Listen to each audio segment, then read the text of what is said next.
It's been a long one, and I need this one. So wash away the toxicity. With my brush on, and the candles moving, and the covers moving, and it's time for you to join the current. Here we go again. Critically drinking, stay thirsty, my friend. Burning the clouds and hoping never.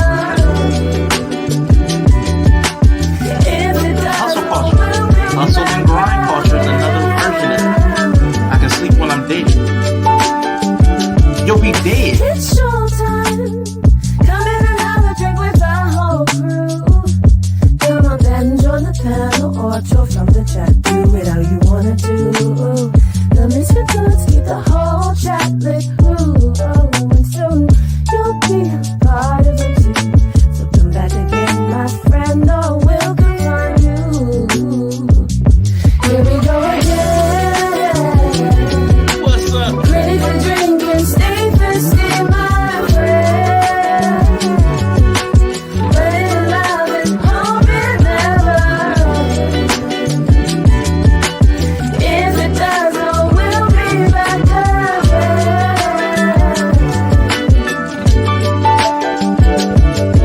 Now let's make one thing clear. Because of you is why we're here. You give us life, you give us love. That is why we hold you dear to our heart. Come and join the show, cause we need you to grow. So pull up a chair and share with us all of the things you know. Here we go again. Critically drinking, stay thirsty, my friend. Burning in love and hoping never. If it does, oh, we'll come back again. And like the song say, hey, don't, I will come find you. Easy way. With a hard way. Amazing. I got my own platform. If I got something to say, I hit my live button, ho. Welcome to Club Ray Ray's, man. We up in the building with my nephew, my partner, Yellow Pill, Coffee Coat. How you doing today, boy? Hey. I'm all good, I'm all good, Can here to come spend some time with you. Come chill out Yeah, with you. good to see you. Yeah, good to see you. Good to see you, boy. Good to see you. Well, last time I saw this man, he was at my knee. Now he's 6'3". Don't make no sense, y'all. Don't make no sense. Woo! And they knee in the building. It's so good to see you. Yeah, we get in, y'all. Oh, you're lurking. Oh, she lurking. She out in the roses today, tiptoeing through the tulips. That's what I'm talking about. That's the main mod, y'all. That's the main mod of my so-called life in the building. What's up, my guy? What is up? Good to see you. West Coast in the building. Yeah, what's up? IG Green. Checking in probably from the plantation, man. What's up, brother, man? Good to see you. Good to see you. But yeah, y'all, let's get.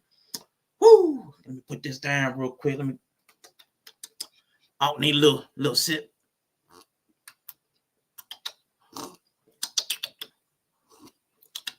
Yeah. Let me put.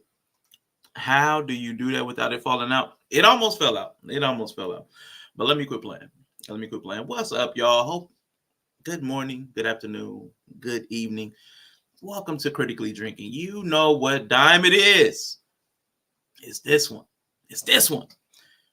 Always wondered that. Yeah. Got a freedom pass today. Hey, he got his papers, y'all. Hey, IG got them freedom papers, man. He was able to tip on through the town. Maybe do a little shopping at the general store. That's what's up, man. That's what's up. Hey, I want to shout out to the new people. Hey, the incel thing brought some new people in there. It's for some reason it's doing pretty well. So I appreciate any of the new people, new traffic. Appreciate y'all coming through. Just real quick, like 60 seconds. If you're not familiar with this channel, we like to have conversations that are challenging. We like to have conversations that interest us. We like to have conversations that sometimes make no sense at all. sometimes we like to have really thoughtful, deep, thought-provoking conversations as well. So we like conversations. We like talking to each other. We like joking. We like inside jokes. We like running jokes. Like this right here, it's a running joke from like last year. Yellow Pill Coffee, running joke from like last year. We're like that. We're silly. We're serious. What is that? Like sweet Sour Patch Kids. Sometimes it's sweet. Sometimes it's sour. That's us. So if you like that kind of vibe, man, come on through. Come on through. Summer Miss Pies. I am floating on edibles and already cannot cope. That's what's up. Hey, Summer, that's my twin from the UK. We were born across the pond. So, but that's my twin. That's my twin. She's Summer. I'm Winter. Zesty. Yeah, so man, hopefully y'all's day is going well. Happy New Year to anybody that I have not seen. I think Inya. I can't remember. I don't think I've seen you on stream in 2024. So Happy New Year to you, young lady. Appreciate y'all. We are going to get into the Katt Williams topic, but again, we're not reacting to like the Steve Harvey, the Kevin Hart stuff, because we thought about that. We was like, man, I don't know what I would even say about that. Like, we can't prove none of it. Like, what we even talk about. But I was listening to people talk, and the more I listen to people talk, the things that were intriguing me were the thoughts behind it. So in the description, I put like a few of the different topics. I didn't get everything in here, so I decided right before the stream I was going to start putting these in here like as banners, like as banner questions that we could ask during the stream. I got like 7 of them in here, but there's like about 10 more I need to do. I also need to upload a couple of outros. I need to upload a couple of outros, which is probably going to slow me down for a second. So Yella, I need about 3 minutes. Buy me about 3 minutes while I handle some stuff. I'll be here, but my computer's probably I'm probably gonna be like,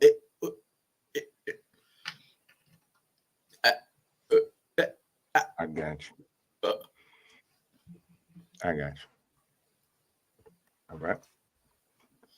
Let's do some housekeeping then. I think that 3 minutes will be well used to do some housekeeping. Let's see. I think on the 19th, he said.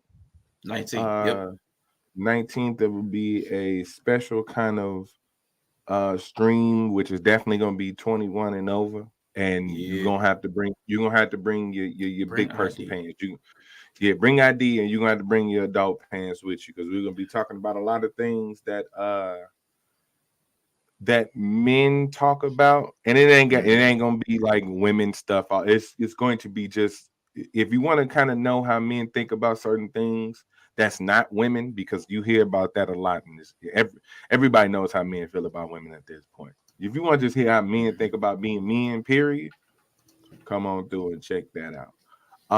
Also on the alternative side, plan ahead, April 20th, 2024, C3 Ultimate Wrestling.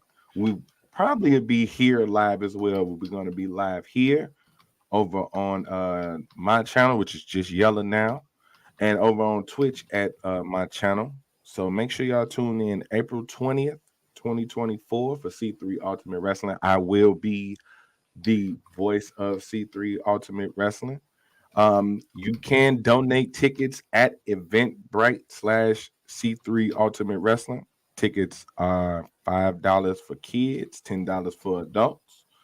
So, it's a good company. Take It Home Podcast. Chris Classic is the owner and promoter of C3 Ultimate Wrestling, man. So you're not just supporting us, but you're supporting one of your fellow chat members as well. So let's see. Yella, do you have something in your mouth? And Yella, do you have something to put in your mouth and still talk like Rashawn? No, she's not here right now. But I'll remember that next time. So yeah. That was an A sus comment. I don't even know if you picked up on it. That felt. Oh no, I did. That's okay. Yeah. Okay. That's why I answered it. That's why I answered it with an equally sus question. Equally sus answer. Yeah, she left. Yeah, she left. So yeah. Sorry, unfortunately. I was so caught off by guard by her susness that I didn't even pick up on her susness. I mean, on your susness. That was on me. I let that out. I'm tripping. And then there is that's what you need to be. Can I get you? Let me do it myself. I'm gonna do it myself. And there's one more. While he's doing that, there's one more stream, I believe, that's coming on the 11th, I believe. 15th. 15th. Which I'm not 100% clear on the topic, but be here with that one as well. And as always, man, follow anybody you see in the chat. Ocho Yellow. That's right, That's right, Look, because you know he country is here too. Look, hold on. I got to do it right then. I got to do it right then. Now he be wearing hats sometimes. They be beanies, but yeah. But we going ball Ocho today. We're going ball Ocho today. That's what's up. That is too funny. Let me see. Let's talk about like brother Clarence is in the building, man. Appreciate you for tipping on through. Move over. Bogart in here. What's up, y'all? It is suspect. We got Truth in the building tapping in, man. Appreciate you, man. Appreciate you. What am I sipping on? Just a little bit of Riesling. A little bit of Riesling. Yeah. That's it. Just that's it. Dang, Let me get a mic check, bro. My face ain't big enough. Did I fix my mic? I was on the wrong one. There you go. Okay. Yeah, good looking out. Whoa, I don't like big face ass mode. Can we? You said your face wasn't big enough. Yeah, I mean, I was trying to scoot up a little bit. Hey, Bree, Queen Airbender in the building. Yeah. What's up? Hey, IG. All right, so listen. I'm starting to put some banners like with questions or like the topics. I didn't do that. I didn't prep on me. But I have a few. If y'all want to just pull one up, and like we can start. And I'm gonna still keep typing these in. Are we wearing glasses today? Are we hiding our eyes? That's cool. I mean, that's totally up to you. No, y'all can't see me. Y'all just see my screen. Yeah, that's what's up. I wasn't expecting you to have Pornhub up though. That's interesting. Hey, I be watching porn. Nameless. Hey man, shit. Hey, entertainment is entertainment. Entertainment is entertainment. I appreciate art in all its forms. Mm-hmm. He said I like it. Oh, we supposed to be reading the topic? We gotta pick one. Just pick something out. I mean, just have a bunch of stuff. It doesn't really matter where we start, or I can run a poll. The chat can decide. How do y'all want to? Yeah. I mean, because y'all, the chat. This is gonna be kind of casual, free flowing. This is not like one of my structured things. I just have some topics. We gonna talk. We probably gonna pop in and out because we're us. I don't know which I'm starting it under topics, under banners, topics, and then there's some things there. So they're like questions, ideas, and we'll go through some of the concepts as we go along. So you can just pick something out at random. You can pick one and like augment it, whatever you need to do. We're going, All right. We're gonna go with it. I'm still typing.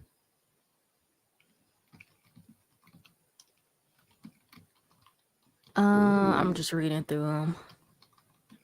We ain't got time for all that. I like this one. Okay.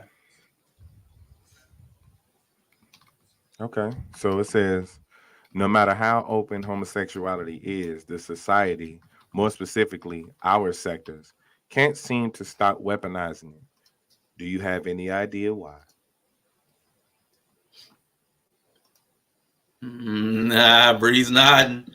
Oh well.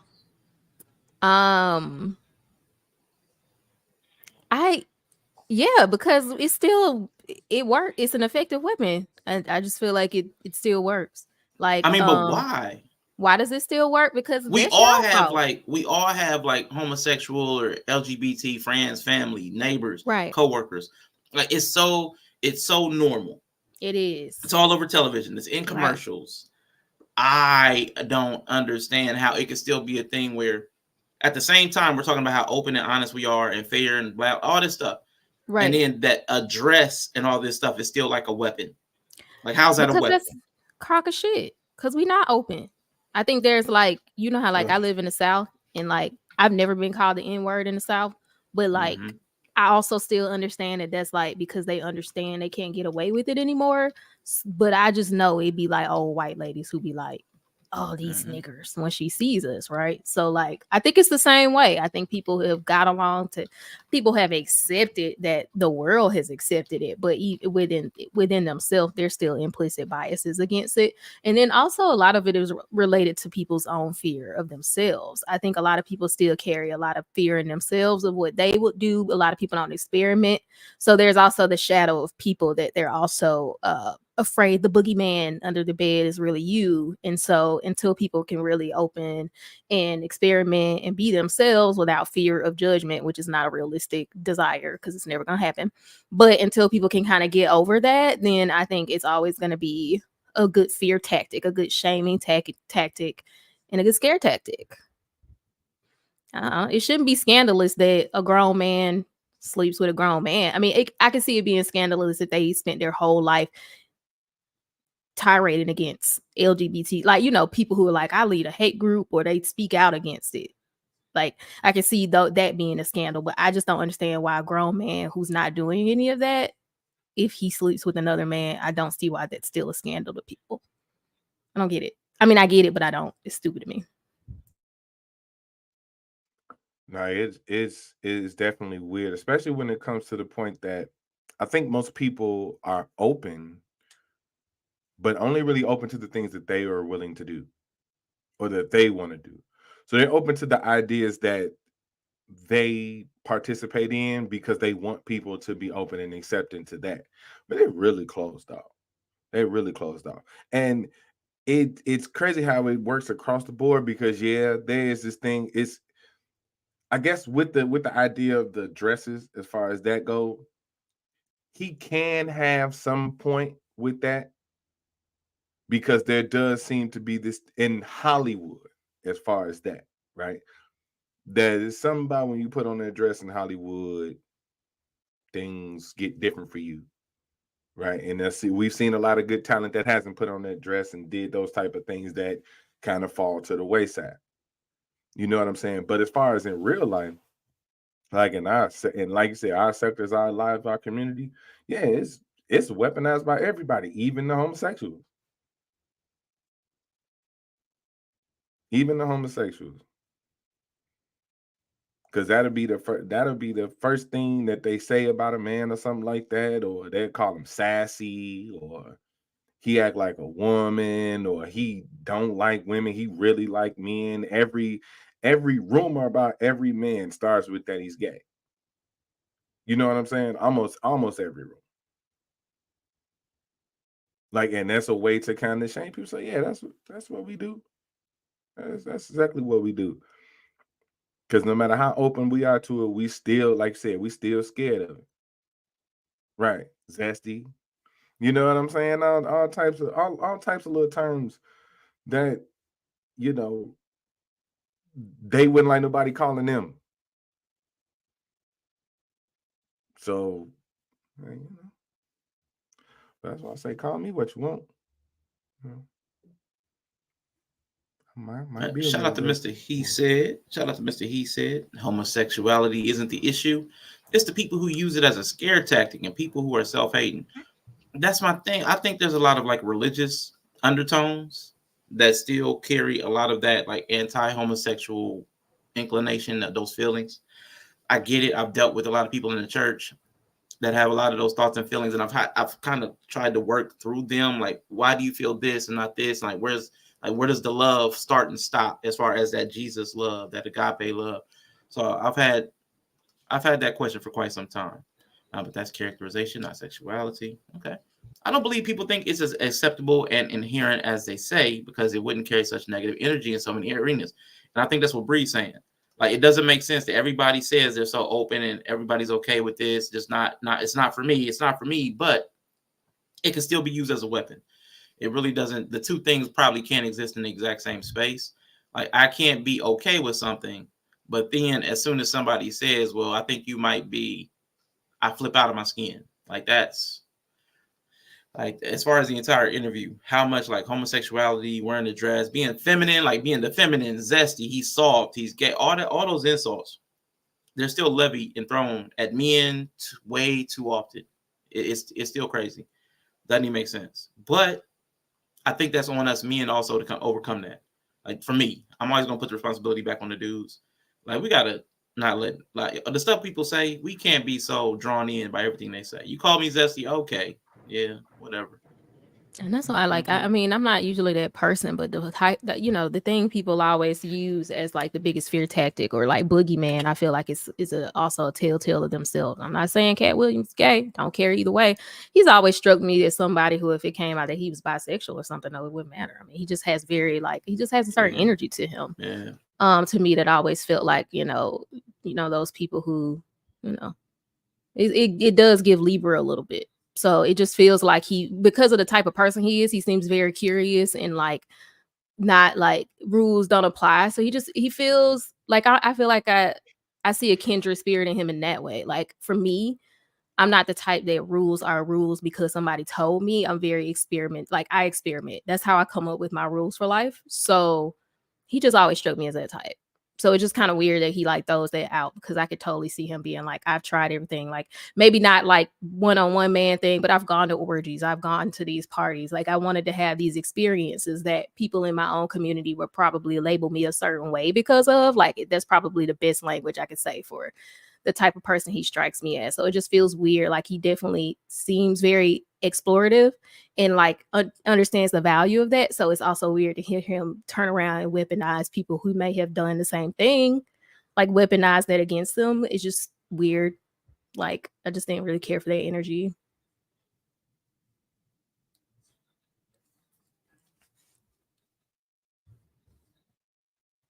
Yep. I can't stand you, man. You know what I'm And saying? Zesty Italian is, yes, I was gonna say that. God damn, I retyped that whole thing. God damn. He is the best. Not with them still actually being so under pressure. All right, listen. I'm gonna be typing for like the next 2 to 3 minutes. Yellow, come on, I click off, man. So I don't have access to the chat.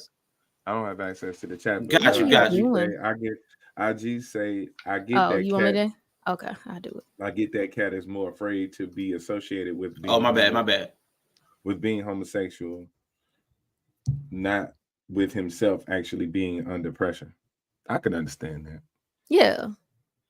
Like I think he always thinks people come at him that way, even though I don't think he's gay, but like I think he probably has faced that too, because he's shorter. You know, I feel like he's in the industry with a lot of power dynamics, so I feel like he definitely be tried all the time. I mean, short, perm, super flamboyant. That's what I'm saying. Like catty, right? So yeah. I mean. That might be one of those deflective type things because it's always like a not me. That's why I kind of said earlier. I showed y'all the little thing I put on Facebook. Like nobody wants to be the comedians he was talking about.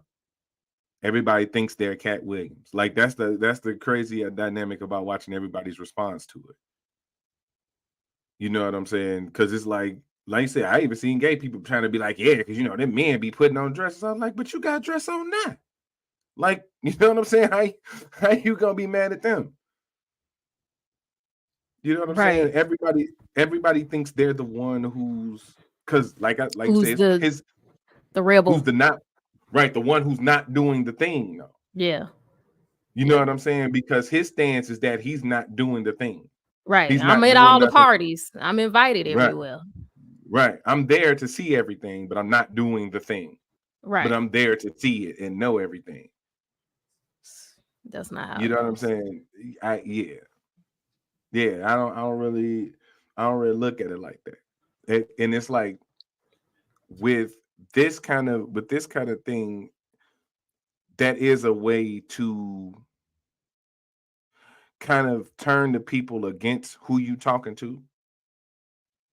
You know what I'm saying? So I don't know, gay men, but IG say gay men who aren't drag queens are saying that too. Yeah. Can we just have an international wear a dress day? Can we get over it? Like it's a fucking dress, bro. Like sure can't though. Just one day. Nope. Just for fun. Hell I mean, because if a dress make you not a man, I can't. I'm not even gonna get it. Ain't putting a dress on, homie. You gotta put a dress on. That's fine. I'm not gonna make you put a dress on. I'm just saying. No, because that's what I say. Is the thing about a lot of what he said is a hint of truth. It's like a sprinkle of truth. It's like I mean, in the context he's talking about, I get it being salacious. Like they know that that's against your value set and your moral code, and they're making you do something that's against your moral code and is looked at a certain way in your community. So also that's like leverage is the power play. So in the context he's talking about, yeah, I get the weight of wearing the dress. It's not just the dress once, it's a power dynamic thing, but like that's because also regular people help it be a power dynamic thing by just like, sorry, I'm not gonna go into my rant. Rant? I've already had my rant. I'd be so tired of people letting pieces of clothes. Like, I mean, I got dragged one time like last year because I said clothes don't have gender. I remember that. Now that was fun. Yeah. Who drug you? Yeah. It was on a platform on Twitch. Ooh, I remember. I was up on Biz TV. Shout out to Biz, man. Biz is good. Oh yeah, I remember that when you made him. Did he punch the mic? What happened? He threw it. No, that was a second time. Okay, that was hilarious. That was the first time. And that wasn't Biz. That was his boy. I don't know. I forgot what I even said to homie. He was like, "Man, that's what I was like, damn, dog." He wanted to slap the shit out of me.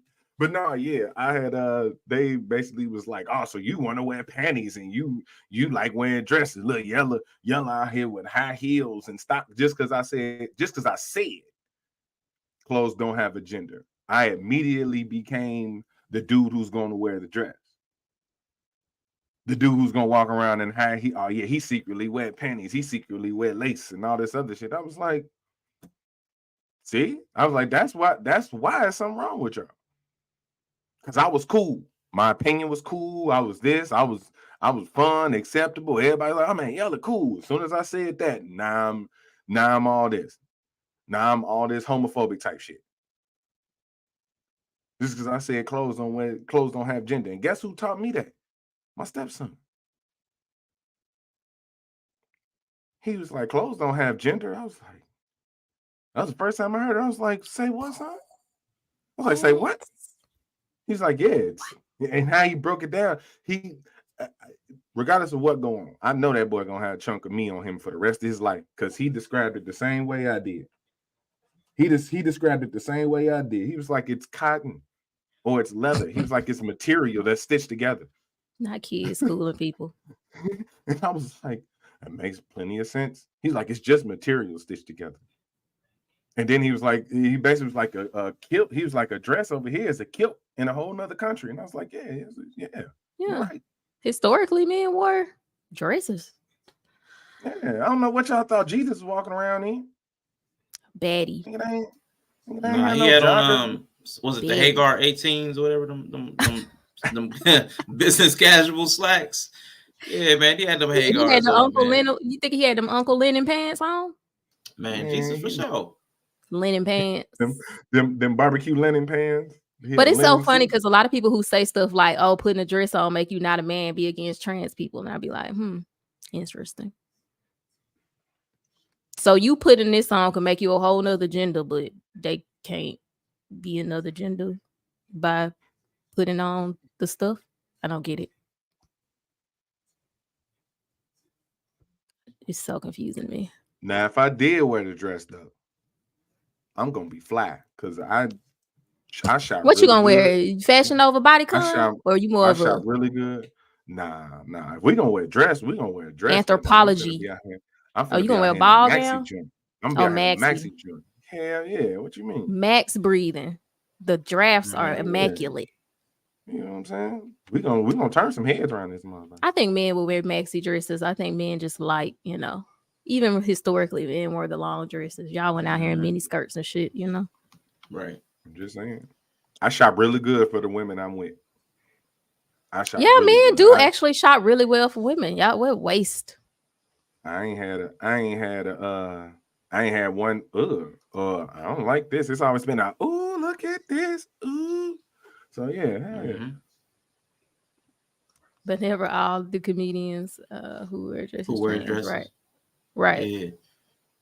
And all that stuff about Dave Chappelle. Somebody dropped a clip of him back yeah. when Howard Stern was on wearing his dress. So he does a lot of stuff about the dress, man.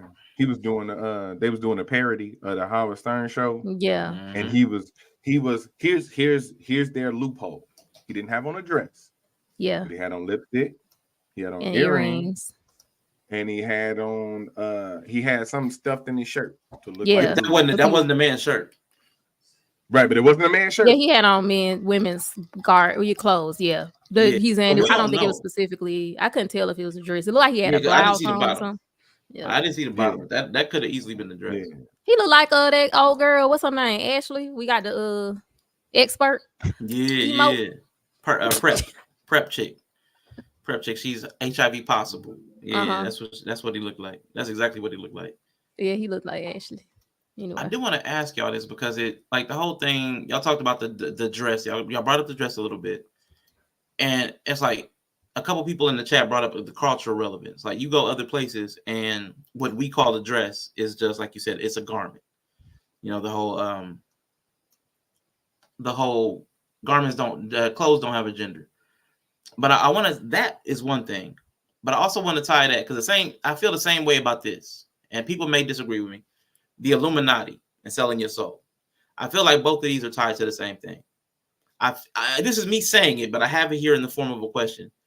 I feel like Black people in the United States are just too uneducated and superstitious to engage in the world maturely. Like I feel like this is what this is. Like that there has to be this cabal, this shadowy cabal, as opposed to like, okay, so we have a lot of people that walk around in the hood sagging and shooting guns all over the country who have never met each other. But they do the same thing and they look alike, and we can recognize them in every area of the country. We know if they're standing on a corner by a corner store, we kind of know which one of three things they're doing, like gang banging, drug dealing, or just loitering because they're just young people who just like that style of dress. There's not too many lanes for that look. But we don't think that they're all in cahoots. Even though they're all doing the exact same thing, we don't say, hey, man, there's this pants sagging academy that all the men got to take part in, and you got to stand on a corner for 3,600 hours a year. You know what I'm saying? You got to get your golden britches. You know, you got to stand on the corner for we don't do that. So why is it that in the places that we're not even in, because most of us are not in these upper echelon areas, we're not up there with the rich, we're not up there with the connected. I think it's a lack of education and access that we start ascribing all this magical stuff to it. It's the Illuminati. They're selling their souls to the devil. I think it's a lot of people across the country that are doing similar things because we have similar interests and inclinations and the socialization. I don't think it's a big deal. And the dress thing, I think that's cultural. We've assumed and assigned that to a female gender. Other places where the exact same thing and men would wear it. It's just a garment that's open bottomed. You know what I'm saying? There's certain types of dresses that are very particularly women here. Right. But like the idea of something with straps that drapes over your body and goes down, that's not a uniquely American concept. That's not uniquely feminine. Like somebody said, and Jesus in the chat, somebody said Arab Americans out there. I mean, Arabs in the chat. It's crazy. But I feel like it's ignorance that leads us to that. Yeah, I think we gatekeep our own success in that way. Because negative things, we don't gatekeep. Like we all can do it. Anytime you start talking about higher level functioning for Black people, it's always a society that's keeping everybody else from doing it. It's like a way to make sure that if you don't reach it, it's like a reason. Well, it's because I wouldn't do this or I wouldn't do that. So I feel like we always make these entities to represent things we can't have and then say where they're gatekeeping. And then maybe an entity does actually arise out of that once someone who's a dark triad personality or very opportunistic realize that there's already this crafted shared entity that Black people have created. Well, then because that's just smart. Oh, well, they already seem very superstitious. I'll just go ahead and fill the space, and then I can actually embody that entity and capitalize off it. Yay, capitalism. But yeah, so I think it starts off as a superstition, but then obviously an opportunistic person is going to utilize that and transmute that for their own benefit because that's smart.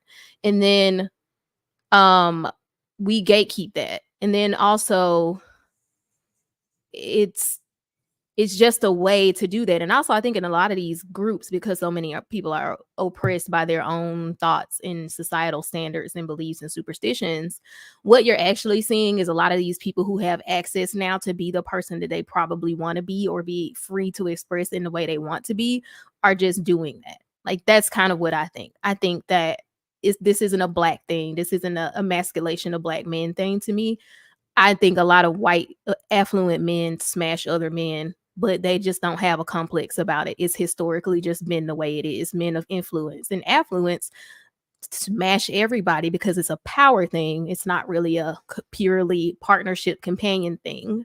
And so you'll see a lot of Black men who make it start to partake in that same affluent culture, and they don't feel confined to the same things. And so we ascribe that to somebody's making them do it. That's just what I think is happening.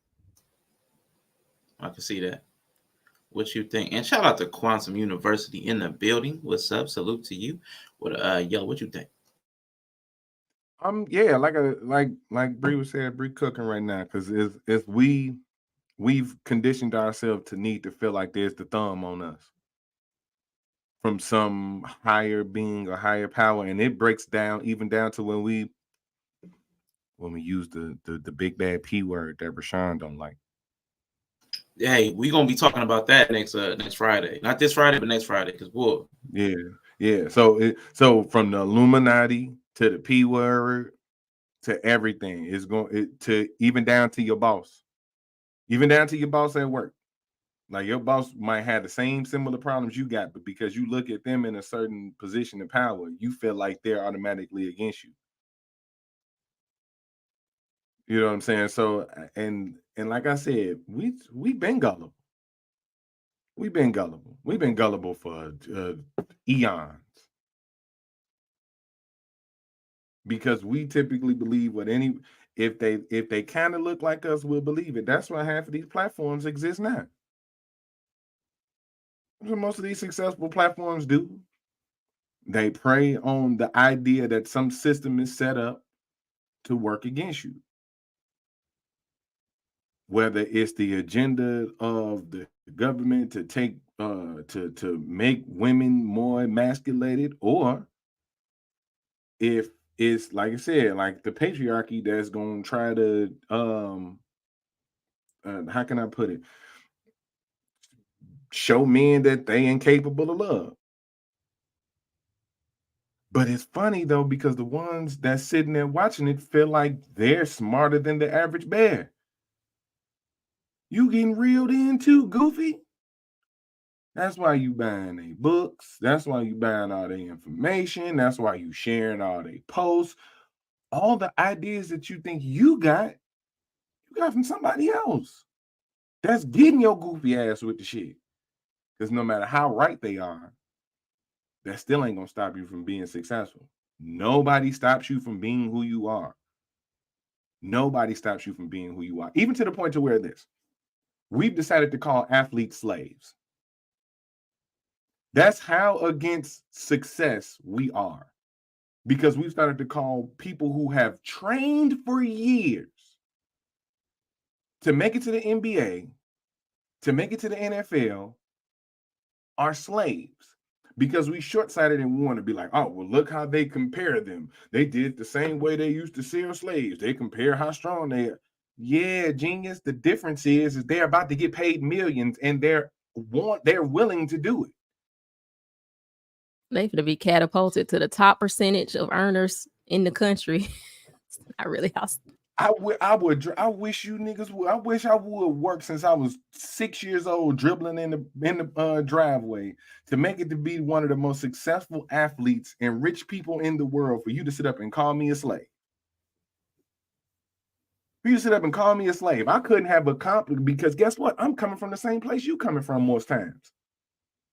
KD, single mother, in the hood. LeBron from Akron, single mother, in the hood. They come from the same place you come from. But because you couldn't do what they did, now somehow their success got to be tied into them doing some nefarious shit.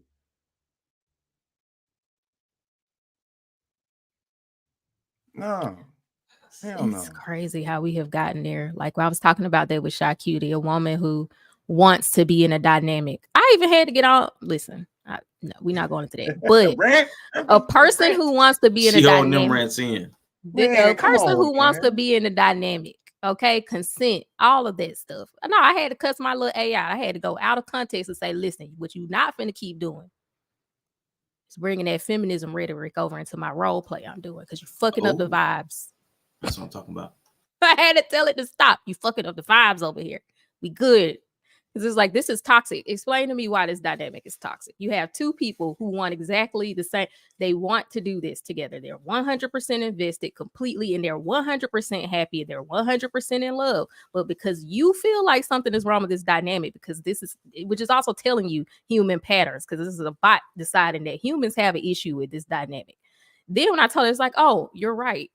Yeah, well, now that you mention it, yeah, what makes something toxic? Yeah, buddy. It's toxic because she's completely enthralled with him, and she is completely her only desire is to please him and concern, and it's like, but that's what she wants. So why is it still toxic? You know why, Brie? I can tell Why? you exactly why.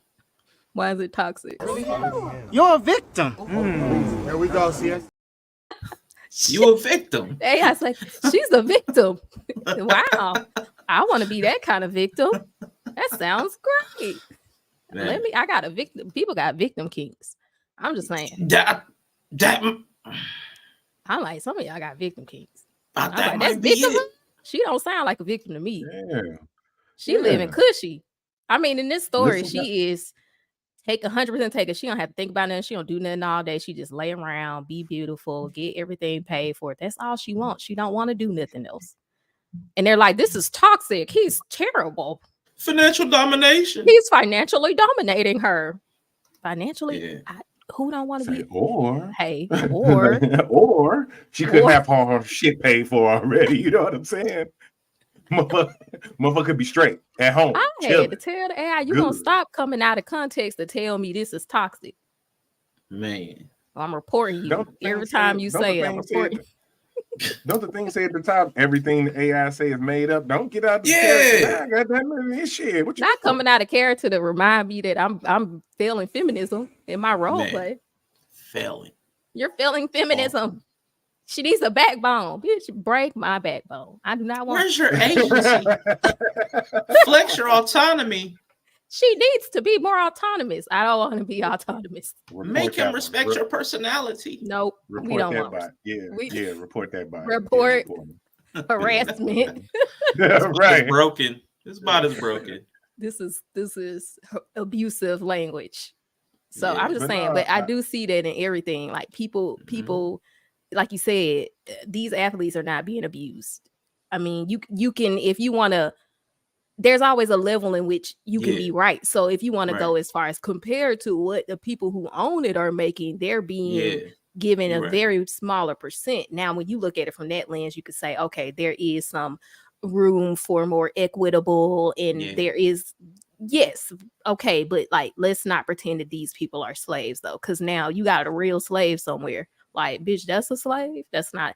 That doesn't make it a slave. Right. Just because somewhere up the chain there's some imbalance, right? That doesn't mean they're slaves now. Right. I can rock with that. I can rock with that. Also, I know Quantum said she was driving and listening. I saw a photo today. I decided to go ahead and watch some of that Jonathan Majors interview. Your boy was wearing bell bottoms. So check that out when you get settled. Watch the Jonathan Majors interview. He rocked some bell bottoms. I need to see that. Usher had on some bell bottoms. That's it. They coming back, Ushan? Not for me. They ain't coming back to me. Like you ain't. They ain't spinning the block for me. That was a one-time deal. Who was the character that he dressed like last year? The dude with the Don pink boa? Flamingo. Yeah. Don Flamingo from One Piece. Okay. Yeah. Yeah. With the pink pink stuff. And step down from that. I think he undersold it. I think if he was gonna go on that interview, he should have wore that. That was the time to wear that.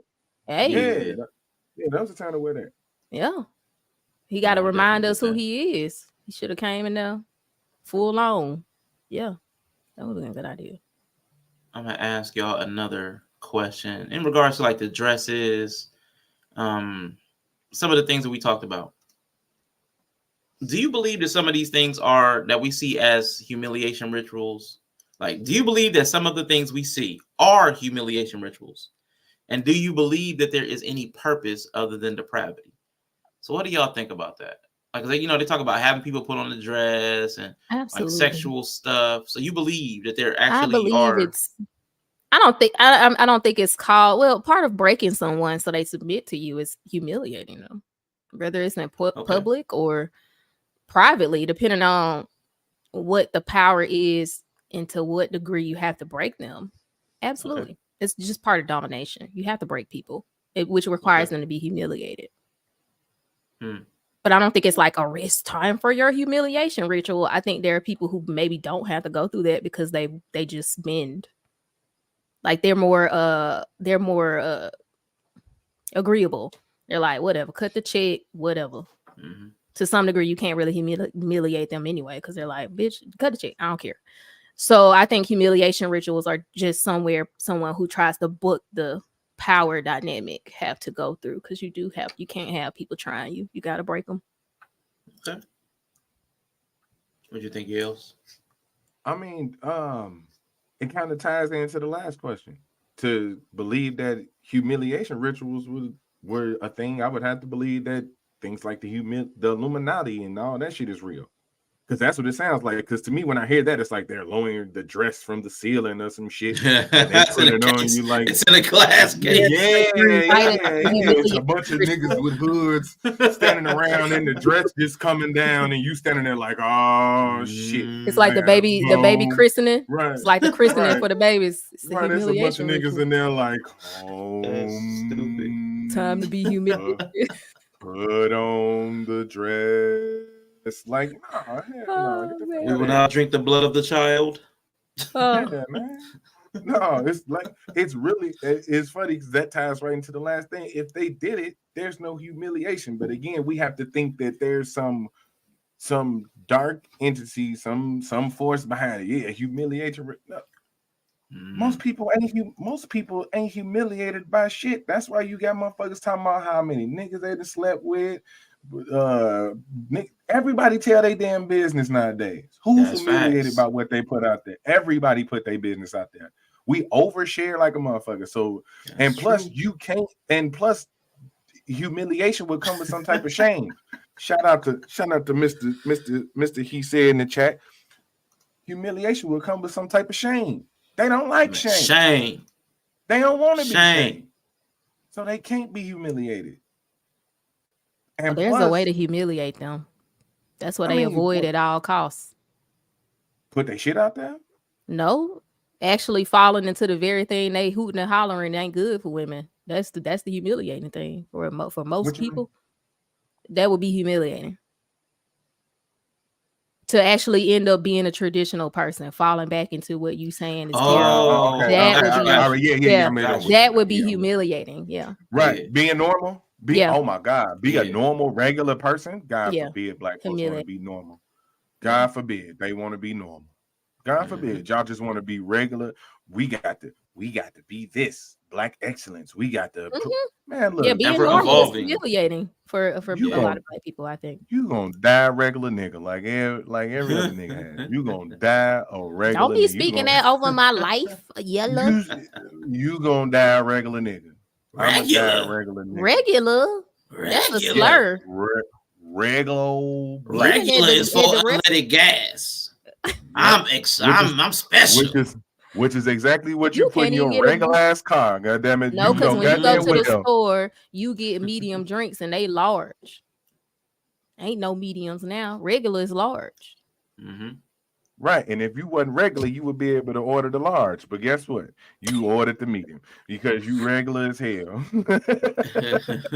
Basic bitches. Because you're regular. Right. Yeah, being a basic bitch. It's a slur. Yeah, Ty Libra in the building. You're not sure what you walked into. You walked into IG shower by mistake. Ooh, it's occupied. What do you do next? You've been playing too much AI. What happens next? You walk into IG shower. Yeah. I turned off the light. At least you didn't start shooting this time. I mean, hey, I walked hilarious. into there. It wasn't a man in the corner. That's a whole different story. Yeah, we're gonna talk about that. I promise you, y'all. We're gonna have a stream about the AI bots again, because not only do we need to have the water just got hot. Hey, hey, with Ty Libra coming to spot, the water gonna get hot. Yeah, go ahead, get got. Now listen. Oh man. Now, as far as the humiliation rituals, this was one of the things I was thinking, because hazing, college hazing, teasing and play in schools between classmates. Like, I think this is a dynamic of human behavior. Yeah. That, again, like Yella said, we're putting a fancy label on. That's just something that we do. Like, even with y'all, we make fun of each other, drop each other down. Like, we do little things that somebody else might be, it's disrespectful if they were in their ego. But a second layer of this that I think happens, it's not just humiliation. I think sometimes you need complicity. Like, I don't want to drink alone. Like, I need you in this with me. I need you to have as much dirt on your hands as I got. So not to humiliate you, it's just I want you to know, like what dirty cops will sometimes give somebody money just to dirty them up. I don't want to humiliate you. I just want you down here with me. Like, I need to know you on my level. That way you ain't trying to blow up my spot, because I know you're in my spot with me. You know what I'm saying? I think it's also a way to break that's how you also break you have to break the mental models to accept them into the fold, kind of, because they don't have those models. Like, that society, that culture that they're stepping into, that affluent culture, they don't have that. So they're doing that stuff and they're not humiliated by it also. Right? Like, maybe if the average person who holds on to some Christian values or whatever heard it, they'd be like, that's depraved and deviant, like Katt Williams was saying. But you got to also remember, you're trying to enter into my culture. Over here, we don't give a fuck about men fucking men or wearing dresses. So, like, you trying to be over here or not? Also, it's kind of like, it's a big deal to you coming in, but to them, most of them over here doing that kind of stuff. So it's not even, you ain't being humiliated to them. Maybe you being so upset about it, or them seeing it fuck with you, is entertainment to them. But, like, they probably don't actually feel no type of way about the thing, because they're usually doing worse or more, especially if they're deviants. So there's also, like, you saying you want to sit over here with us, but over here we be smashing. We be wild. We be smashing. So Can't say you want to be in the game and can't play the game. No, we good. I'm looking at it. It ain't froze. Oh, it froze for him. Okay. It froze for him. Dang. Ty Libra must have stepped out the shower. Ty Libra, Water got cold. Water got cold. That's dirty. That's messed up. So I think it's some of that too. Yeah. I would say within the confines of, like, privacy. I think within the confines of privacy, a lot of groups do a lot of things. I know Bree is a big advocate of play with power dynamics within the bedroom. And I think what people do is feel each other out. Like, are you into this? Like, because we do that socially. Like, how comfortable are you now? We stick our toe in and, like, maybe through conversation, try to throw a little buzzwords out to see if, like, did you recognize that buzzword? I think, again, things that we're not familiar with, we're doing the same practices all the time. But when somebody does it in an area that we're unfamiliar with, we make it more than it is. I guarantee you, these dudes got habits. Like, do you, like, come up to Yella, he always be making fun of the one thing, the powder. Like, do you like to get down? And, you know what I'm saying? Do you get that? What do you mean? Do I like to dance? Oh, okay. Like, they be like, don't say nothing else. Say less. Don't say nothing else. Yeah, let's move on. You like to party?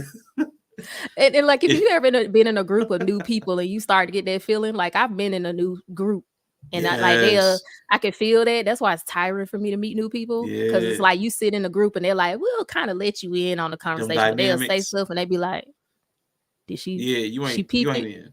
Yeah, and if you don't peep enough, you either get completely out or you might make it, but you'll just get left out of certain rooms or conversations or outings. That's when you become the friend that didn't get invited. Yep. You're like, oh, y'all went to the club? Yeah, because you be over here. We be turned up. We don't need you come around watching us be depraved. Yeah, that's right. And judging us. And judging us. Yeah. Because if you ain't going to judge and ain't going to do it, you can come. Yeah. If you're not gonna do it and not gonna judge, I ain't gonna partake.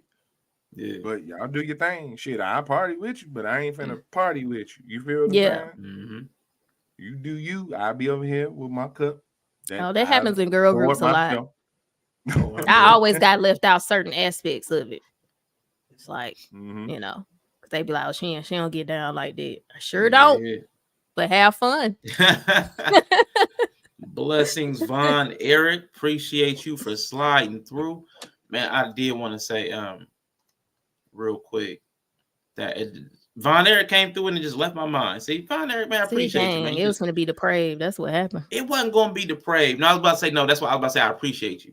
I appreciate you, like you and Twan, like with the whole anime thing. You was like, okay, these are some noobs. And y'all could have been like, man, they don't know nothing. But what y'all do is educate. Like, okay, you don't know nothing about this. What I'm saying is this happened, this happened, this happened. This is who these people are. Here's some clips. Or you might want to start here. Like, y'all bring people into the fold as opposed to being like, y'all you can't sit with it. Yeah. Even though some of y'all wouldn't come to DreamCon with us. Because, see, that's, you know, but that's the nature of social structures, right? Like, you might not even want to come. But like if you're engaging with us with it, like for instance, there's this K-pop party I'm gonna go to. I want to go to this club and it's K-pop night. So like when it was time, I have a lot of friends and some people may engage with a little bit of it, but instantly I was just like, if they don't know at least this many K-pop people and listen to it on their own, I'm not inviting them with us out to this night because you gonna kill the vibes. This ain't a night for the not engaged. This is not the night for the not initiated. That makes sense. It's the same thing. We just make and I want to be slowed down. Yeah, you want to be slowed down, like with your. I can see that. I need that energy. You need to come in already enjoying it. I don't need to pull you into the enjoyment. I don't want to have to free to enjoy myself. I need to. Yeah, I can see that. This is for the initiated. Because in business they would call it onboarding. There's an expense and a time investment to onboarding somebody to a new endeavor. And like they really don't want to have to do that. They do everything in their power to never have to onboard. So because when that new G's come on, I need you to know the choreo. See, that's we finna be in there doing the choreo. Absolutely. If you don't know the choreo, you can't come with me. You can't come. And you can't be talking about you humiliated because somebody saw you in your room practicing K-pop dance. See, you gotta go through the humiliation ritual, or you can't sit with us. Are we the Illuminati now? Yeah, absolutely. But it wouldn't be Illuminati because it's gonna be in Korean. So it's gonna be like Sangbakjo. It's gonna be something like that. It's gonna be like that. That's so racist. I mean, it might have been. Yeah. Now I want to ask about this because I've heard this in these YouTube spaces. I've heard this charge levied out here. Gatekeeping. Are there really people who grant access? And is that even a problem? Is that like, I want to know what y'all think about this because I've heard lots of people talk about these gatekeepers, people that let people get access to this, you know, they hold people back from opportunities. I even heard it over there on Twitch. And then I'm going to say, I even see the dynamic. I just see it as something, again, I'm going to repeat myself quite a bit today. I believe there are behaviors that all people do, but then when people that have more power or access than us do it, we demonize it. But I want to hear what y'all think. Well, Kevin over there is gone, so. Oh man, we going first now. What'd you do? What did you do? Get called by your government. I know that's right. That shit was shocking. I feel like I did something. Definitely called me by my government name. You know what happened? Gatekeeping. Yeah, you gatekeeping, but yellow. You're a victim. Here we go, see us. I need to upload that clip I downloaded of Regina George screaming because that's how I be feeling sometimes. Like in Mean Girl when she just screaming and walking through the room, tearing stuff up. I don't think gatekeeping is a problem. I don't think gatekeeping is a problem to some degree. I think people have like I was just let's just say with DreamCon or the K-pop thing, like I was saying, like. I do think there's certain levels of engagement that gatekeeping is necessary to protect the culture. I think a lot of the problem is black people didn't gatekeep fucking enough. Because the fact that I was on Twitch arguing with some white people in the UK about what gap means, we need to fucking gatekeep. Girl, you need to gatekeep. Somebody, girl, your ass thick. That is not what it means. Oh, They changed They it think again. it's an acronym. That's It hilarious. changed every day. They was like, it means but. It does not mean. This why y'all need to stay out of Well- black folks' business. I mean, but it was, you see what I'm saying? Yeah. But that's what happened when you Yeah, don't I see what gatekeep. you're You saying. don't engage Yeah. enough with the culture to understand that while that is The not context. the context, Yeah. gatekeeping is important at certain levels, I think. Not at lower levels, but Gotcha. at certain levels, I do think gatekeeping is a necessary thing to preserve the culture for the people who come there to engage in the culture. So I don't have a problem with gatekeeping. Okay. Now, what about you, Yella? Do you like Bree says she like being held back and prevented from getting access to the things that she wants and needs. But you, how do you feel about that? Why we get needs? You need butt sex? I mean, some people do. You That's need what to wear a dress. Hey, nah, old dude said he need butt more Okay, than he so need the air. booty, but he probably ain't gonna be gatekeep. He gonna do what's necessary to get in that party. He gonna do it, yeah. And Yeah, that's why I sure. say, it's no, nobody is stopping you. Uh-oh. Nobody is stopping you from doing it. So for all the gatekeepers that are there, they're keeping a gate that you probably don't need to walk through. But that don't mean that that's the only gate that's available to get to that part of that you just can't go through there. Go to another fucking gate. Walk your ass to another gate. Mm-hmm. Maybe this ain't the gate for you. Because my thing is this: there's no telling how far that person had to walk to get to the gate that they're keeping. You know what I'm saying? So unless you're willing to go through what they went through to get to, because whoever's there is there for a reason. Whoever's gatekeeping is there for a reason. So unless you're willing to go through the things that they went through, then you probably ain't gonna get through the gate. You go find a gate that's easy to get through for you. Mm-hmm. But I will say this as far as gatekeeping in black culture. Mm-hmm. We definitely gatekeep the wrong shit. We definitely gatekeep the wrong shit. We definitely gatekeep the wrong We gatekeep shit. the entry to the dumpster. Yeah. So like can't get in this dumpster, bro. For real. Because we think see, when black people say, oh, we gatekeep, and they think it's this big, them gates in front of the big nice houses, the big wide gates with your with your initials on it. When in reality, it's that gate that's in front of the dumpster that's outside of like McDonald's and shit, that wooden gate that you just pull, it's two gates that you just pull the little metal latch up out the ground because it's a hole that's drilled into the ground and you there. Yeah. So that's what we're gatekeeping. Yeah. That's what we're gatekeeping. Like we'd be like, why they twerking? Why are you protecting twerking, bro? Yeah, seriously. We gatekeeping twerking. So the white girl can't twerk because this is what what? We gatekeeping retrocities. Ratchet shit. Yeah. Retrocities. Retrocities. I'm gonna tell you, man. Go ahead. It's great. No, it befuddles me. Befuddles. Good word choice. I would say, like how y'all said, I think there's a second aspect of it too about the gatekeeping. Some of the things because they're saying like there's a barrier of entry. Like I'm being prevented from getting access to something. So, like you said, those big gated communities with the big thing, the ornamentation. It looks stylish. You want to get inside. It's beautiful. It's got medallions and crests and gargoyle stonework. It's a magnificent gate. That's what we see in our mind. But a lot of the times, the real gate, it'd be like that toddler one at the top of the steps. It'd be like a 2-foot tall gate that collapses like that accordion gate. Mm-hmm. But we be crying. We be crying we be 5-6 feet tall. 5-6 feet tall. Right by the 2-foot gate, crying like they ain't let me in. All you got to do is step over because a lot of times the things I see most people cry about, like anybody in comedy that's cried, Katt Williams has now said there's no reason for you to cry. You can be independent and never sell yourself. Yeah, and I've seen that in every lane. Even the people that cry about YouTube and the algorithm and how it disproportionately affects women or minorities or black people. I've seen people work around it. A lot of these gates you can use it far enough to step over. Even jobs, you can work enough to like say we did the health thing with Kansas Dan the other day, the financial fitness thing.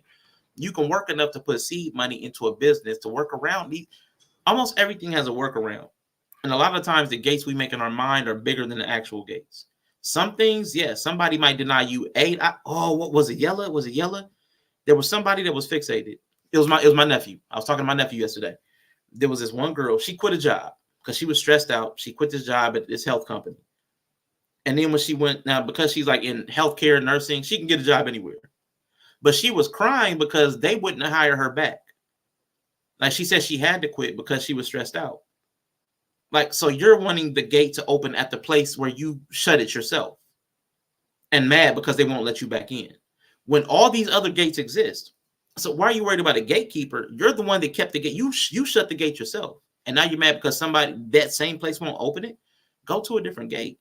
Like people do stuff like that. We play games with ourselves and trick ourselves out of opportunity. And can't accept no, like this whole equal opportunity stuff. I'm like, yeah, that's equal opportunity. It's just like people think they're supposed to have access to everything. No. You know, some stuff you just can't, you're not gonna be able to do. No, there's gonna be gates, there's gonna be doors, and you're not gonna go through all of them. That's all right. Keep it moving. Keep it moving. Some stuff you just ain't gonna be able to do. And sometimes this shit it be unfair reasons, or it be like you ain't earned your keep. But what you gonna do about it? It's either you earn the keep or you just be like that. That's a door I'm never gonna be able to go through. Oh well, keep it moving. That's like part of what is annoying to some degree. Like now I feel like everything becomes a tiki torch march. Like everything. Oh, we found the gate. Time to come knock it down. Everybody's like, you don't even want to do the shit on the other side of the gate. You just mad as a gate here. That's what it be feeling like. You just mad somebody had the audacity to play. I have a cat. That's what cats do. A cat don't never go in the room, close the door though. Bet you won't close that door. That's the only room he want to go in now. Yeah. That's how cats act.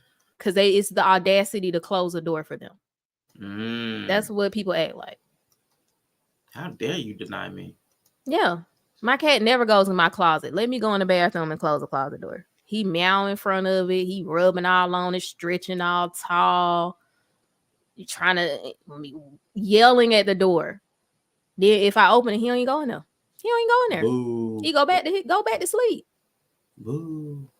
He like, you better have open this damn door. Yeah, it's a power thing. I really want people to just, can we get to the point we accept power dynamics? And sometimes you're not at the top at every power dynamic. You just gonna lose sometimes. Yeah. It's human nature. Even with lesser beings like the cat, you're going to lose some struggles with the cat. Proverbial or literal. There's some struggles. I can't get the couch. I can't get the couch. He's decided the couch is his. I can't get him to stop scratching it. There's an animal that can't talk that makes you clean up after it and feed it. Telling you. You've lost. You lost. You've been enslaved. And it's I'm a servant to the cat. But that, like you were saying with the dog, we didn't even get to that. We accept that in some ways. But with other humans, absolutely not. We can be of service to a whole nother being and don't do shit for us. Don't do nothing. But breathe air and sit next to us real close resources. Sometimes. Yeah. Sit real close to you sometimes and be happy when you come home. But, you know. Yeah. Don't let it be a man or a woman. Don't let it be a spouse. Don't let it be a partner. They come Don't let it be a human. What's wrong with you?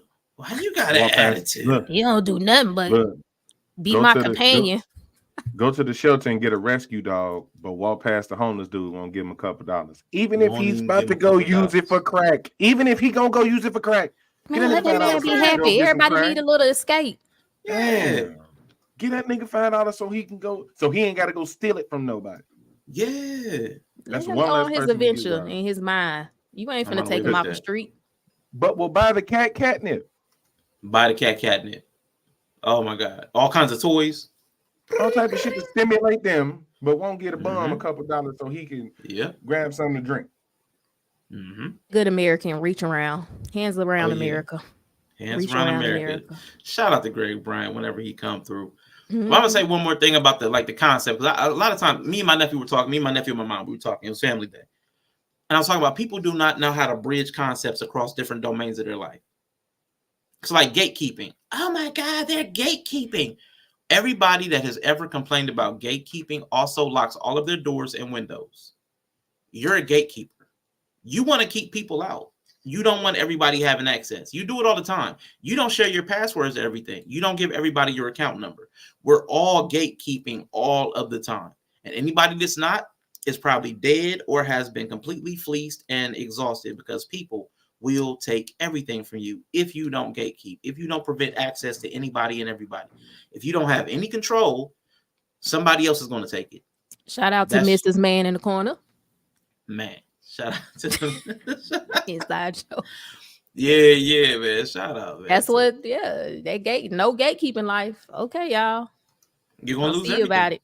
Yeah. Because the wrong person come by, they're gonna clean you out. They'll clean you out. They will clean you out. So I want to go to the next one then. Sexploitation, the casting couch. Now, what are the dynamics that feed into sexploitation, the casting couch behavior, and how do we avoid it? Now, me, because I'm me, I don't know if I can avoid it. People are just gonna always proposition me. Like, I'm just that dude. You know what I'm saying? I'm sexy. Did it be coming? You got to keep telling them no 4 times? I'm gonna have to keep telling them no. I'm probably have to hit him in. I'm gonna have to hang him over the balcony. Like, don't ask me again. But I get it because I'm sexy. But other people that are like average, like they probably not used to that kind of attention, like that's that pervasive, persistent attention, like from somebody powerful, from somebody that has something that they want. Now, while I can resist it, the next person may not. But so, what are these dynamics? How do people fall into these situations? Because I'm always shocked and astonished that so many people want something so badly that they'll just give up. If they really are really afraid, if they really are like, I don't ever want to give this up, like Katt said, I want my butt to remain a virgin and never to have sucked a dick. Like, if you really value that, how do you give into it? So how did so many people give into it so easily? If that's really a concern of theirs, or is that just something they say? Like, you know what I'm saying? Like, no, I don't want to, but then they're like, you know, what's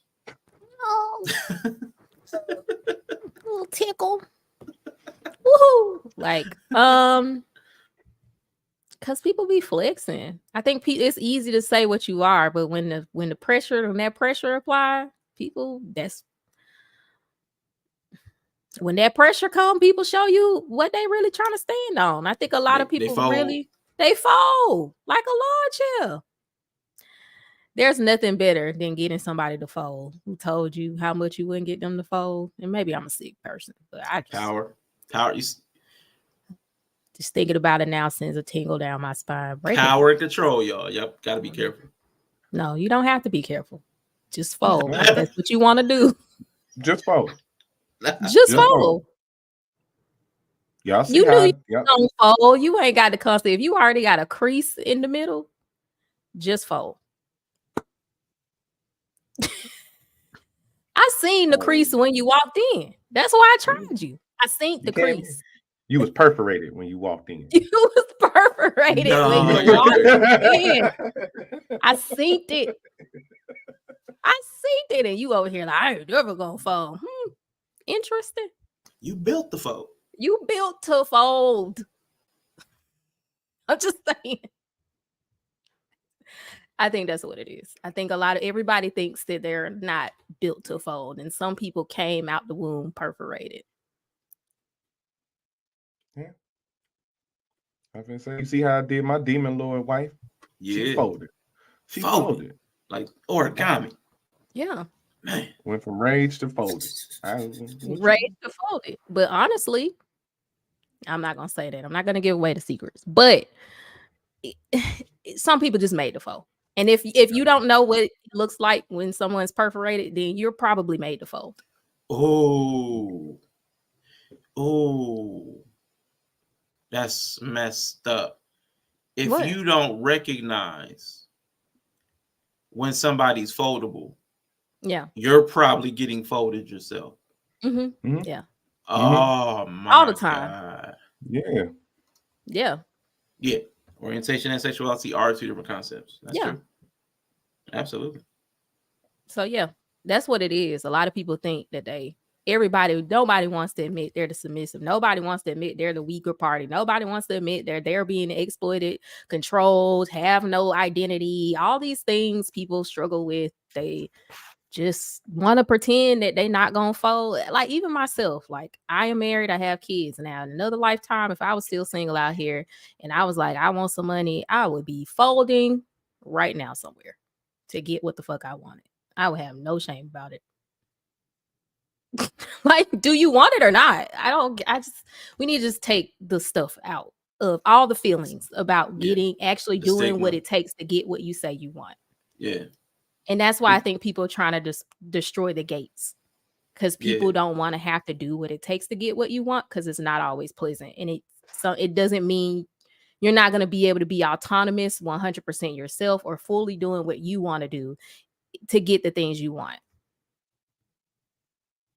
So I think the sexploitation is bad, because I do hate the idea that there are people out there who are being... I do hate the part that, that there are people out there who are so easy to exploit that they're being exploited and have bad feelings about it. I would prefer if everybody confidently just was like, this is a transaction and I'm just doing what I need to do and I feel okay with it. I hate the fact that people have dark negative feelings about doing what it takes. Gotcha. I don't like that part. But at the same time, we were having a conversation off air about that. Like, this is what happens when you have nobody to protect you. If you're perforated, you need to hang around some people if you're perforated who's shooting first, because you're probably not going to be the one to protect yourself. So I feel bad for those people, but it is never going to go away. Yeah. I see you, IG, man. Okay. People try peer pressure, man. It don't work on everybody. Everybody is not built to fold. But I like what Bree said, because it reminded me, like, at some point we're going to have these conversations, like within our families, within our groups of influence. Everybody doesn't have the same temperament and disposition. Some people are really truly agreeable and have a hard time saying no to people. People pleasers. That's a perforation. That means you will collapse if anybody tries to fold. You're built for it. It's crazy. So if you're a people pleaser, if you're somebody who has a hard time saying no to people, if you don't understand being able to make and enforce boundaries, you need a safe person that can advocate for you, because you're probably not willing or able to advocate for yourself. So people that are going into dynamics where power is like a primary part, a component, like going into negotiations, you need somebody that can assist you in that. And I know a lot of times people let their young people get into like the music biz, but they're going in there with people with heavy power dynamics. So it's got to be somebody that will not fold. And no, I don't think we even have language. I know when I was growing up, nobody even talked about stuff like that. What kind of person you were, like what you were kind of built for. Nobody said that. Either you were soft or you were cool, or oh, he's hard. Like everything was kind of like that. It was super like overview. Like when Kendi talked about the tree, it was super simplistic and not well defined. I think we need more definition on what type of person like your children are as you see them growing up, so that you can recognize their traits, help them recognize their traits, and know what to look out for based on their traits, because everybody doesn't need to look out for the same thing. Everybody is not going to fall victim to or be susceptible to the same thing. So I got one of them. I said, boy, you fold up like an accordion. I said, you can't go nowhere till I know I'm sending you off with somebody who gonna put some constitution in you, because talking about collapse, like no backbone. Like people say, no backbone. She is just... And that's probably because, also I understand the dynamic I create. You were raised under me. I'm a very strong personality. So I have caused her probably to some degree to be very compliant and agreeable. I'm not going to be out here like Sharon Stone pretending. Right. Good. So I know she's a fold up chair. So I'm not going to send her out into the world thinking, oh, she's definitely going to stand her ground. Now I have to be very aware of the environments I put her in, because she's just easy. And I know people who can see that will prey on her. She's just gonna have a target on her. So I have to be very careful about where I put her. She just can't do everything everybody can do. She ain't got the constitution for it. So yeah, I'm with that. I mean, that's smart. You gotta look out for people and helping people recognize what their fault, like what they're susceptible to. I think that's the next step of that, because sometimes we're blind to ourselves and we don't have people to guide us towards like, what's your weak spot? Like, cause no, they'll know it, they'll see it in you, and they won't even communicate that to you. And they'll say they care about you, they love you, they want to look out for you, they want to prepare you for the world, but they won't even tell you what you're weak to. Like, man, every time somebody gives you a little bit of attention, you you all in. Or somebody says like, oh, they're giving you some stuff, like you just take that like they like, nah, you need to, just because somebody has something and gives it to you doesn't mean. Like the people who always end up with narcissists. Everybody Man. you date narcissists. Everybody. Mm-hmm. You're problematic. Yeah. Your constant need for attention pairs you up with a love bomber. Who's going to give you the attention? Like, it's just, you're going to get it because that's what you're looking for. That's what makes you feel fulfilled. There's always going to be a square peg for a square hole.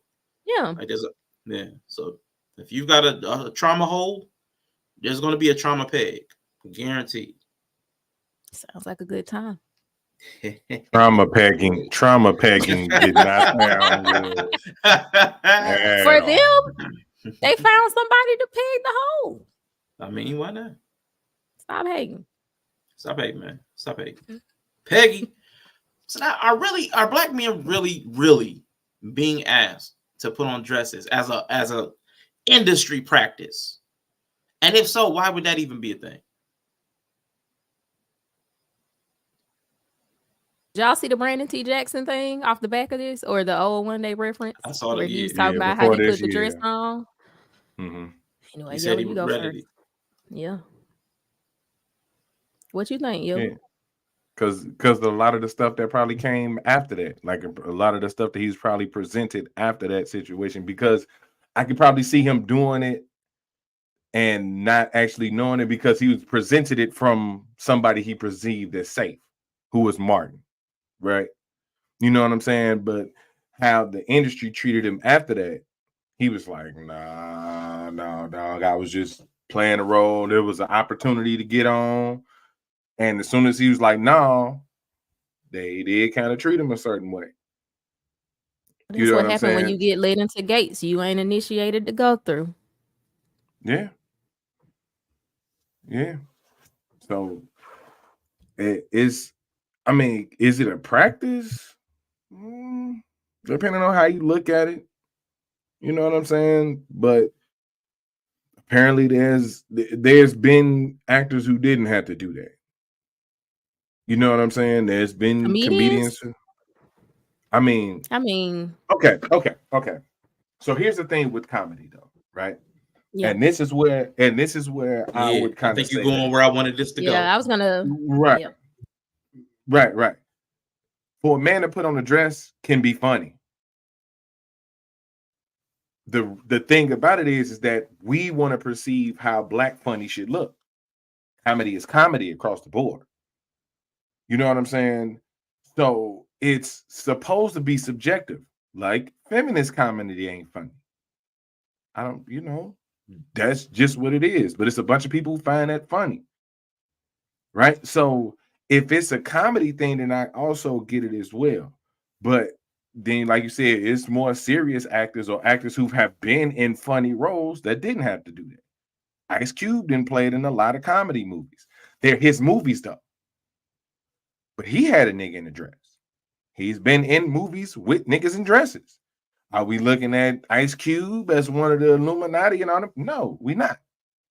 He just a nigga who produced comedy movies. So it's really, it's kind of, I think I know where you was going. It's really subjective when it comes to comedy, because what you find funny might not be funny to everybody else. And then, hey, nigga in a dress was funny. And the thing about it is now we all act like we didn't laugh at that shit. We act like we didn't laugh at Shanae. We act like we didn't watch motherfucking Medea. We act like we didn't watch the shit and laugh. We act like we didn't watch First Sunday and laugh. You know what I'm saying? So don't get all high and mighty about it now. You know what I'm saying? It's comedy, Nick. And also, like you said, I think this is a very black specific taboo. Like, I think it's a big deal because it's a big deal for us, kind of in a way. Like, But historically, like, you know, Shakespeare, back in the day, men played all the roles. So it was like men played the women in Shakespearean plays and stuff. So once again, I think it's part of that integrating culture kind of thing as well. Because in those cultures where it was like patriarchal truly, or men only did certain things, men historically played both of the roles. So I think it's some of that still too, that is like even behind the fact, it's like Black culture has been historically very conservative in like kind of its own, even within alongside white culture. And I think some of this is just like being able to blend the culture, because you're going into someone else's world. When you start talking about Hollywood and stuff, that's not Black culture. So it's like, you know, it just kind of makes sense to me. I think it's become a thing because we make it a thing. Like not like we made it a thing, but it's just like it's more impactful for us. And also it works because, like Yella said, we laugh at it. So now it's definitely their life. For whatever reason, Black people think a man in a dress is hilarious. Of course, they're going to keep putting men in dresses because we think it's something about those caricatures they do. The big mamas, it connects to us and we think it's funny. So I think it's like a multiple layer thing where they've picked up on it, that for us, our particular brand of comedy, it connects, versus for white comedians or white actors, they don't have the big mama thing, they don't have the church, like it's not quite the same. But I've seen a lot of white comedians dress up as women, so I mean, I'm finna say Dana Robin Carvey. Williams Dana Carvey Yes, came to my yeah. head immediately, and Robin Williams. Like it. Mhm. So, but do we like really think about them when we have these conversations? No, That's what I because mean by we make it a thing. No, because it's already imposed on them from our standpoint. That idea of why they did it is already put on them. But that is one example though. Robin Williams, we don't treat him like that. Miss Doubtfire, a hood classic. Sure is. Okay, what's that? And he's a respected comedian. Bye, fruiting. Mm-hmm. And he was a respected comedian. But a lot of these Black comedians who have done it though are respected, gone on to become respected comedians. Mm-hmm. So it's still like, once again, they're engaging in that culture, but we give them the backlash. Like how Black culture sees that is where the theme becomes a thing, and it becomes a backlash thing because of how we see it, how we perceive it. Right. Yeah, I would say, and I do agree. Like there's components. There's so many components to this. Like shout out to King Mike's World. First time I've seen you. Thank you for coming. It's not the same. Black suffer more backlash, and I would say there is a lot more, I would say, at stake. It's more loaded for Black people. Everything's more loaded for Black people in this country because we're like second-class citizens. It'll never be like nobody ever wants to admit that, but we all know the impacts of racism in this country and outcomes in this country and opportunities. And there's no, I will never let anybody say racism and all that stuff doesn't exist. So not just because of that second-class citizenry, just by the numbers, we're a minority and becoming an increasingly small minority. So every slight is magnified. So we feel it differently. We see all these things, but then there's the tropes. So like we're Black people that have a system that exists within another system. So our system, we're trying to protect certain images and ideas. We're in another system that wants to actually do the opposite. Like anti-Blackness is what I'll use. We're in a system that is anti-Black. So there's two things going on at the same time. While in specific, Black people probably should or should not have a problem with the whole dress thing, because I would say historically, men in Africa, in Asia, I've seen it, and in Asia, I would say like the kabuki, men have entertained by dressing as women, centuries old. So it's not like this is just a Eurocentric practice. It's not that. But in this country specifically, we have the conflict of we're never going to feel free to do what everybody else does. because of the backlash. We'll never feel free to do what everybody else does. We're always going to feel like it's heavier on us. And then because of that same dynamic, we're heavier handed on each other, because the moment it impacts you, it impacts me. The moment Yella says something super crazy, I'm like, God damn it. I feel it too. Somebody gonna be looking at me crazy.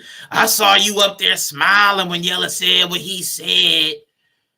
And I'm gonna catch that heat. Somebody's gonna question me, and they'll feel more comfortable questioning me because of my position in society, where they probably wouldn't question a white man.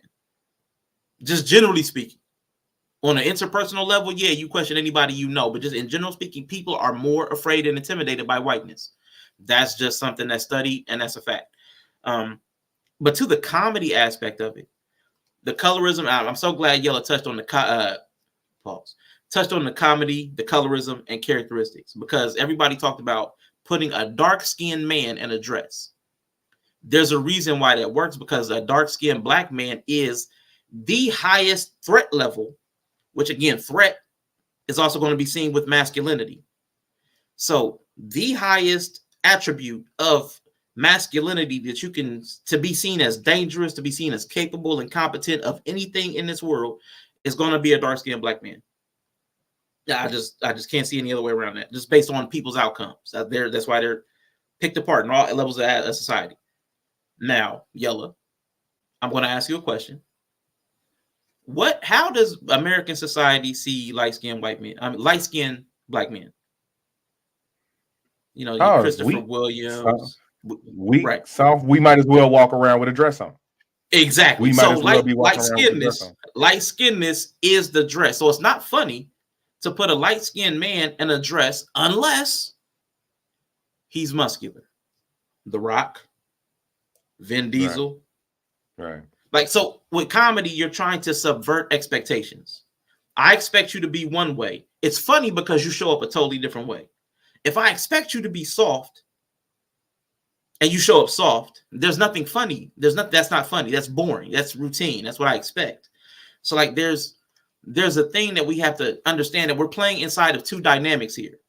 There's a dynamic that we're black, and we have the colorism thing for us that impacts us. And it hurts us, and we're worried about social perception of black people. That's us. But then we're in a system that doesn't care about any of that. Doesn't care. What's funny? I'm going to make the big black dude as soft or as feminine as possible. That's funny because he's not soft or feminine. There's nothing about him that says soft or feminine. If I'm in an elevator with the big dark-skinned black man, I'm a little afraid. But let's make him the friendliest, goofiest person. That's funny. Let's make Bree the monster. She's 5'2", small, great smile. Let's make her the sinister person. Let's make her the serial killer. That's funny. It would even be hard for the people in a movie to take her seriously. You watch a movie where Bree is a serial killer and tracking people down and not using manipulation, just force. Bree is just running people down and slamming them and killing them. If that was happening, everybody would be like, nah, y'all stupid. It would be funny. It would be great. I mean, in Hollywood, they do that a lot, even outside of comedy. You always have that. People like the action movie with the small female that's like beating everybody's ass because that shit would never happen. That's a big thing right now. Or in the creepy movies, it's always the creepy kids. You know how it's always like the cute kid that's creepy. That's Yeah, Megan or something like that. It's a formula. It's a formula. It's psychology. Yeah. It's playing on our psychology. So I mean, I think now I don't expect everybody to think through all these different layers at the same time. I don't. Mm-hmm. But I think at some point we need to start becoming aware of the systems that we're playing in, because we're in multiple layers of systems. There's not just one system. Everybody's like, the system. Now, there's more than one. Like there's far more than one system that we're in. There are multiple black systems running. There's the system of black maleness. There's like every time anybody uses an ism, like colorism, we're talking about multiple systems. So brown-skinned men have a system, dark-skinned men have a system, light-skinned men have a system. But then the male part of it has a system too. That's different from the woman side. So the black women of the different color grades have different systems as well that govern them, that slot them in society. And that's just within black society. They also go into other groups. And there are layers of systems there, which is why everybody's like going crazy because we're trying to navigate all these systems with no knowledge of it. We just have all these feelings behind it. We catch all the feelings and nobody's schooling us on this stuff. We in depending on how we feel that day. It's what system is the overarching one that's gonna be the argument today? It's whatever one you feel. It's no standard. And then that's just true too. What King Mike's World is saying. And then there are people, when you have power and you have everything at your disposal, you have another system at play.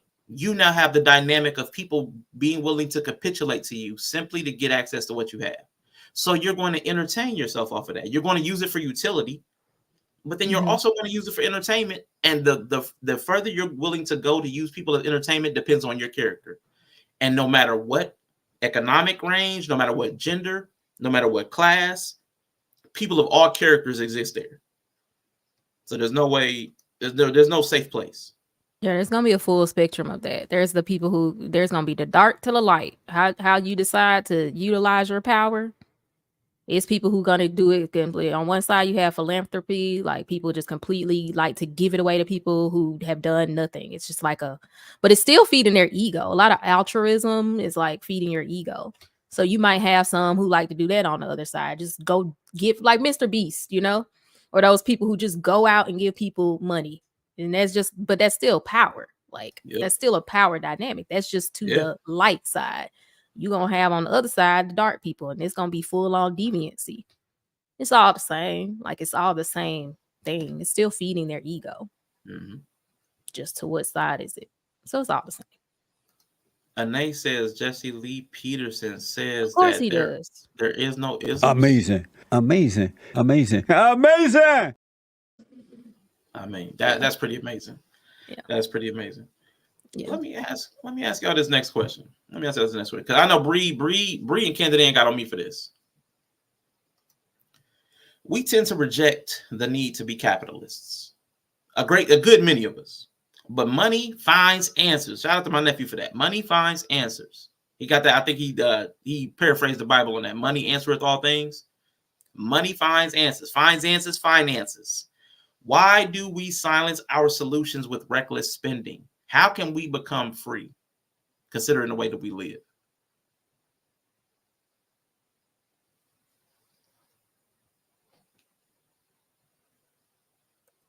Why do we? No, I had to kind of making faces in my head a different way. Yeah.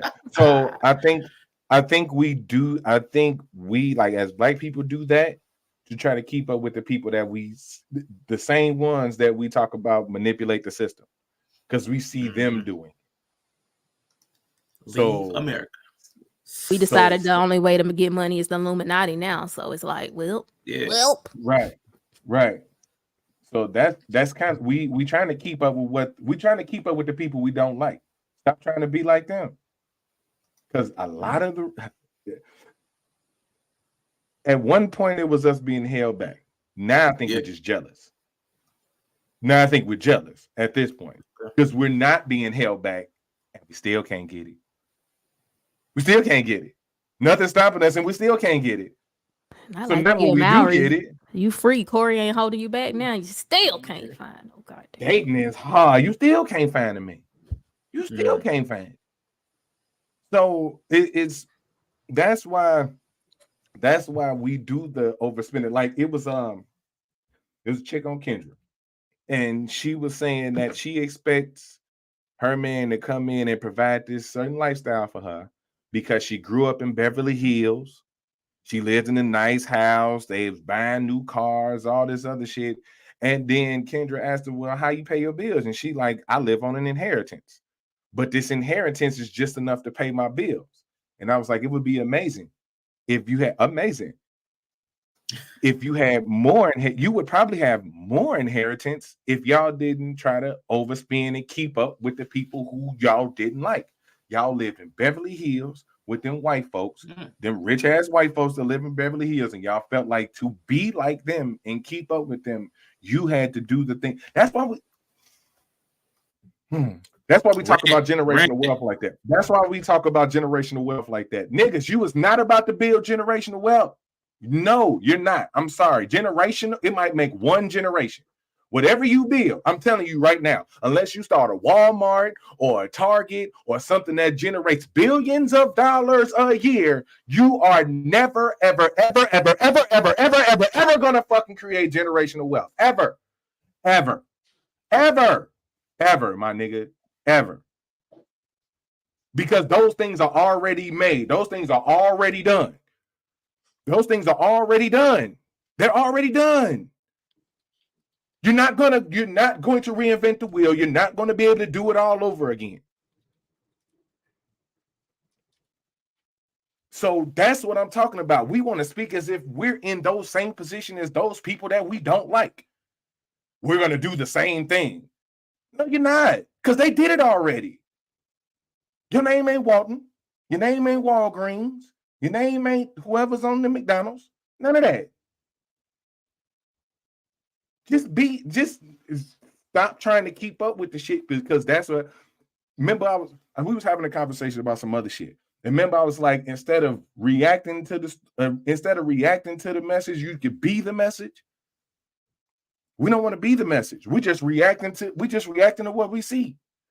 That's why you basic bitches is out here buying Stanley cups. That's why shit like Stanley cup, shit like hilarious. that, bro.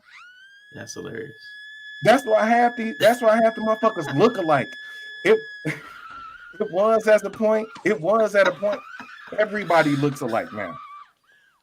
Everybody got the same edges. Everybody wearing the same outfits. Y'all all fucking look alike. What is that? The Regina, that's that scream she was talking about. That Regina George scream. It's some actress in a movie. In Mean Girls, when she was so mad, she just walked in the room and started screaming. That's what I was thinking about. She just ran. She just started tearing shit down off the wall. She was just so over it. That's where I'm at. We can't be good. We gotta be something life altering. Just be good, my nigga. That's why we be regular. Be regular. Ooh, you're not going to find luxury. You're not going to find luxury because you're never going to have that level of freedom. You're never going to have. You're black in America. You're never going to have that level of freedom. Live with it. You might start fucking dudes and wearing dresses. Thank you. You guess what? When you do, you're going to be the fucking problem. You're going to become the problem. Are you prepared to be that? Because you're not. Because guess what? You're going to start doing dumb shit to remind everybody that, yeah, I'm just like you. And when you end up blowing $1 billion in a day because you said some dumb shit online while you got to deal with Adidas and you looking stupid as hell now, or you get fired from Harvard because you want to motherfucking be something other than Harvard's president, you want to make this stance on this fucking political shit, you blowing this shit because you want to be something other than what you should be. Leave America. I'm telling you, they want to get in, then you want to get in, and like I said, keeping it real goes wrong. You know which culture you gonna be in. Yeah, which culture you finna be in. You finna be, and that's what we gotta kind of accept. Like black culture has a lot of things you have to accept that if you want to stay if you want to stay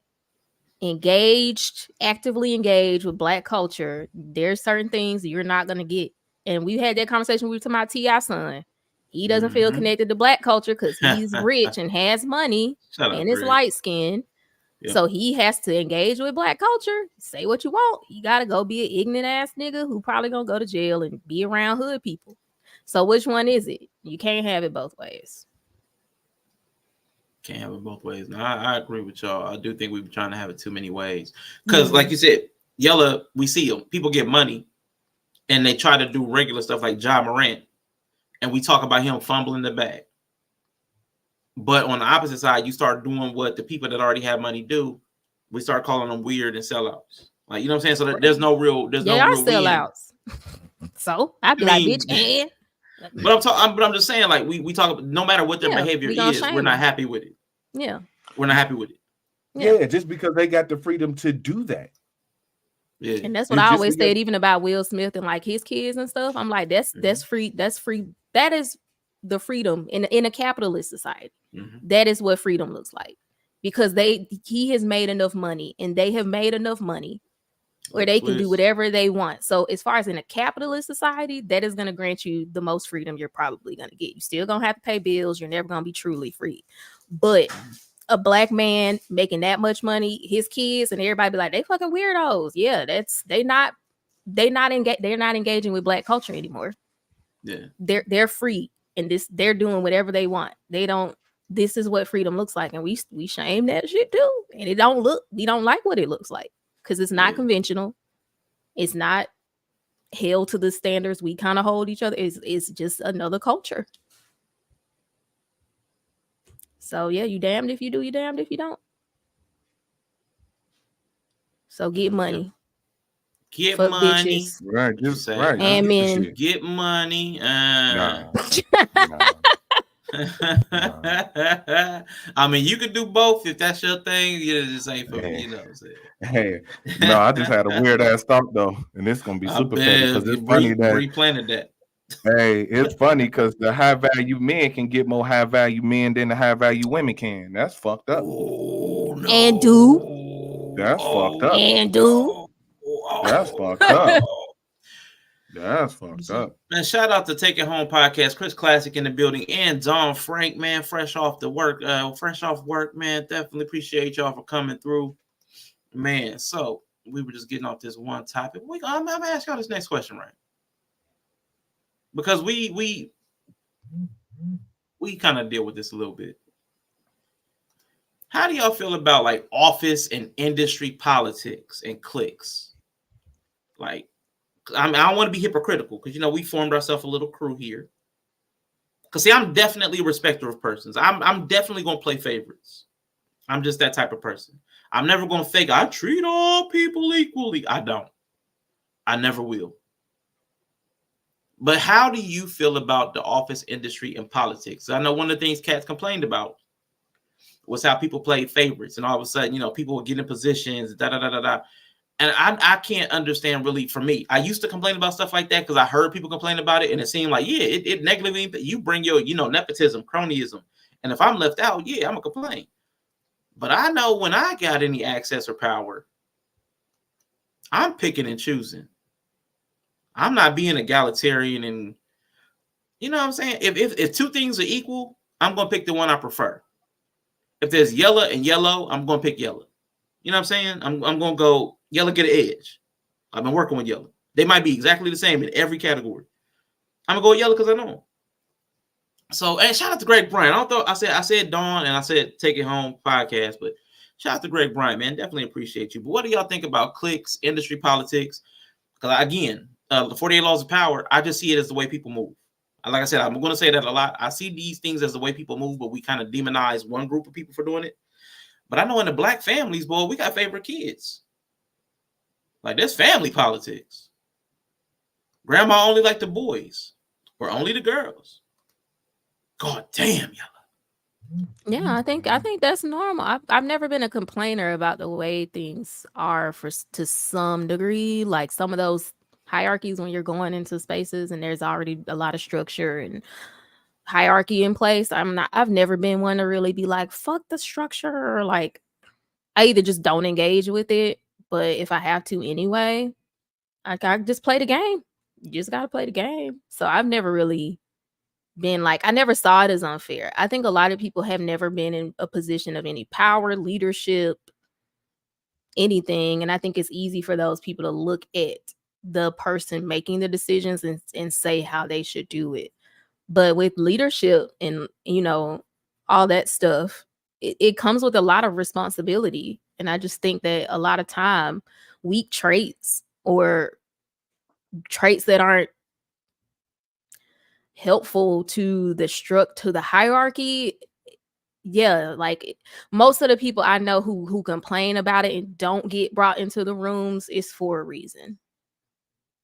And I think it's easier for them to sit around and come up with all these reasons why. But a lot of times, sometimes it's not even like a negative trait. It can just be like I said, I don't like super agreeable people. Like if I was putting together a team that like we got to get some shit done, Like, I might not want, if I just you got to put together a 4-person squad, 5-person squad, because we got to go in here and change some stuff. Like, if I was going to do a complete rework of a department or something, I wouldn't want an agreeable person on my team. Now, they might be able to, go do something else. So once again, but to that agreeable person, they may feel like they deserve it and they could bring something to the team. So a lot of people who just have certain traits that they can't really do anything about, I think sometimes it is easier to just say, okay, well, it's a problem with the system. And it's like, no, you're just weak. So you might not ever get in that room. And that's all right. It's somewhere else you can be great. Somewhere you can be great. But it ain't gonna be here. And I think a lot of people have a hard time with accepting that with already predetermined structures. And see, like to King Mike's world, now if the person you favor is horrible for the job, you got to be a boss to make the right decision. I would say some people, though, don't necessarily have the outcomes that we think in mind. Like some people's whole point of business is to be able to put their people on, no matter how horrible they are. They're not trying to make a successful business. So I think we also have to accept that not everybody. I remember during Obama and Trump, during those years, everybody kept saying, like, why are these people voting against their own self-interest? What if their self-interest is not what you think it is or what you think it should be? You know what I'm saying? Like, we have that. I think that's a thing we think, too. We think everybody's trying to be what we think is successful. And sometimes success to somebody else is just trying to keep you down or trying to put their people on. Or it could be some other little side quest. We thinking it's the main quest, but no, it could be any number of things. There's so many aspects that go into that kind of thing. Like, the outcome versus like there's so many little small pieces to it. It's not just I want this. It's like, no, like I low-key might want an asshole on my team. I mean, that's fair too. I'ma pretend at the meeting, oh, y'all don't like the way they talk. Okay, I received that. No, I put the asshole on the team for a reason, And the people who are under the control, they don't have the privilege to know. And a lot of times don't even know what they need. So I'm definitely not gonna tell y'all. Like, y'all need an asshole. Because when I put the nice person in there, y'all ain't listening. That's true. So I picked the asshole, and y'all gonna come to me and complain about it all the time. And I'm gonna be like, oh yeah, okay, yeah. Y'all don't know what the fuck y'all need. That's why y'all down there.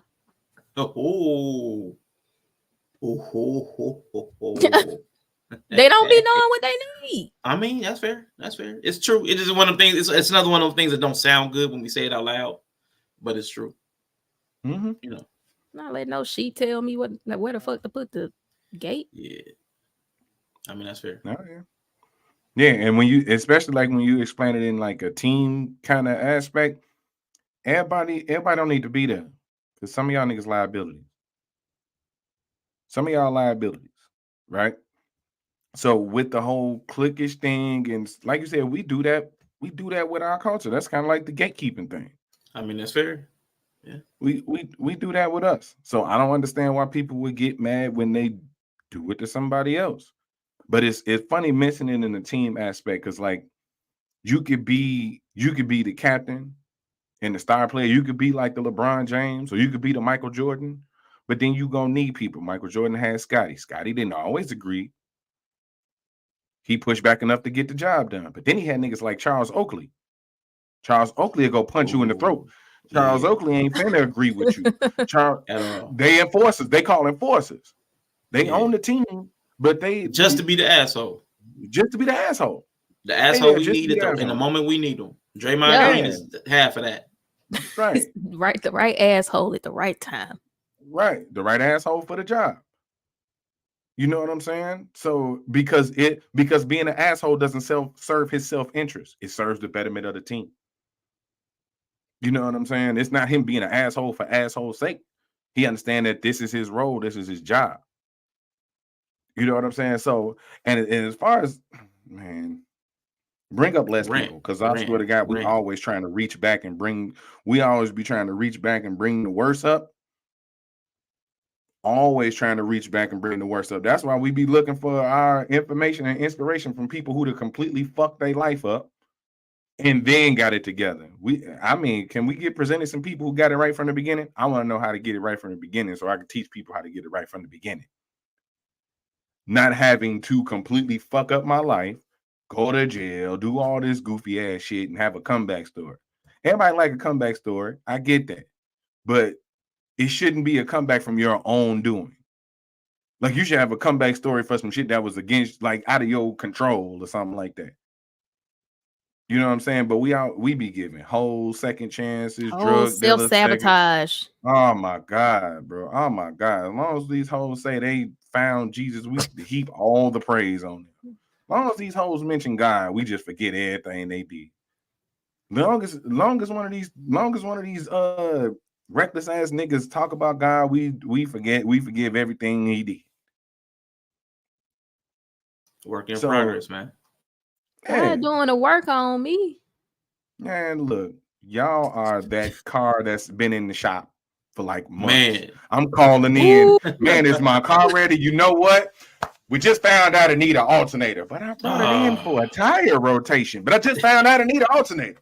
Yeah, you know we what got I'm to get to saying? Man, I know a mechanic like that. He like the cheap. He got a cheap price. You take your car to Mike, that shit gonna be in that month.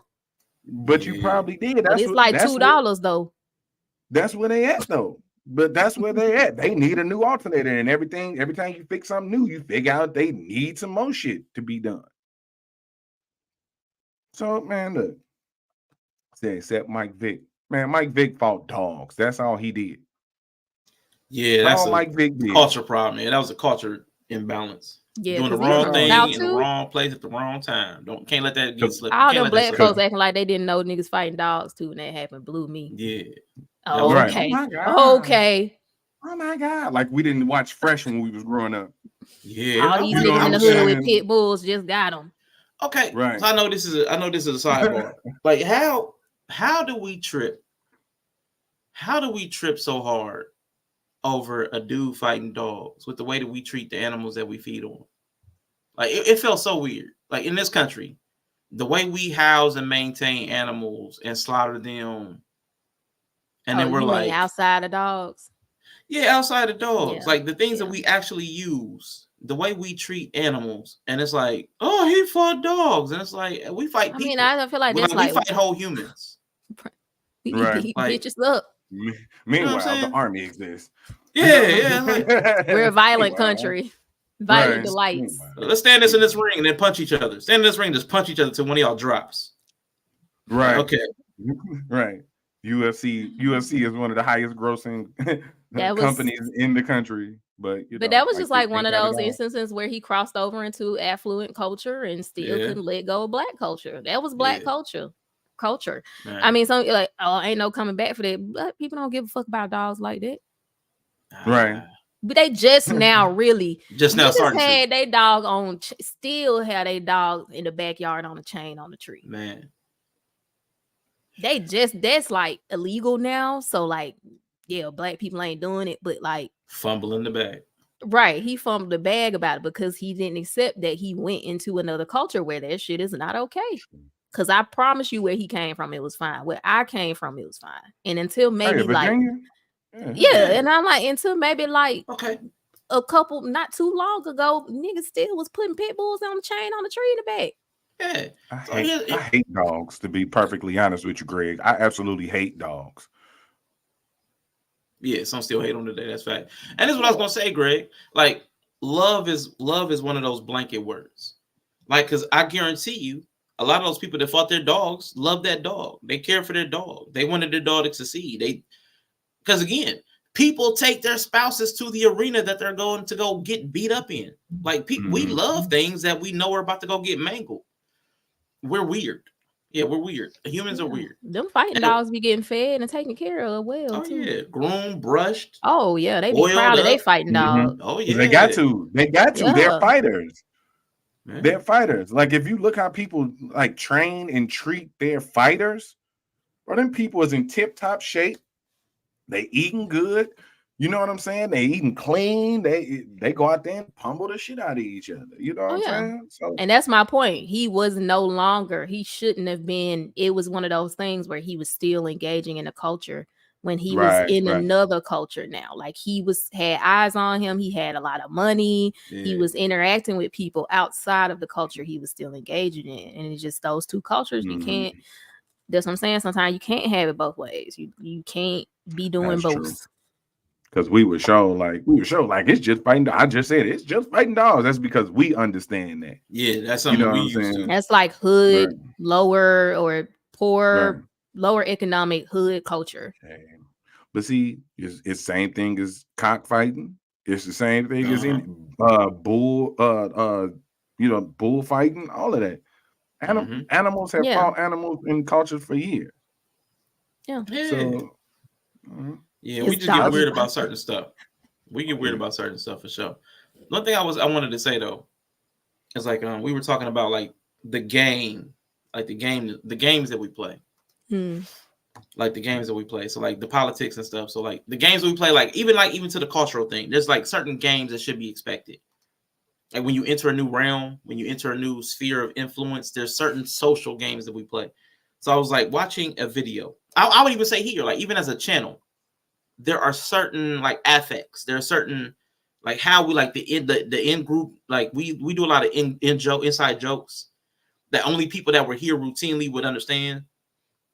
Like the whole dime thing. If somebody just came in fresh off the street, the dime thing wouldn't make sense. As a matter of fact, I think I still owe Dury an explanation because he has like, what's the dime thing about? But I watched a video today where a guy talked about like we a lot of people in society now are trying to, and in America specifically, are trying to remove the games. We're trying to remove the social politeness, the culture of playing I guess like I would say like social lubricants, all the things that keep things smooth. I didn't like that word.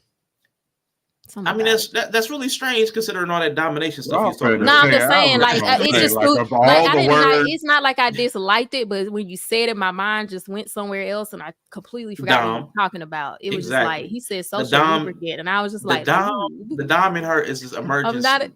No, it's just when you said it, it just completely changed the energy of the sentence for me, and I was like, why he pick lubricant?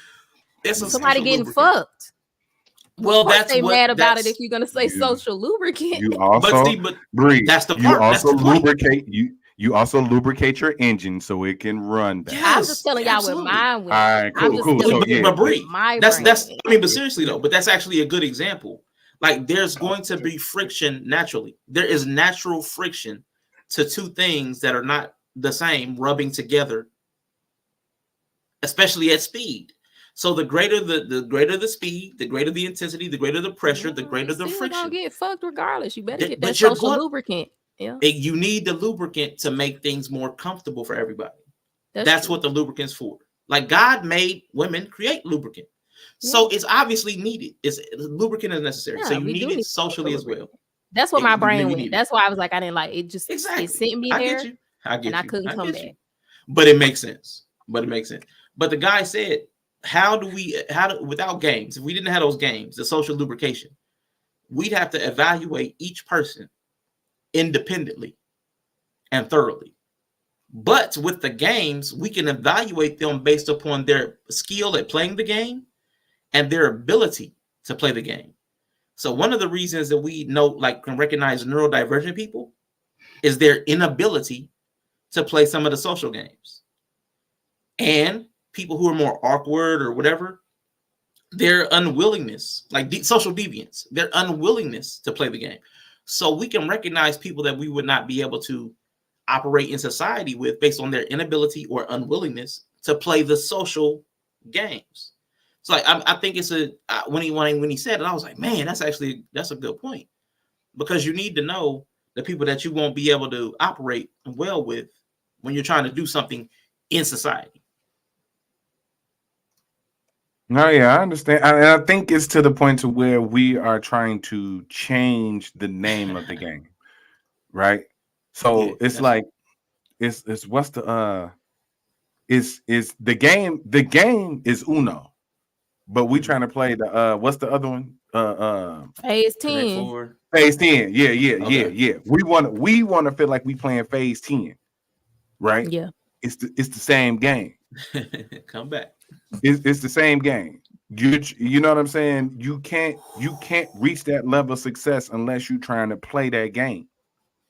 But we want to reword it, right? We want to act like we're not using the hell out of people and getting over on people to get what we want. Yeah. Right. But there's a different way. There's a way to do it without doing that. But we want the same. You're never going to reach that level of success unless you're willing to trample over some people. But for us black folks, that's not gotta be competitive. We don't. We it's like we don't want to be competitive. Mm-hmm. Everybody can win, or we just throw away the rules at all, so there's no losers. Right. And it's for like, I think it's to protect our conscience. You know what I'm saying? Ego, like it's to protect our ego that we're not gonna play that game, but we're just gonna play another game and call it the same. We're gonna play the same game. We're just gonna call it a different name. There was an example for that. I don't think you watched that show, but on that Squid Games challenge show, they had to play a marble game, and she would not compete. Yeah. She just was like, I can't compete, so let's just play another game where skills don't matter. And he was like, bitch, the fuck? Yeah. For $4.5 million? No, bro. We need to compete. He was like, I want to compete. I don't want to leave it to chance. And she was just like, they're playing marble. She's like, I want to play a game where it doesn't require any skills so that I have just as much of a chance to win. He's like, Yep. And we don't. Why would I do that? And we don't, man. And as black folks, we don't even understand we're playing that losing game. Yeah, they both went home. Yep. Yeah, we're playing that losing game. Like not every, I'm not gonna say it, but a lot of the businesses and companies that get started are either way too niche to generate that type of income, or are businesses that will never compete with the highest of the high ends, right? So, like, everybody's selling clothes right now. Yeah. Right. If you're selling clothes right now, you need to be happy. Like, I'm gonna ask Bree, you would be happy with just being good, right? Do you need to be Versace? Oh, hell no. Right, that's what I'm saying, right? And that's why I kind of brought that in. I got a merch line that sell t-shirts and shit too, right? That's super competitive, right, Bree? That's super competitive. Most of us would think that we're not successful in that field because people hating on us. They don't want to support us. Right. You know the speeches they give. Oh, my haters trying to keep me down. No, you didn't. I'm almost mad Bree ain't making it because the shit she put out compared to what they, bro, I swear. Hey, you ain't lying. Bro, I'm gonna make it. But see, I understand that I'm not playing the game. Like, once I really decide to play the game, I'm gonna be all right. You're gonna be where you at. Yeah. But I'm talking about we play the losing game with the bare minimum.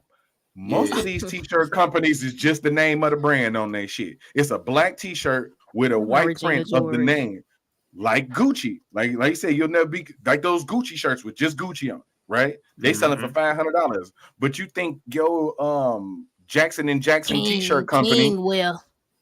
You know what I'm saying, right? Kingwear. Right, Kingwear. You know what I'm saying? Gorgeous gear, some stupid ass shit like that is gonna be the next Gucci. Why it gotta be stupid?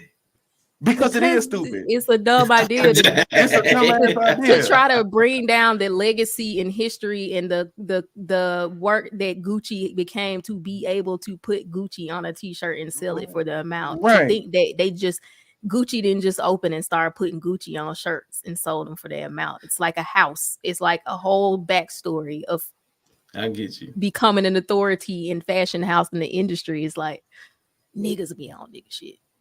Yeah, right. But my nephew had this homeboy. Oh, go ahead. Go ahead. No, go ahead. Don't wave me off. I'm waving you up. What I say? Go. I said go. I'm telling you to go. And I'm telling you to go. Don't tell me when to go. But I'm gonna tell you when to go. Go. Dumb. I can't stand it. But anyway, now what I was gonna say, man, my nephew, man, you know my nephew like to wear suits, man. My nephew's stylish. His homeboy started getting into like tailoring and all that stuff, like, and my nephew cracked me up because he said nobody knows him. You know, he's just getting himself out there. Just made some suits and put them. He was like in one show, he made like a duffel bag and was selling it for $500. And my nephew was like, "I'm out. I'm out. You're tripping." I was like, "Nobody knows you yet. Like, nobody knows you. Like, and you're hand making everything like one at a time, which means there's like these long turnaround times. It's like, which means you're limiting what you can make. Mm-hmm. If you it's funny. It's funny that we do that, man. It's funny because we are. I think we have a built-in, like, what's that thing? Like a handicap. Like in a lot of sports, there's a handicap. So we're like, you have to support Black businesses. So we default to thinking we have to accept certain levels of mediocrity or substandard, like poor customer service. We had that whole Keith Lee Atlanta thing. We have to accept poor service, somebody showing up late, not opening on time, not being open on the days that you say that you're going to be open, inferior products because, you know, we just don't have the same access. We don't have the same distribution. We don't have the same networks. I can understand all of that. But in my line of thinking, if I know I have all of these handicaps, I'm going to specialize in one of these things. Either my stuff is going to be the most expertly crafted thing in the world, or your service is going to be impeccable. I know I'm relying on other people's distribution. I'm relying on other people's manufacturing, but I know I'm going to give you expert, personalized customer service because I can control that aspect. Everybody else, it seems like in our groups, we want to give whatever we have, and it has to be like almost like when Yella be complaining about women, the way they say, "Take me as I am." It'd be like no matter what I put out, it doesn't matter how trash it is, it has to be celebrated. And I'm like, that part, I really wish we would get rid of that out of our businesses. There's no excuse for this. There's no excuse. I'm dissociating. Yeah, you I'm started dissociated because I'm so bad right now. My jaw is so clenched. I was like you start a company, you start a business, and you're charging the price of your highest competition. Yes, sir. And then damn near shaming people into coming to pay for that overpriced shit, which probably ain't got good quality. I'm coming to pay top dollar for something that probably ain't good quality, bad, gonna fall apart in a year. Or this food is either I'm coming to pay high quality for food that been killing us for years. Man, that's a point.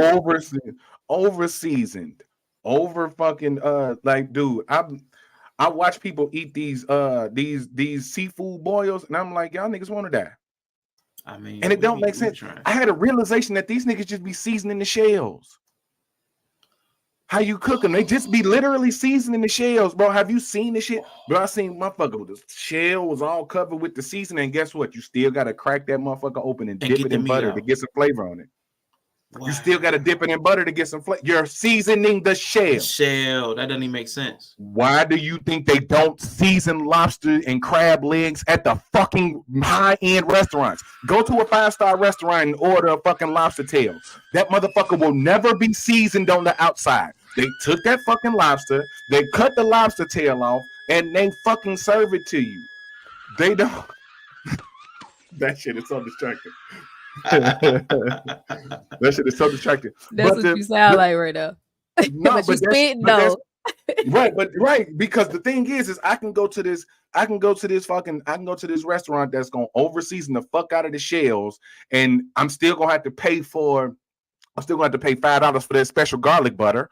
Or I can go to this Michelin restaurant where their specialty is the garlic butter. Facts. That's what their specialty is, the garlic butter, not the over-seasoned shell that you not gonna eat. Shit, you might have to pay a cover charge for that bitch too if it's in the hood and it's a hookah lounge. So receive no, you didn't. Cover charge parking fee. Right. Y'all playing. I'm just saying. I mean, you ain't lying.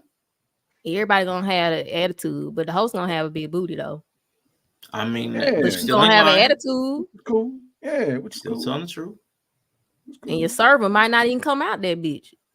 That's true. Till they take your order for about 20, 30 minutes. We all know. I'm not gonna go on no black business rant. Whew. Yes, My soul left my body when y'all was talking. I just like, let me just. Yeah, I just think we really have allowed too many built-in excuses. Like I think we've adopted and accepted too many things that allow us to be.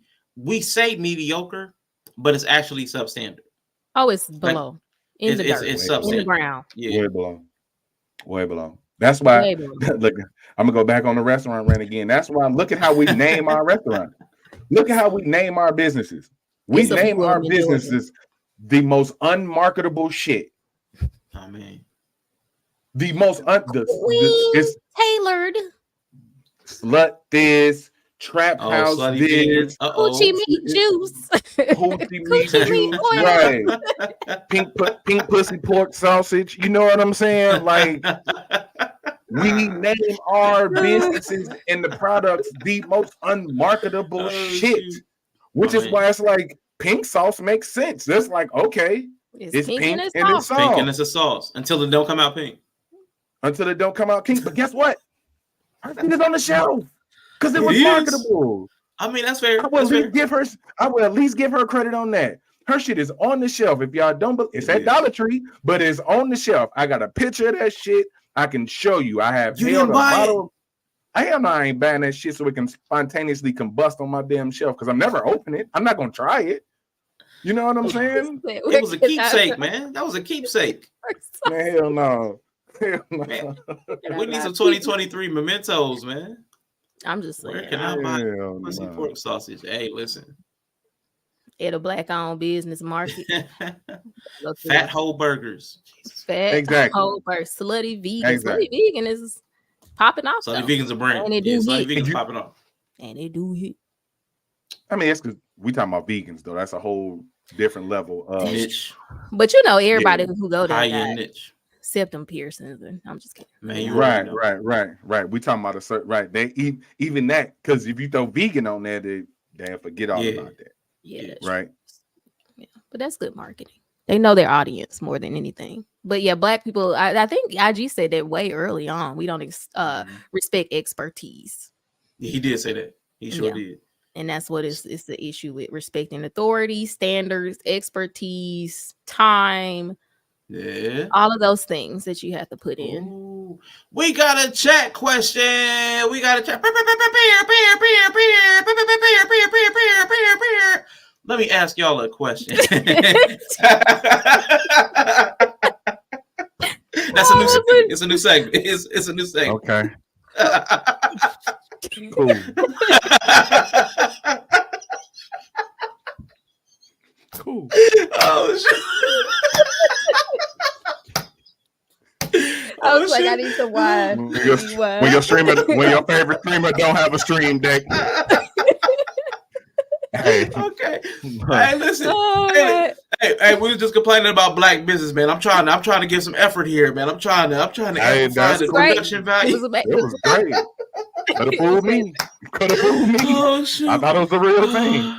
It was my whole feeling. I'm already in the space. All right. Oh crap! All right, let me quit. Okay. Yep. Let me ask y'all a question. Do you feel you have place in your life where you know you're performing at a mediocre level? If so, what is keeping you there? You don't have to give specifics. Y'all want me to go first? Or one of y'all want to lead? Let me know. I'm always going to embarrass myself. Go ahead. I might as well embarrass myself. You start. In most places in my life, I am operating societally within the constructs of the American capitalist system, right?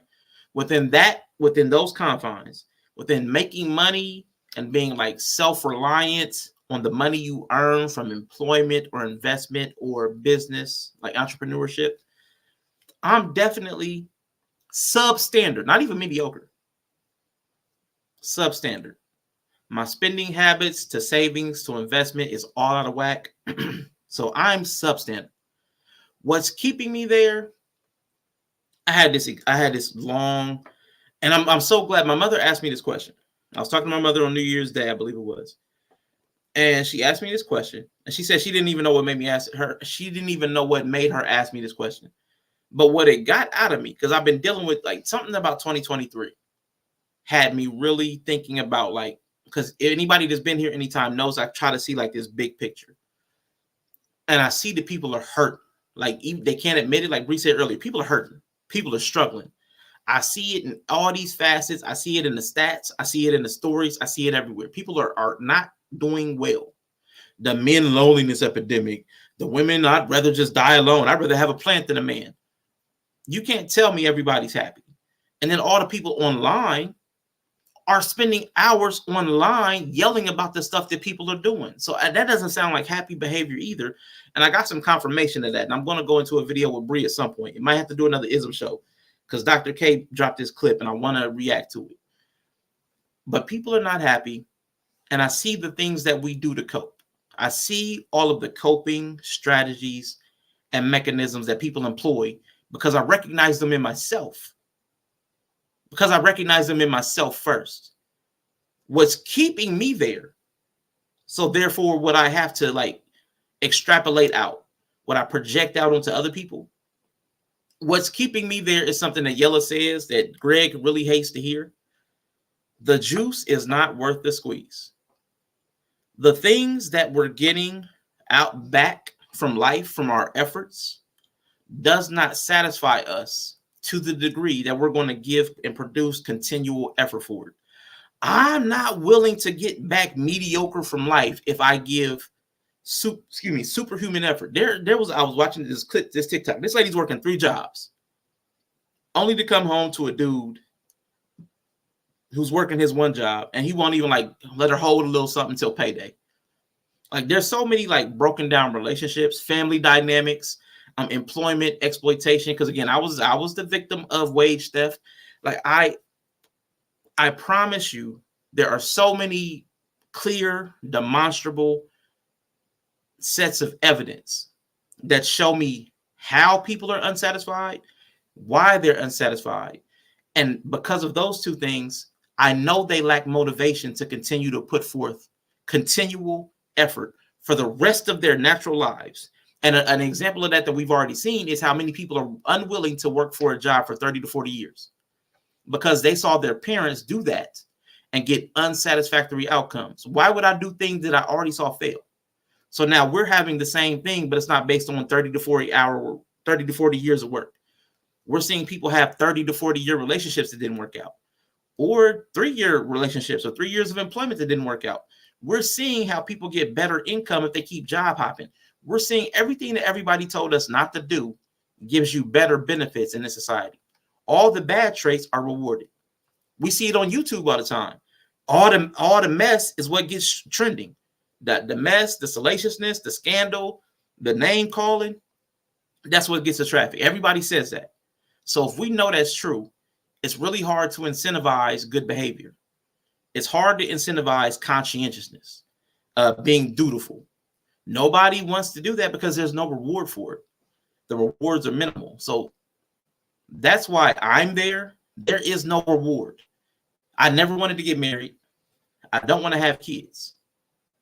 So what in the world? I don't want to own a business. I don't want to see my name on something, especially if it's going to get turned over to somebody else or somebody could do a corporate takeover and steal it. I don't want any of the negative outcomes that are most closely associated with what happens in life. So why would I work my ass off to get it only to lose it? It doesn't make any sense. Nobody can make that make sense. So that means I have to have some sort of delusion to work as hard as I can to make something great, only to either burn out, have it stolen from me, or pass it on to people who don't appreciate it because it was never their dream, which means I don't have a win. There's no victory for me other than the victory that goes along the way, which is why I'm here today with people who the victory is for me to speak with people that I enjoy speaking with. That's my win condition. Bree had a great stream, and I think I clipped it at one point. I think I had it as a part of a stream. My win condition is having the conversations that I enjoy. Because the outcomes, like having 1,000 people, having 10,000, 100,000, I can't. I don't even see that being worth it because I see people that get 10,000, 100,000, and they quit. Why? it cannot be worth it. It cannot be worth it. So that's my answer. But let me let y'all answer that question. I know I went on a rant. I know I should have played Regina George, but you was doing good. You was spitting. Yeah. For me, I would say I'm a person who I'm a maximalist to some degree. I do like to try to push myself to be great in certain areas, but there is one area in my life I give no fucks about being great at, and that's domestic duties. I am very cruising on mediocre right there. Maybe substandard sometimes because I don't give a fuck. So I'm very critical of my life. I go through it and I say, do I want to be better here? Do I want to be better there? And there's some areas where I would say I'm not great at, I understand, I can choose to be empathetic. I'm not good at it. I would say mediocre when it comes to being empathetic to people as well. So those are the two areas. But as far as domestic stuff, it's another one of those, the juice isn't worth the squeeze. Be good at some shit. So for what? I'm good. I cook stuff. I can cook. I like to eat. So it's yeah, I can cook. But no, I cook and clean. I stay home. I work 1 day a week. And I just started doing it. I haven't worked for 3 years. So I stay home. I be doing it. But I'm not out here Martha Stewart and this shit. I'm not out here pretending like this is what I love to do. I tell them every day I hate the shit. I hate doing the shit. I want to do it. I don't want to do it. I don't want to do it. If we had $1 million, I would not be doing any of this. It would all be outsourced. I do not enjoy it. I don't find pride in it. It's not connected to my pride at all. It is not connected to my identity. It is not connected to the value I see in myself. So I have decided that because it's so unimportant to me, I will perform it to the level that is required of my duty and responsibility. But bitch, that's it. We ain't doing nothing above and beyond. And I be cruising. And I know my husband be irritated. I don't give a fuck. It's going to stay there because you can't be good at everything. So the things I choose to focus on, I listen to the bigger picture. I sat and listened to him. What do you want from your life? What do you want for us? Great. When I crunched it all down, me putting on this apron and loving that shit was not making a difference to the outcome, he said. So you know what? Okay, great. Good to know. I'll make sure you get your 100 acres. You have a successful career. You get your money. I'm going to do this. I'm going to do that. That stuff over there. Maybe my aunties think I ain't shit, but I don't care. So that's the thing. And I'm going to stay mediocre at it. So. Yeah. Shout out Shaq Cutie in the building. Okay. So now listen, before he even starts, this man is constantly telling everybody he pisses excellence. So he's gonna have struggle to come up. He's gonna struggle to come up with an actual answer. He's gonna struggle, but I mean, try. You might be mediocre at finding what you're mediocre about. The world's most interesting man. This is the 3 flaws question. That they 3 flaws. 3 flaws. Kendrick. Nah, but I'm glad y'all went first because he gave me kind of time to think.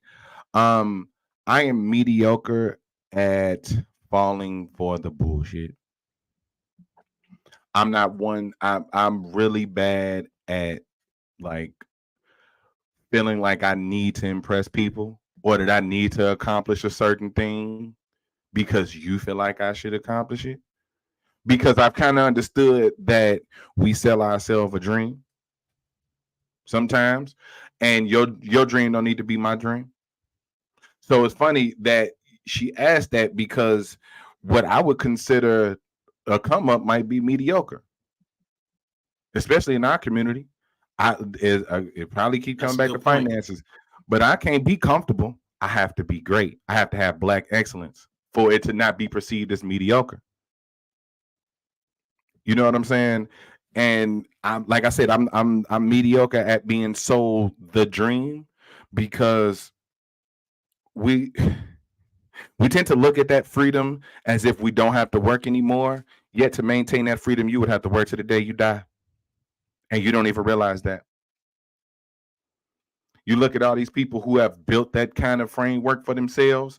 They were either in power of what they were running or until they were incapable of doing it or until they died. Like, do you imagine just imagine the amount of work you would have to do every day to maintain $1 billion net worth. Just imagine, just imagine the level of work you would have to do every day to maintain a $500,000 net worth. I'm going to take it out of a ridiculous amount. You will have to work every day for the rest of your life to maintain a $500,000 net worth. Because once you stop doing something, it's going to go away. It's going to slowly trickle down. It was like the Simone Biles conversation. When they don't understand that when she stops being who she is, her net worth is going to go down. She's going to become mediocre. And her husband ain't shit, right? He ain't even mediocre. Right. He mediocre. So my thing is this, ain't shit. When I hear that, I know, yeah, I ain't good at this. I ain't good at wanting to be great because I feel like I should be great. I'm going to be me. And that's going to be great enough. That's why I say I wake up and piss excellence. Regardless of what I got, I'm excellent.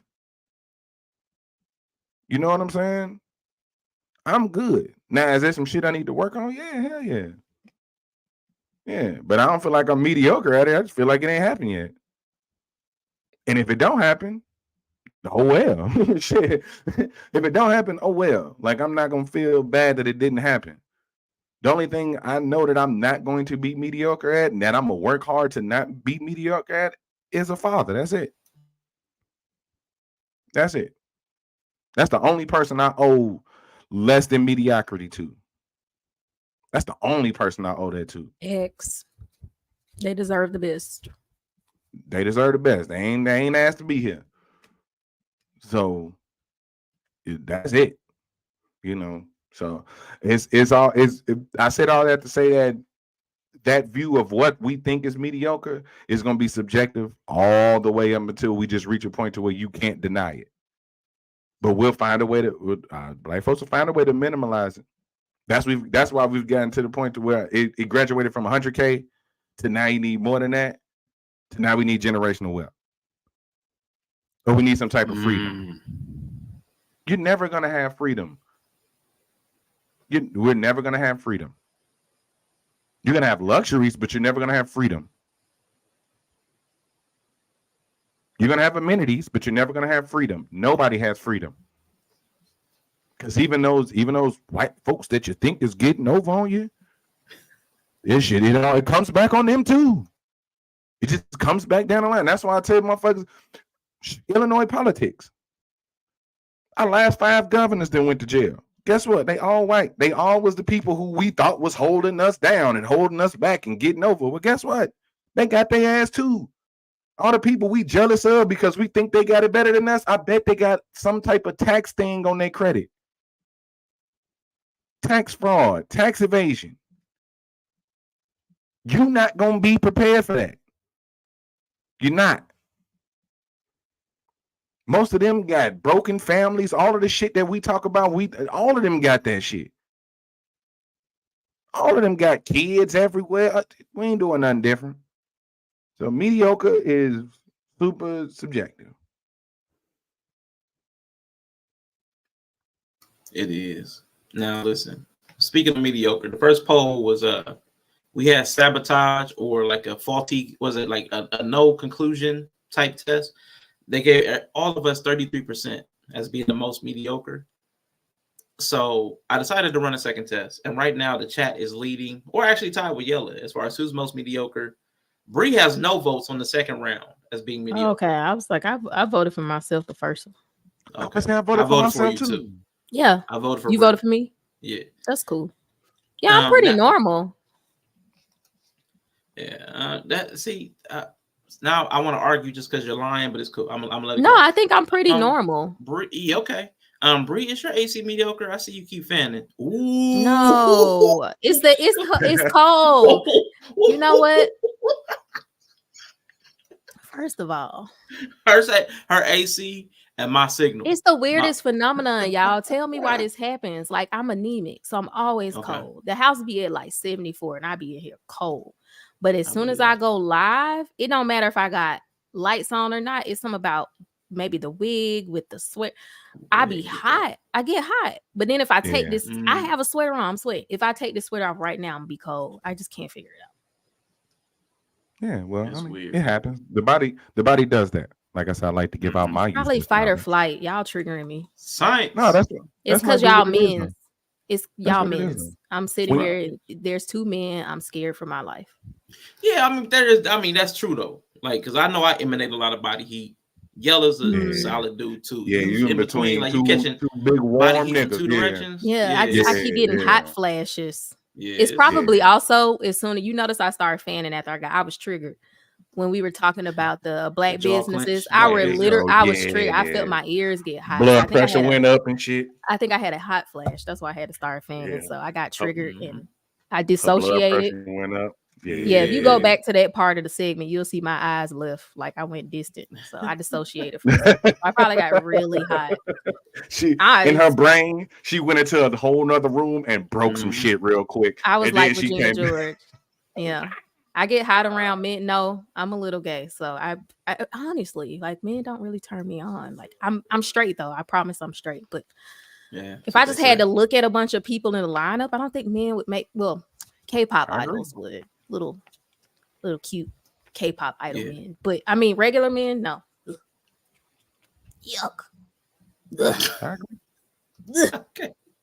Yeah, I'm definitely half lesbian, so I'm all on. I think Rashawn identifies as a lesbian. Half lesbian. Half. Was it? Yeah. Was it? I'm full lesbian. I think it's full. No, I'm not full lesbian. I'm not a woman. No, I'm full lesbian. Oh, so you can only one half of lesbian is being a woman. The other half of lesbian is being attracted to women. So I'm the half that's attracted to women. So I'm that's half cool. lesbian. Okay. Hey, look, they're prettier than most girls. They are pretty. I was gonna say, guess what? Since most women is attracted to women, I will identify as 100% lesbian. I'm gonna identify as a woman and that I like women. I think in general, I think women are cute, and then like the K-pop idols, like you said, because they're prettier than girls, but they're men. That's like the pinnacle of Adonis for me. Mm-hmm. You're a man and pretty, so it's like the height in both traits. Yeah. Wow. Yeah. It's amazing. You're crazy.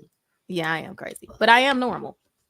I don't think people just want to accept that I'm normal, but I am. I'm very normal. I'm normal. I don't want to push back on this, but I do. Like, because I hate letting lies go. Like, you know what I'm saying? I hate letting lies. Katt Williams Jr. Because a nigga was lying. He's gonna say you have what he say, unnatural allegiance to losers. Yes, having an unnatural allegiance to losers is unbecoming of you, Yeah. Please stay lying, but she's a Libra, so I could just let it go. Yeah, I think Bree is just honest. Oh, see, now Greg's on. Now Greg's like, when were you born, Greg? Are you a Libra too?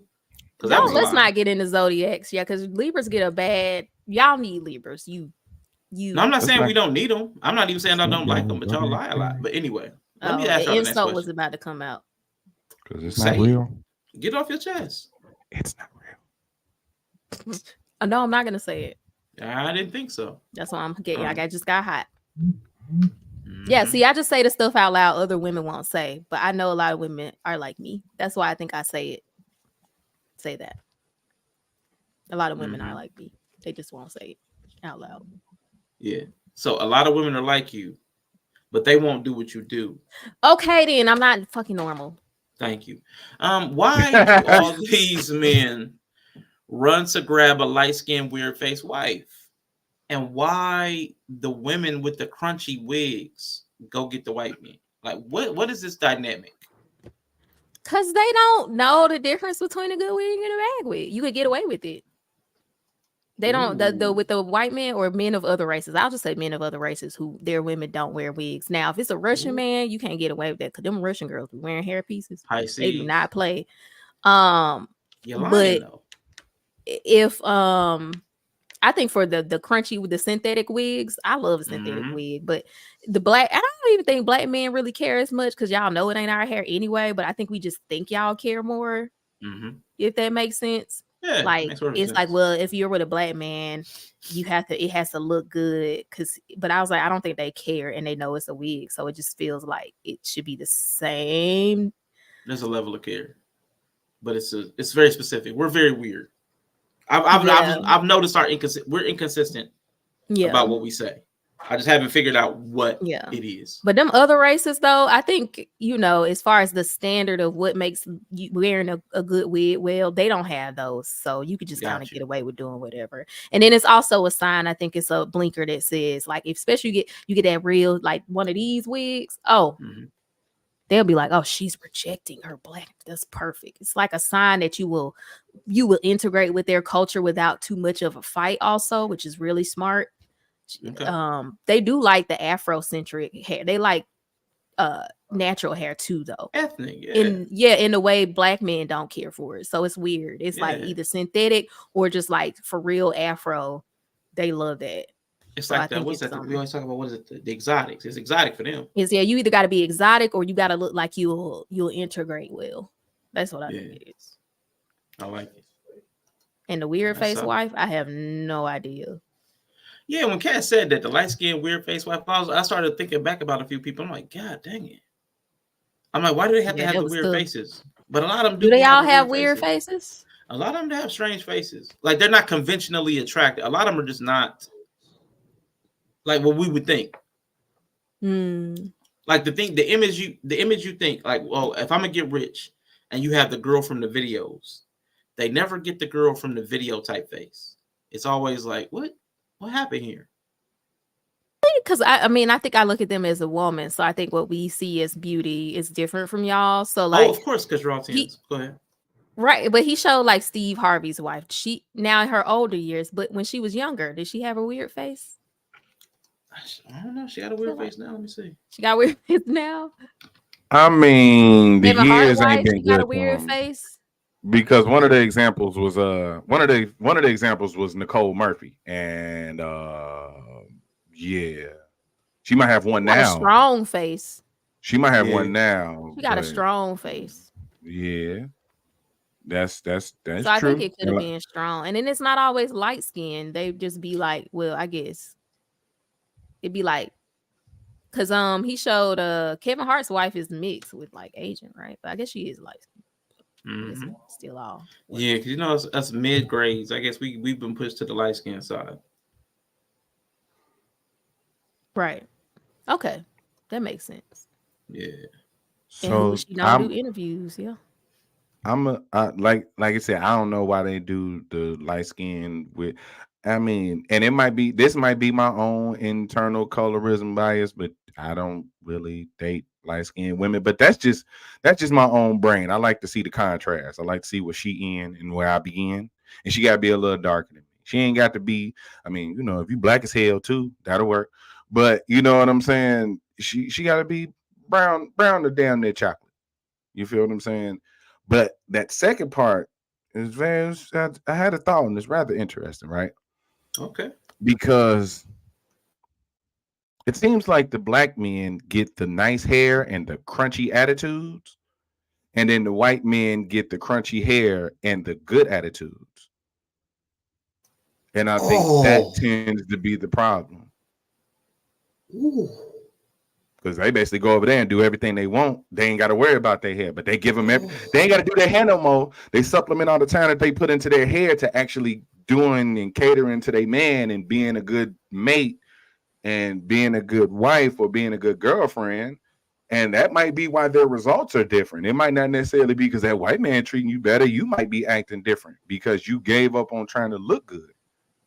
You know what I'm saying? So that's the time and the energy. Yeah. Got redirected into positive. Yeah, because you worried about the wrong shit over here. Like over here, you worried about the wrong shit. You just think we want the appearance, which I mean, the appearance is cool, but this is also coming from a dude who don't care what your hair look like either. Because like I said, I like the little sexy tennis ball look when she got it cut off and it's just a little, you know what I'm saying? Just look curly on the top, something like that. I don't mind. I seen a video chick shaved her head the other day. I was like, girl, that's working for you. You got okay. I see you. You know what I'm saying? I ain't finna be with you. I ain't finna be palming your head and shit like that. But like I said, it's the time and effort into the wrong shit instead of, you know what I'm saying? You want to appear, you want to appear a certain way to us, so we'll just focus on that and ignore the shit attitude that you putting out. But you know that white man not going to ignore that shit attitude, because guess what? You're going to be the fucking stereotype of everything that he thought black women are, so you're not going to do it. Because your ass going to get left. So do you think we could invert that dynamic? Do you think we could like take the lead on like I mean, what if it's a response to us? Like, what if, I'm just asking, like, in your theory, men take lead. So what if it's our desire to see them a certain way? Because, you know, we keep talking. Listen, hold on, Yella. Listen, we spent a lot of time these last 3 years, not me and you, but a lot of men have spent the last 3 years talking about black women's hair, their lashes, the wigs, weaves, and makeup. So if they did not feel pressured, if they did not feel the pressure to live up to a standard that we also bash them for, maybe the negative emotion would be removed and they could actually come to the thing in good faith with good energy. Now, I'm not saying that's the truth. I'm saying, is that possible? Because black women did used to be, even no matter how, like the feisty, you play 227 a lot, the music and stuff. Feisty, sassy black women was always a thing. And black women having anger was always somewhat of a thing, but it was never really directed towards the man. He could always just be like, you know, I'll put my foot down, babe, that's enough. You know, it was always a thing. So what if this is an extension of our rhetoric? Because I did that whole anti, you know, what the women are saying, but what if this is us? The difference between them women on 227 and the women now is because they actually did what their man said. The part of the message that, like what you're saying, like men been saying this for the last 3 years, the part of the message is that men are trying to say, we don't want what y'all keep presenting to us. They're rejecting that part. You know what I'm saying? You keep wanting to give us the hair and the weaves and all this other. It's that's what I'm saying. Like, if that's why I'm saying it won't be possible for us to take the lead on that, because you're not gonna tell me how to look. You're not gonna tell me how to present myself. It's already that rejection. Because it's, listen to the message. You ain't got to do all that. That's essentially what they saying. You ain't got to do all that. You don't have to give us the weaves. You don't have to give us the nails. You don't have to do all of that, because we gonna find beauty with you regardless. But y'all do that for yourselves, regardless of what we saying, because y'all think that's what we want. Because again, it don't matter if it's black, white, Mexican, whatever. The perception of what men want is only going to be curated by the men that women want, right? So if they see a dude they want and all he got is the light-skinned chick with the weird face and the long hair and the BBL and all that shit, and they want him, then they assume that we all want that. So when we reject it, they act like it's something wrong with us. We trying to stop them from getting the man they want. When in turn, the man you want probably don't want that. But they don't have to put in that much effort. They feel like they don't have to put in that much effort for white men, so they go over there. And I already told you, before the crunchy wigs, this is something I shared with Brian Rashawn. There's a facial structure of black women that date white men. You did say that. It's a whole facial structure of black. Go look at a lot of women that and I'll even use one like this, and I'm gonna end it right here. How the hell the pit bull in the skirt marry a white dude and we ain't heard from her since? You was the pit bull in the skirt. Eve made that white man, and we ain't heard nothing gangsta out of her. She ain't came out with no crazy looking hair, none of that. You know what I'm saying? Yeah, you gotta be able to blend. That's what I said. It's like a sign of, you know, it's usually not super Afrocentric features. Now there are like a lot of white men who are married like African women, so I'm not saying that, but as far as American white men dating American black women, it's usually like you got to be able to kind of integrate well. Yeah. That's what they look for. But I will say this. You've said before that Black men have been raised under like a matriarchal structure for a long time. I think Yella says that all the time. So I think what Black men need to understand is y'all are way more passive than other men of other races sometimes. Just because I think y'all are being under the power structure of like the women, even like outside of the American power structure, the women run the house and raise kids. And I think y'all are just more yielding. I think Black men are more permissive to Black women and more yielding to Black women. So I do think some of what Black men experience is this weird thing where you want to emanate a certain energy, or you expect to, once you enter into a partnership dynamic, for this energy shift to happen. But usually it's not, because most of us saw women running stuff and most of y'all saw women running stuff. So I think even a lot of Black men feeling like thinking they're leading is not, it's not that it's not leading, but it's still a very submissive, like roundabout leadership versus some of these other races you see women with. It's not like that. So it's a lot easier to just lean into the other energy or be a little bit different. I'll respond to that by using a very, very triggering word. It's because we pity the experience of the Black woman.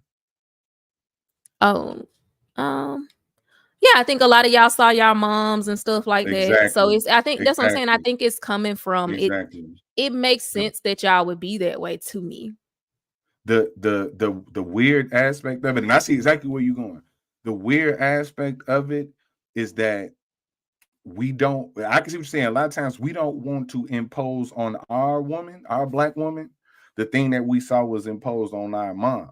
The bad part is that our Black women don't appreciate that. But I think because a lot of men didn't see anything. Like, I know you're talking about struggle. No, I'm not talking about, I'm good. I'm talking about. I get you. Yeah, I'm talking about in any power dynamic, right? But a lot of us didn't see our mom in any power dynamic because a lot of them were by themselves. But the struggle, like not the struggle, but like we also heard her complain about our dad. Oh yeah. We also saw the shit. Right. We also saw the shit boyfriend she had to deal with. So we seen her relationships with men go left. Right. The second we don't want, but we don't want to be those niggas. But the problem is that they secretly want them niggas. They secretly want them niggas because that power and control and all that other shit that's gonna make you, act right. Or change up or be a certain type of way. Right. We shouldn't have to give. But I'm still speaking to the point of a lot of what we've experienced is only one type. It's like she was by herself, so she was dominant. So any of the men who were gonna come in and be dominant, we're gonna have to fight her basically for alpha her. So y'all only saw one type of that because it wasn't a willing movement into that, versus some of these other cultures got to see the willing consensual version of practice patterns. Right. I get what you're saying too, because the level of dominance you would have to come in, and that's why I say a lot of times the level of dominance that you would have to come into a situation with a Black woman would be borderline abusive.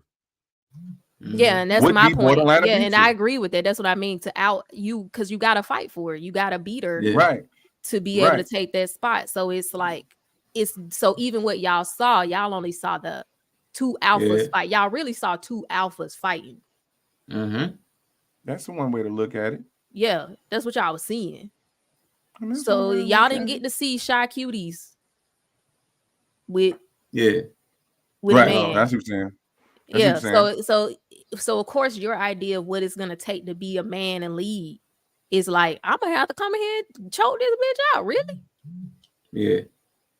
I mean, so I get it. Cause it's like that's the option. Is either I'm a peaceful and calm person, or I'm gonna have to be that. And that's the only two options y'all really can realistically see. But from having dealt with some of these other cultures where it's not that, and they have shies and they have these healthier dynamics that still are that way, they kind of understand, they kind of can embody that and just kind of be that leader without having to fight you. They actually kind of understand it a little bit more. We don't have modeling for it. Yeah, we don't have y'all the just modeling for don't. it. Yeah, Right. So I get it, but there's also some of that too. Like, so I mean, and in turn, there is no model to it though. Not that's within. You mean like period or for Black people? There's no model that's successful for us. For Black people? Yeah. I think. I mean, like on the whole, you have to. Okay, the issue with it now is that most women ain't trying to be the shy cutie to get the results. But you can. Right. It's something in between. That's what I'm saying. There's spaces in between the complete opposites. But most people haven't. But there's not though. I get what you're saying. There's not. I get what you're saying. There's not though. Like there is that space in between. But for Black women, they not gonna operate. Oh yeah, that's what I'm saying. That's my point. Right. We're on extremes. It's like nothing or the complete two alphas fighting it. It's just you've only seen nothing or two alphas duking it out. That's it. That's an extreme. Right. And I think this is also part of that same thing we talked about with the comedy joke. There's two. The reason this happens to me, in my perspective, is that there's two systems still running. Because there's no way that you couldn't be the same type, the crunchy wigs go and be for white men. It doesn't make sense that you can't be that for Black men. So it's not that you can't be that. It's that you won't be that for Black men. So the issue is that you in your mind, because of programming, cannot impose the same set of emotional regulations on yourself. Because Black men don't have that worth for you. And that's because of the second system that we're in, where white men have dominated Black men. Mm-hmm. So I'm not going to subject myself to somebody who's already subject to another person. So I'm only willing to the double alpha. Black men are alpha in maybe masculinity, but in social status, they're not. So I need the double alpha. I need to, that's the only way I'm going to capitulate. Because for the same system, she automatically sees him coming in with power. Mm-hmm. He may not. Like some of these dudes they with ain't even that dude either. But it's like their mental, that same thing is like making them automatically ascribe power to him that he may or may not have, that he don't have to earn. Versus she's never going to ascribe that power to y'all. Yeah, you famous. So that's a lot of that is that. And that's the other part I was going to say. A lot of women see them as having an inherent power that they don't see you as having. So then in their mind, they can let him be their leader or let him be that. Because it all goes back to power dynamic. So I think for them, it's like, yeah, he already comes in with a certain amount of power because he's white. So yeah, I can yield to him. Yeah. But see, then that like for us, I would say as Black men. As Black men, why that triggers us is because then you're making a value judgment on us. So then when you'll do that for them and not for us, we feel that. We see that. It's obvious, but also Black women also won't say that. They'll act like we're crazy. So then it could be like we get that anger from being gaslit. Like, no, we're seeing this clearly. We see it when you go in relationships with white men. We see this when you go to the working world with white men. You are the type of woman that we're asking you to be. We'll even see you go to church and be that type of woman for the pastor. So it's not even that you can't be that for a Black man. It's like there's a certain type of Black man that you're willing to do that for, but it's not the man that you'll lay up with.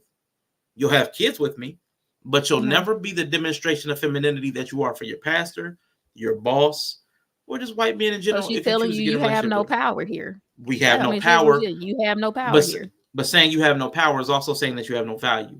Yeah. Now see, but that's where the problem I say comes with women, because you can have no power and still have value. And that's where my thing about dehumanization comes in, because you can still be a human and have value without power. So we've been there. Exactly, which is why I have such a problem with feminism and I'm pro patriarchy, because if y'all assholes who have fought for y'all's rights can't see humanity in another person, y'all don't deserve it. Like, y'all deserve everything that anybody said that y'all got. Oh, we're victims. Maybe y'all deserved it because y'all ain't the people y'all think y'all are. Like that's how I get to my philosophy, because like y'all ain't good people either. So that means the only they become the thing you hated. that they It's the same thing. Yeah. And then you've got to wonder, there's no way to choose chicken or the egg. There's only what we know. We don't know which one was worse. Maybe y'all were in a position because we already recognized that y'all weren't capable of being in the lead position, because we see how it gets when y'all have that kind of choice and power. It becomes just as abusive. So if I'm going to be an abusive person and you're going to be an abusive person, but I have the physical leverage, I'm going to exert my physical leverage to make sure I'm the one. There'd be no other reason for me to let that invert. So like there's a thing. So would the fact that white women do this exact same thing change your view? Because this is very specific to black women dating white men. Yeah, white women can't do this exact same thing. Yeah. It's impossible. We don't care about them white bitches. I don't care about them white bitches. And also, this is a very specific thing where we're talking about women dating outside their own race and ascribing a certain power to them inherently because of their race simply. So I don't think that you have necessarily equal but opposite, except maybe a white woman dating an athlete, a black athlete or something, versus how she would treat a regular white dude. Maybe. Yeah, as far as social status, she cannot. A white woman could not social climb by just simply choosing black. The only way that dynamic would be the same is if it was sexual selection. So a white woman can see there's better sexual desirability in black men, and like I'm choosing a better sexually, whatever, you know the words I'm trying to find. Y'all know the concepts. Right, yeah. But it wouldn't be so. We're talking about social status. Yeah. So conferring social status on somebody, that can't happen from a white woman going to black. You're not getting higher social status. White people know that. Yeah, you're just getting. So cool and that's why I was like, I think it's. I understand, because it's like the lack of self-confidence. It feels like a lot of times, but it's like that's why I started with. I understand why that self-confidence and self-assuredness is not there, because you've gotten actual feedback to kind of help you come to that conclusion. You've got a lot of feedback from the world that would give you the conclusion that you are powerless, or you don't have any power here, or you're not supposed to do that, or you can't tell me, or you can't lead me peacefully, or I won't just yield to you. So I understand. Yeah, the messaging. Yeah. And that's what I was talking about the other day. Like we have to be more careful about the messaging. We have to be more intentional, because we're saying and doing things that reinforce problems that go beyond the stereotypes. And yes, Greg, there's a layer of human behavior, and then there's a layer of like sociological behavior, which I know you don't believe in, where people's training based upon where they stand in the society influences the way they behave and the degree to which they behave that. I was talking about the disrespect, not the social hierarchy part. Yeah, I know you were talking about the social hierarchy part because you don't believe in that, but I don't know. Yeah, the disrespect. Yeah, everybody gets disrespected. Like that goes to like the whole racism thing. Everybody faces hardship. Yes, everybody faces hardship, but the degree and intensity to which certain people face hardship is different based upon where you are slotted in social hierarchies. So like that's a dynamic that we were discussing. Yeah. It's unfortunate. They like them little synthetic wigs. Man, them crunchies, boy, they be getting that love. Well, only black women got a problem with other black women wearing their wigs raggedy. My man, they be the main one coming. I can see your lace. Okay. Yeah. I mean, I got a problem with it too. I got a problem. Depending on how bad it is, but some of them it's like a magnifying. You know, it's like that overcritical. But women are very super highly critical of because I even saw a video where a black girl straightened her hair and she didn't really care about getting her roots super flat, and they just drug her the whole video. And it was like, why her roots gotta be baby gelled and all? It's her hair, like she black. It's her hair. It's her actual hair. What? Because that matters to them. Yeah. And that's why I said a lot of times black women care more about how you wear your wig than any man. Like the criticism and the level of what a black woman thinks is a good wig versus a man, period. Oh, it's crazy. $500, gotta have this, gotta have that. Like, men don't be caring about that shit. Oh yeah. Only thing I would say, Greg, and this is me. A lot of black people would hate me for saying something like this. Every person on this planet knows what it's like to feel black. They just don't know what they're feeling is feeling black. You just don't feel it consistently. The feeling that you get, you just don't feel it consistently and like perpetually, and it's not like culturally reinforced. But everybody has the feeling of one, being placed at a disadvantage and being outnumbered and never feeling like your voice matters. Like that typically happens when within a family dynamic. Like maybe like you grew up in a house where it was like mostly women. Your voice didn't matter. You were ostracized. You were treated like you were the weirdo. Everything you did was wrong. That feeling is the feeling of being black. Like when people talk about being black and being treated like you're black or like driving while black, that's the thing where the spotlight is on you. Everybody sees everything you do. And I promise you, everybody has had that moment, whether it's like walking to the class, you're brand new to the school in the middle of the school year and everybody's looking at you and treating you funny and testing you. Everybody's had that feeling, but most people don't have it consistently. But it's the same feeling. I think he said about women not being, I think that there's a misunderstanding about what submission may look like also, because to submit doesn't mean she's not going to test you or push back sometimes. So yes, all women are going to challenge their men, whether she's in a submissive role or not. So submission doesn't necessarily mean that, you know, all women challenge their men, but that's not the same as submitting. Like submission doesn't mean a state of perpetual non-challenge. That's not truly what it is completely. So to say that all women like try to, that doesn't mean that a submissive woman question her man sometimes or give him pushback. It's just well as a woman who's dominant will do it. It's just it's still different, but the energy is different though. So I think that you can't, I think a lot of men, when they talk about submission, it makes it sound like this state of perpetual non-challenge, non-pushback. At the feet, just bowing down. Just like this. Yeah. And that's not what it is. But once again, it doesn't surprise me because what most black men don't realize is you're fighting an alpha to get them to submit to you.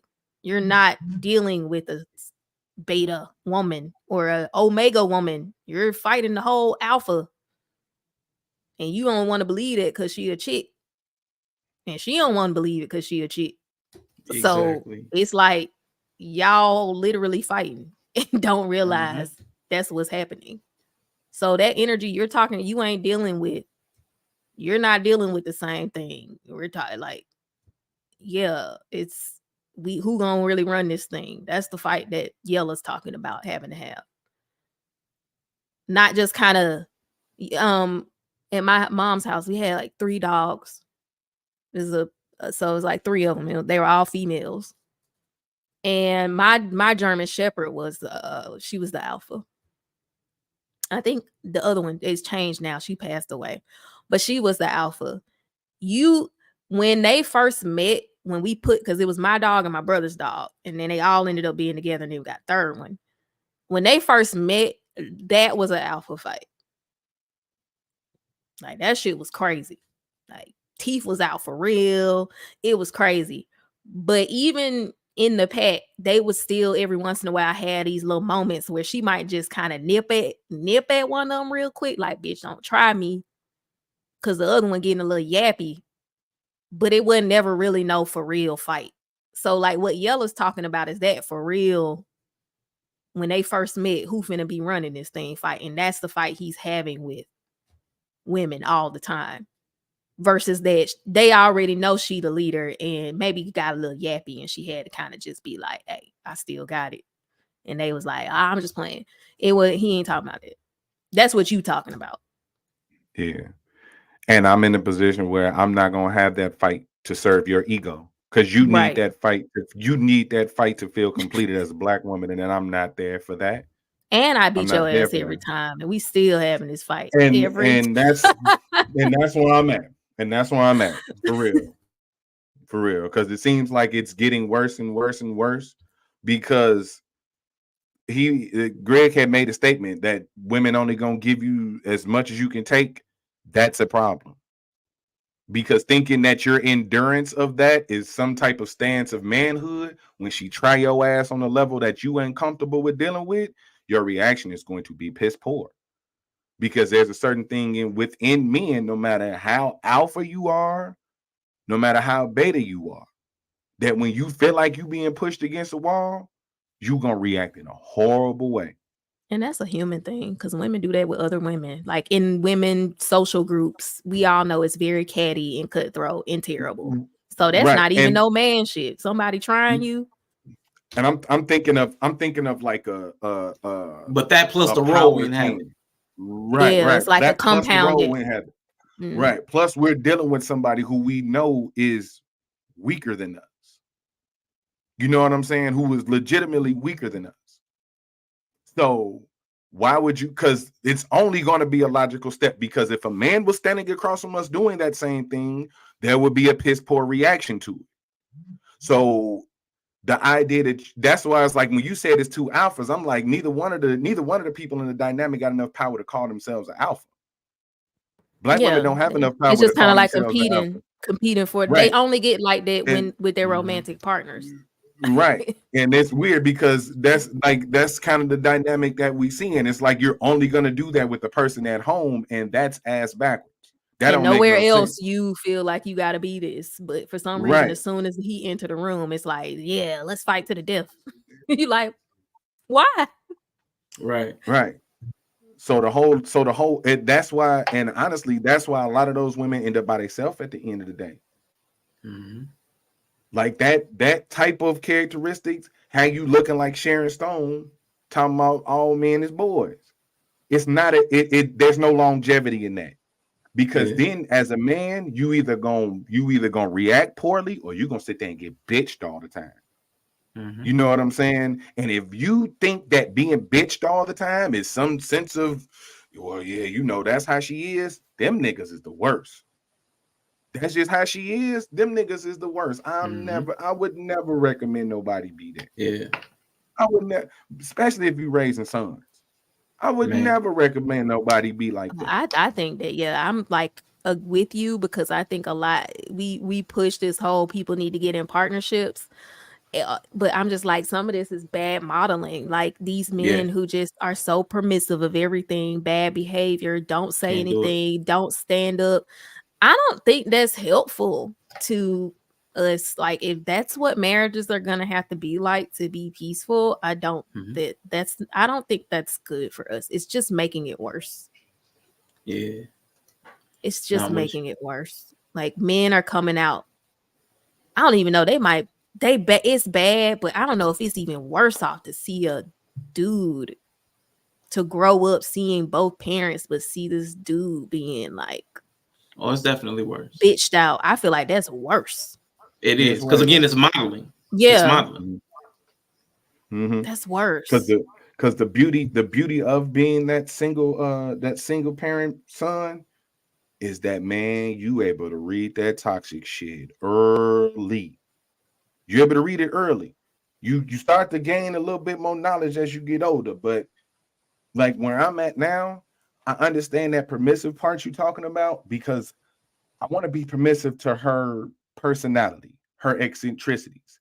I'm not about to be permissive to her being on bullshit though. Yeah, not poor and behavior. That's the problem, right? I can accept who you is because that's why I like you. You quirky, you funny, Jack. We cool like this. But once you start thinking, right? But when it starts getting permissive to the, I'ma let you talk crazy to me, or like, and it's not even talk crazy, just like bad behavior. Like it's not even because my thing is this: I'm gonna let you make the mistake because you're gonna make the mistake. Everybody, we human, right? So if I gotta warn you on it or tell you on it, that's cool. But we was talking about like boundaries. Like that's why I operate like that. Like I'm going to give you a space where you can be as eccentric as you want to be. But the moment that you allow that to be disrespectful towards me, you're probably going to get a terrible reaction. That's why a lot of women probably wouldn't look at me as a viable option to be with, because I'm not finna deal with your bullshit. Like I'm not. I definitely see, like early on, like even in my own life when I was in my younger years, because I was very badly behaved, maybe like, socially. I had a lot of bad behaviors as far as in relationship. And it was like I had to date, it was like I was getting the feeling that things I was doing were like getting this response, but it was so hard to pull the criticism or in the moment empower them to actually speak up in the moment without obviously escalating, because you're triggering them as well, right? I'm triggering you, so maybe you can't even respond to me because it's like I'm gonna punch a hole in the wall, which that's like overcorrection. So it's just like I have to be peaceful. So I understand why that was the choice back then of like I can't check you because I'm triggered. So now I have to either just let you have it, or I gotta act a damn fool. So for me, I found that I wasn't able to really have a lot of the growth. I think that helped me get where I am dating Black men who came from similar homes from me, because they weren't able to check me, or like not even check me like you got to put me down, but I couldn't see my own. I didn't know in the moment what I was doing. So I would need somebody to say, right, you doing it, like, you know. And it was just really hard to empower a lot of men to feel like it was safe to do that. And I understand why, but it's hard when you can't get that real time feedback because people have grown up so suppressed. Like, you don't say nothing, you do this. It's hard to even make them feel safe enough to do that. So for me, I wasn't really able to really start to understand it until I got outside of my own race. But I never left like, oh, I'm leaving Black men. It's just, for me, it was more just curiosity of like how other cultures were. So I just kind of always knew I wanted to date other cultures. But I did find that when I was stepped outside of that, I was able to get that feedback. And it was kind of shocking that I even got feedback. I wasn't even going out looking for no feedback. It was, like I said, just something I naturally was inclined to do. But when I started doing it, I would get feedback that I was just like not used to having. And I was like, it was weird. I didn't even realize it was what I was actually missing. I'm saying that retrospectively, but that's what I needed. But I wouldn't have been able to articulate that, you know. And I think even if I was able to articulate it, a Black man wouldn't have felt empowered enough or felt like it was safe enough to do it. And he probably would have been right. Right. But even if you had, like, I'm not saying you specifically, yeah, but in the general Black woman, to Yellow's point. Now I want to address Greg's point because I got some points. Even if he had, for the average Black man that does give the Black woman feedback, she's not going to receive it because of the respect level of a Black man. So it even doesn't matter if, like, this is like the lose-lose thing. I give the feedback and I lose access to the relationship, or I get punitive retaliation from the Black woman because I don't have the social standing to get her to respect my feedback. So, I mean, that's the one problem. And then if I don't give it back, it's you're weak, or you don't learn that I need more out of the relationship. So there's really no win in the average situation for the Black man. Like there's in the average situation. And I'm gonna tie that into what Greg said. The reason I was asking is because you guys say that Black women who marry white dudes act different. Is the difference entirely social status? For the most part, yeah. I know Yellow's saying no, but I'm gonna say yes, because it's not just gender. Because they're able to acquiesce to white men. So it's not just gender. And it's not just race, because we see this dynamic in churches, or if their boss is Black, there's collaboration and cooperation with those Black men. So it's the standing of the Black men that they're able to date.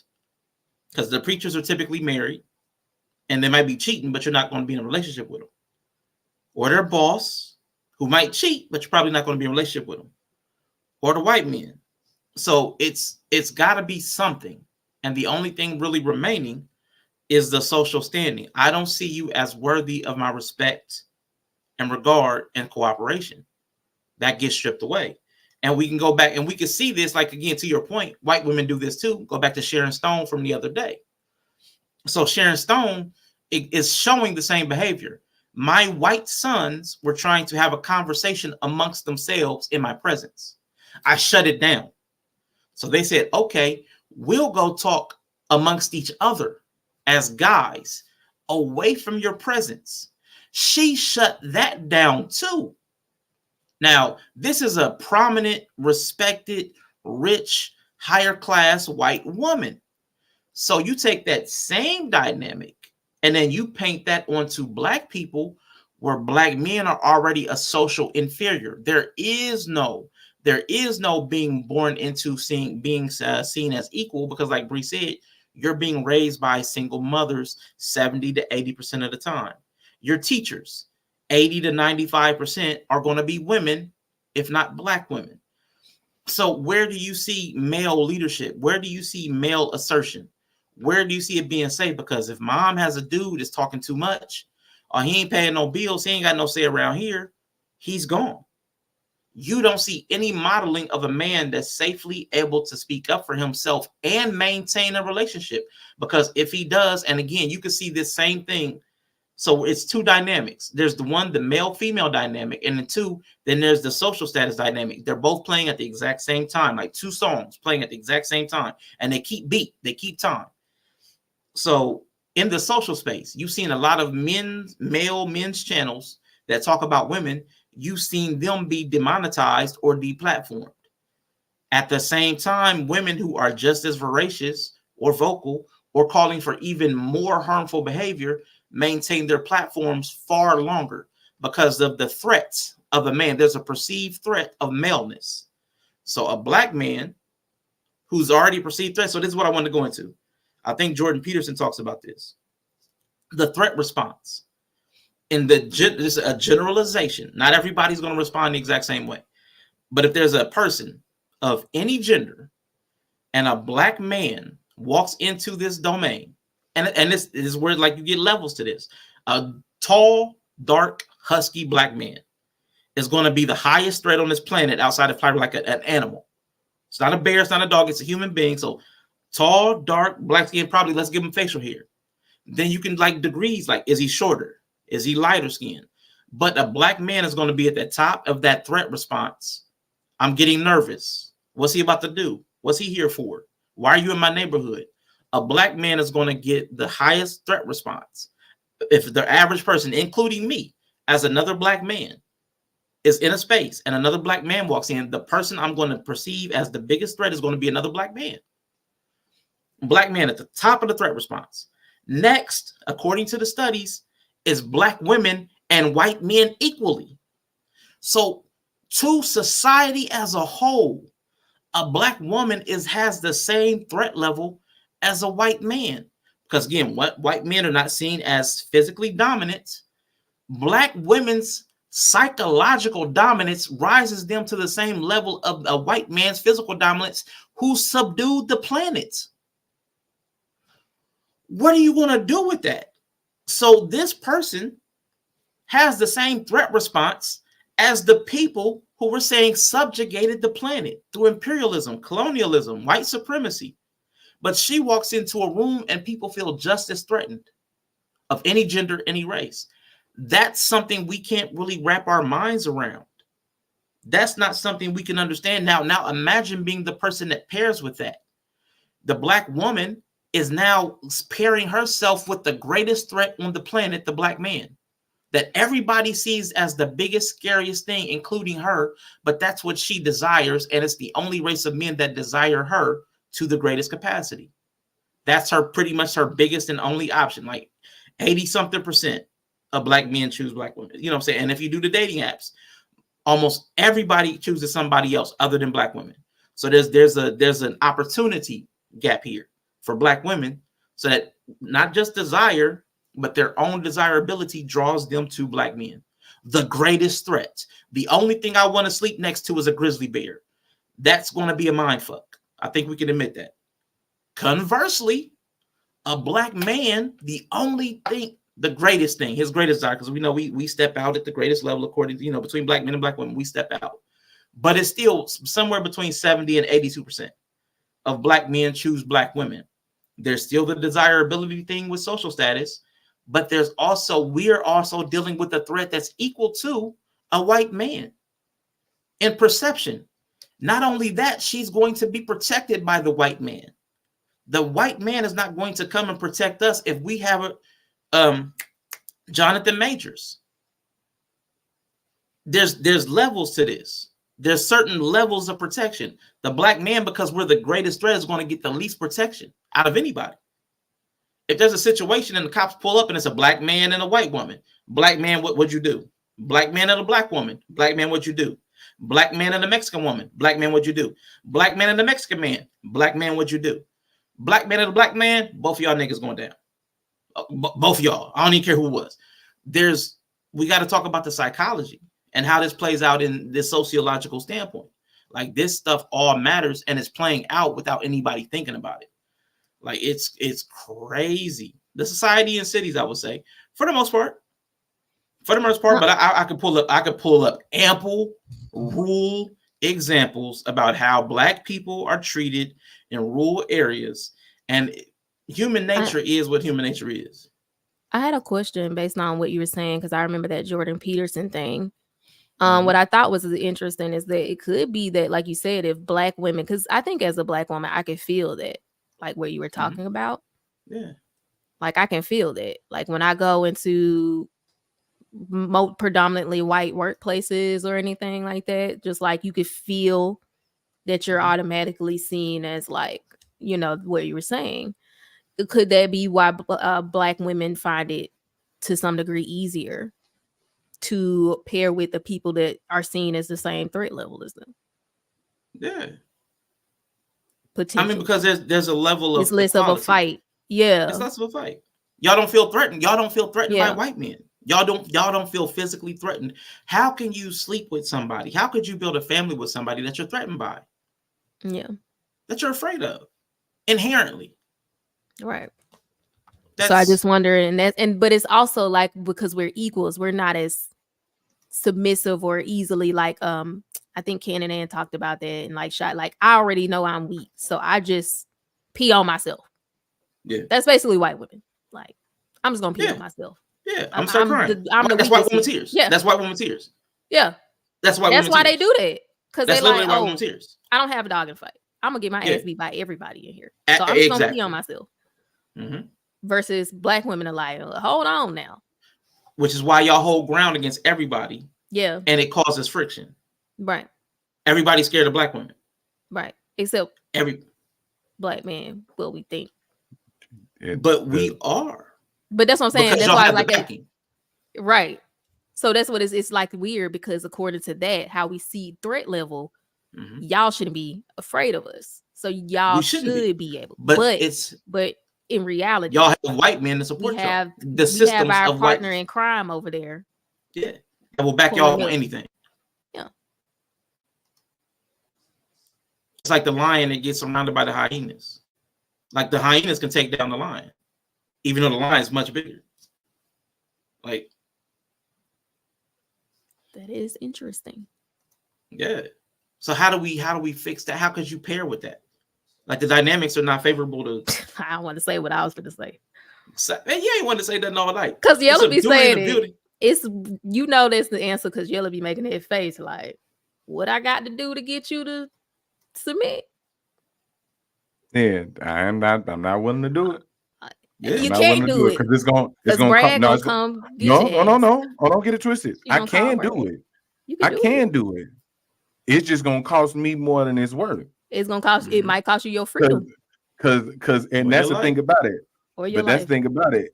Right. It can cost me that, but it's gonna change her life too. Yeah. It's gonna change her life too. Losing the fight, the alpha fight, typically. I mean, if we just keep it in the allegory we're talking about, if you were fighting it for the spot and you lose, it ain't. Oh, I have a great life. It's usually that they die or get cast out, right? Do they even stay? I don't think they stay. And that's why I'm like, I get the process, but it's not yielding the results that people think. Because even with that dynamic between white men and black men, they still only getting chose at a 20% rate apparent. So even that idea of we're equals, and they still not getting chose by them. Because they don't necessarily want to equal. A lot of men don't necessarily want to equal. I mean, that's facts. Also, which is why the average black woman, average black woman can't slide over there. I think you talked about that. You have to conformity or fetish. Like you gotta get an angle in because you're an outsider. Yeah. You're an outsider. Yeah, and that's why I guess kind of from our perspective as black men, we look like, oh, you sucker. Went over there and did because you can't impose that we're equals because you still go over there and find out that you're not. You know what I'm saying? So it's damn near like a privilege. Yeah. So it was crazy that Rashawn said, "How could you lay down with something that you hate?" I mean, that's what they do. Yeah, That's it is. That's what I'm saying. That's a psychosis. But go ahead. Yeah. That's why I was like, when he was like, is it a social thing? No, this is a conscious decision that they make because they are aware of it. If we were in a world where Black women weren't aware of who they are, that would be one thing. But they intentionally, a lot of them, like I said, intentionally want to be disruptors. I don't think we're aware. I think we are aware to some degree. Like I said, I can feel a lot of what you're talking about, but I don't think there's an awareness of what, like, it's a double speak thing. Because they'll say stuff out their mouth where you're like, yeah, you clearly know I'm a boss bitch. I run stuff, this, like they'll say stuff like that. But then it's still like this because of the programming of what you think you're supposed to be as a woman in a dynamic. You do tend to think of yourself like, well, but in a relationship, somehow I'm going to go from that to Becky. Yep. And that's not happening. Like, y'all have experienced that does not happen. Who you are is who you are. But that's what I'm saying. That's what I'm disagreeing with. I think there's a cognitive dissonance is what I'm saying. I don't think they connect. That might be true. That might be true. I ain't gonna say it across. Me hearing some of the positions on how Black women view themselves and the power they got. Like every expression is, you got the power to this. You got so. I don't think they are. I don't think the cognitive dissonance is there as much as they don't know what they're doing. I think the problem is that they can't see. It's the cognitive dissonance comes in that they think all the results are good.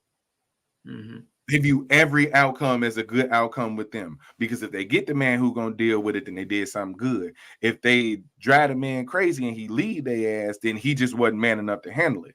But at the end of the day, you still not getting what you want. You're not getting the power that you want, and then you're not getting the man that you want. You know what I'm saying? So that's why I'm like, all of this sounds good, but then where are the results? Because we still here and we ain't happy. We still looking at 1 in 4 married, period, to any race. You know what I'm saying? So I like I said, I look at it as a really conscious thing, because that's basically the archetype of what a Black woman should be now. Unapologetic, disruptive, you know what I'm saying? And that's not necessarily, you want, like Bree said, you want the disagreeable person, but you don't want somebody who's not going to play ball at all. So I'm not finna drag you to your peace kicking and screaming. Please go to that white man. Please go to him. You know what I'm saying? And that's why I'm not really against it. Like people dating other races or other energies that are more easy to yield. Like my brother, the middle child, he married a white woman, and I'd be like, yeah. Makes sense. He needed to, because he would beat somebody's ass. He was like, you not gonna try me, and he could not handle that shit at any capacity. And I was like, he was dating this. I was like, bro, I don't think you need to date a Black woman. You gonna be in jail. And it maybe if he could have found one, he tried. He put good effort in. But I was just like, bro, you need to go on over there. Try to find you a little white girl. She could have a little fire in her, but I just don't think it's gonna happen for you over here. So I'm just not. And it worked, and they've been together a long time, and they're great.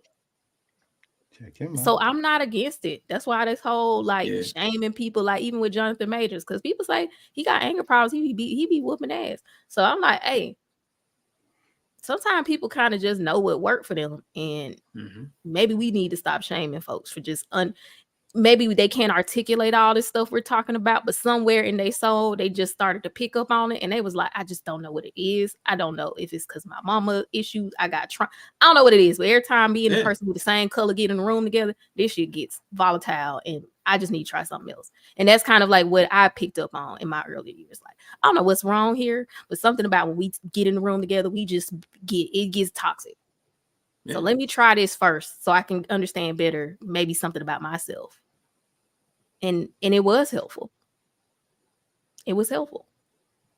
And just to that point, like staying on the energy level, like the levels of like, I guess levels of dominance or threat, levels of threat. The only thing that truly makes sense, if Black men are seen as the greatest threat, but we're socially slotted under the second greatest male threat, is to date people who are under the second greatest male threat. We should only date the women who are less of a threat than the white man. Like just energetically. It makes sense. Like I said, you're either in that submissive sense. Dominant thing, or you're kind of in the neutral space where you have more space to figure out who's gonna do what. Because the only people who will empathize with our status as being subject to the white male are other people who feel like they're subject to the white male. And as far as Black women, if they feel that they if they're treated in society and it's reinforced that they're on the same threat level. Because again, I would say like the outcomes in the medical practice, like all that stuff is mistreatment because people are afraid of you. They won't speak to you. They won't tell you the truth. They won't ask you tough questions. There's a fear of Black women. People won't, everybody's hands off, people are scared. So that's because of the threat level. So how can a Black man who's under socially the white man date somebody whose threat level is on the same as a white man? It's going to be hard as far as how that's going to work, the expectations, how people are going to get slotted. I just don't see it. But that's also why Black women get repulsed by Black men who date white women, because that's why it looks like y'all just want somebody to be weak because we're seen as the greatest threat. Right. But then we're going down several levels to the weakest threat. Like you said, the crier. I'm gonna pee on myself. Yeah. Like that's like a lion dating a gazelle. You know what I'm saying? Like it's perceived as a lion, but you're out there like lapping up water next to the gazelle, and it's like, what's wrong with you? Like, you know what I'm saying? But it doesn't make sense. But it does if that lion had been subdued. You know what I'm saying? Yeah. Because he can't get the female lion is because she been out here. If the lion has been declawed, if the lion has been declawed and defanged, why would it try to hunt a gazelle? It can't even kill it. So you may as well just frolic and bounce around. You said frolicking. Like Tigger. Like just be Tigger. We bounce, we bounce, we bounce, we bounce. That makes sense. Yeah. It makes a lot of sense when you start to talk about the threat levels and how we actually interact with each other. It makes a lot of sense. But we don't think about things. We just say it's the Illuminati and it's an, you know what I'm saying? We just make up a bunch of weird stuff. Right. And that's why I'm like, oh my God, that's why I'm like, if we're so hyper aware of the programs and the shit that's going on and the systems in place, you're doing it on purpose then. Because now you feel like this is your rite of passage to be whoever you identify as. You know what I'm saying? So that's why I can't, at a certain point in life, I can't continue to give you this, I'm just unaware of how I act. Because you verbalize that's how you're supposed to act. You're verbalizing, you're moving as if this is how you're supposed to act. This is what you're supposed to do. So, and that's the same thing. Black men do the same thing. We impose that same thing on us. How we supposed to act, what we supposed to do, and all this other shit. And that's why we looking dumb at the end of the day, too. Because we are aware of the system. We're super aware of the Black men ain't this. We getting held back, all this other shit. But then we do all the dumb, then we go break all the laws. We can't break the laws and then be like the system against us. So you can't poke the lion and then when the lion claw the fuck out of you, be like the lions don't like us. No, you poking the fucking lion. You know what I'm saying? You can't do that. Not to get results that you want. Nobody can do that. The amount of the results, like you said, best line ever. The juice ain't worth the squeeze. The amount of good results that come out of that are minuscule. You know what I'm saying? You know how you get a test and they be like results inconclusive. That's basically where we're at. The results is so minuscule and inconclusive. But we think that's what we're supposed to do to be successful. It's scary to think about. That's why I'm just like white, Black, Mexican, Latino, whatever. Just fuck them. Fuck them and let them be. Don't marry I told man. people stop hating on people finding alternatives to shit that they can't find where you Don't think they're marry none supposed of to them. be. Don't marry none of them. I just feel like it's weird. I've always thought it was a weird thing for people to try to police like what people have decided works for who they actually are. I just always thought that was weird. So I'm just like imagine having the world impose on you that you're black, and then having your mate come home and impose their blackness on you. Yeah, it's a lot. I'm a black man walking through the world, being, like you said, experiencing being black, the type of pressures of being black. And even though I'm not the dark skinned one, I'm a big ass nigga. When I walk in the room, I get that reaction. yeah. Now I gotta come home and have this person try to impose that same "I'm black, I should be able to be me" type thing on me. I'm black too. But see, I don't think like you're not even getting that I'm gonna pee on myself if you challenge me energy. It's still like this fight.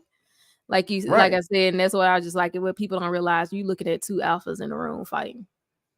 Because even though she may not inherently think she can take them, it's like because of how the world treats you, you know you have there's something there. Which is why I think it makes it hard to just yield within yourself. You're like, just yield. But you're like, I can't because my honor, my pride is like you can't because when you outside, you feeling it. That when you walk in a room, people kind of just be like, oh shit, let me. So it's like not easy to just lay that aside. Even though he can take you. That's why I say it's super conscious, because I'm there. I'm making a very conscious decision that ain't where I'm at. I'm too black to carry your black trauma too. Like, you know what I'm saying? Because that's the only reason I'm legit. Like, that's probably why black men go date white, because that's the only reason we're getting that.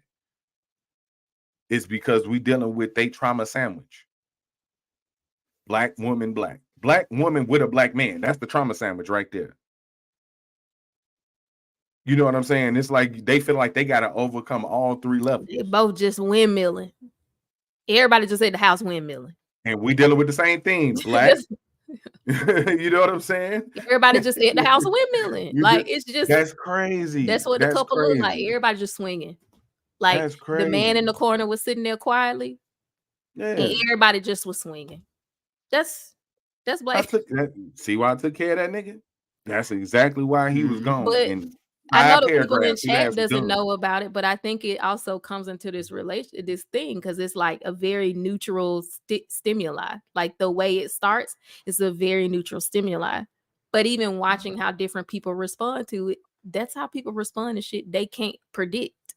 So people are doing that in relationship. The people who see you in your bedroom, there is a dark figure sitting in the corner. The people who like, I started bussing, y'all at the house windmilling. Yeah. You know what that was? You know what you just said, Bree? And I'm going. I walked into. There was a dark swinging. figure in the corner. Yeah, and I started swinging. He was sitting there playing the PlayStation. So anyway, I started shooting. That's most people in relationships. Very neutral stimuli, and it's just triggering. So if people have figured out that it's not working for them, I think that you should probably listen to that inclination. And maybe you won't marry another race or anything, but you might be able to learn enough. You might be able to get that feedback without swinging on everybody. That's all I'm saying. Yeah. I would argue that it's not even worth learning. I mean, after a certain age, you might not change, but I'm just saying, like, we come out of our parents' house with this stuff. It's just, it compounds over time. And that's why I said I think it would be helpful, because a lot of the women that I've seen who haven't experienced themselves in other dynamics haven't figured that out. And so they never learned about their bad behavior, and they never are around anybody who they would actually listen to be able to hear about themselves. They kept trying. I want to be with a black man, so I'm going to keep trying, even though it's not fucking working for me. And then I'm going to get to a point where I just have decided it's everybody else and not me. So, I mean, for somebody younger, that's why I think an exploration phase is good, because you might not be able to get what you need immediately from your own people who are too much like yourself. And you may not have to date other races. You might just have to hang out with them to experience it. But y'all saw I had the conversation with Candy Ann. Do I really believe that if I was that same age, could a black man have came up to me and pointed to my thigh and say I needed to lose 5 pounds without me losing my shit on the nigga because he trying me? Because I came out of the same matriarchal power structure he came out of. So now I can see it as because I know you came from where I've come from, you trying me. Exactly. I can't give you the benefit of the doubt. Nah. Is that fair? No, but that's just the reality. Yeah. But then if I move outside of that, then I can be like, okay, wow, I don't know how to deal with this. Now I got to figure out how to be a logical adult about it. Yep. And then I was able to try to figure that out in that space. And then later on, I could do that because I've learned about myself. But I don't think I would have been able to. I wouldn't have been able to do that. People are going to have to learn to compartmentalize. Yeah. There is, man, shout out to Greg Bryant, White Guilt. Good, the White Guilt with the White Guilt Cash App, man. Appreciate the White Guilt Cash App, man. I'm definitely hit Umar on you before too long. But what I was going to say, man, it is y'all's fault. But what I was going to say, though, was that, like to what Bria just said about the dude, not even just giving the feedback, because I'm losing it. But then I lost it just that quick. It was going. If a black man would have gave me that feedback, I wouldn't have been able to take it at all because I would have felt not like even there was something else. There was something else in there. There was something else there, but I feel like it's gone. Thanks, Greg. This is why I'm hesitant to go into racial topics. It's real easy to come off sounding like Ben Shapiro when that. No, it's okay because Greg, what you don't come in teaching. Like if you try to teach black people about black people, like that's when you were aired. But asking questions or giving your experience, even your experience of black people, is all valid. Like there's a place where you can be like, hey, I've experienced black people. I don't feel like y'all guys do that. But like, because where I would disagree with you is you said like you thought this was a city versus rural issue about that whole threat level thing. And you gave an example of a white guy exhibiting certain behaviors. What you did was modify the question. If you put a black guy and a black rural guy and a black white guy, a rural white guy and a rural black guy side by side, the rural black guy is going to be seen as more of a threat. So then what you did was modify the white guy to add these demonstrations of threat level to equalize him to this a standing run-of-the-mill black guy. Well, yes, if there's a white guy standing there with a chainsaw, I'm going to have a greater threat level with him than the black guy standing there with his hands in his pockets. I mean, so you can modify behaviors to switch it, but if it's just a run-of-the-mill black guy and a white guy, city or rural, or redneck, there's something about blackness that's more of a threat in this country. Right. Say redneck instead of white. I don't know. Oh, he said instead of just a redneck. But, I mean, it's still it's the same. It's the same. People are. I promise you, because we have a history in this country of what happens to black people in rural areas, and they have experienced just as much racial terror and animus and rejection even as worse. They have in the cities. Yeah. Because you ain't gonna really get a lot of black people to go into the way more. I'll say redneck instead of rural. I got you. Okay. I was gonna say, I'm about to say, you ain't even getting a lot of black folks to even go in the country. Now, rednecks do scare people, but they scare city folk. Yeah. So there's layers of dynamic here. Yeah. Like rural people are always more threatening than city people. Yeah. A black rural guy is more threatening than a black city guy. Unless it's from the hood, gangster. There's exactly. There's all these modifiers. Right. I wish I remember the point because when Bree was making it, man, I really thought it was. About the dating other races. I mean, but I think it sucked. I can understand that it would suck to hear that. Yeah. You know that. Damn, why you can't just hear it from me? I mean, it sucks. Yeah, but there was something to it. It don't. Please go dump that black trauma on somebody else. Go dump that what I need to find out as black. Yeah. Please go dump that and stay over there. Stay over there. Like for real. If that's I'm just saying if you need to go, I think it's because that's why. But I don't think you could do it with a hatred thing. I don't think you could do it and say like that's what the older women do. Like, oh, all these niggas, the problem is not me. So fuck them. I'm gonna go over there. You can't do that energy. Like I that's just what think I'm it's saying. more of a like exploring. You need to see yourself outside of where you came from, and that should happen in your early life so that you don't become that. Right. Yeah. And that the problem with now is that they impose who they are in every scenario. Right.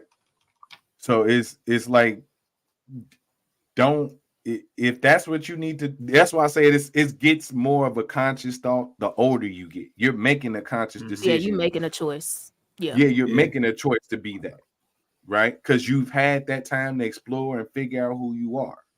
You know what I'm saying? So if you're making that decision, then that's something that is not going to work out in your favor. Because it's even, you're not going to win. You know what I'm saying? You're not going to get the results you want with us, and you're not going to be able to be your full, complete self with them. Because you got to go from fly to crunchy wig. Yeah. That ain't gonna matter. You can't fully take it over. Right. You can't take and for people who think that that's not is true. You cannot. You know, I think you should get it done earlier because you have less trauma. Because, like, for instance, when I went on my exploring, I didn't go there out of trauma from Black men. So I didn't go over there with already this hatred that Black men are the problem. I just was like, I just want to try some shit. I'm tired of seeing people that look like me all the time. I just want to go somewhere. And then, of course, if you go somewhere where it's not really a lot of Black people, you're probably not just going to exclusively date Black people. So it was more just like a natural progression of like what made sense. So that's why you need to do it earlier. Because if you try to do that on the back of trauma, you finna go over there also still cutting the goddamn food. And then you're not going to be able to go back. So I do agree with you. Like, they ain't going to fix you either. If you just trauma-filled and triggered all the time, you just going to go over there and deal with a different... Impose Black holidays on a white... That is the craziest shit ever. To go watch like... I see like Black women, white men who do get them, and then it's like they only celebrate Black holidays. It's weird. Everything is Black. Majors with the girl talking about I want you to be like Michelle Obama, Coretta Scott. Like it just be weird. Yeah, it's weird. Yeah. Because then like Black men end up getting the Black-esque white woman. You either get the Black-esque white woman or they go to like, we're in Chicago, so the niggas who want white women tend to go to Minnesota and go get them like, they tend to go get them a fat, ugly white woman. Oh my. I mean, I'm only. I'm from Ohio. I understand.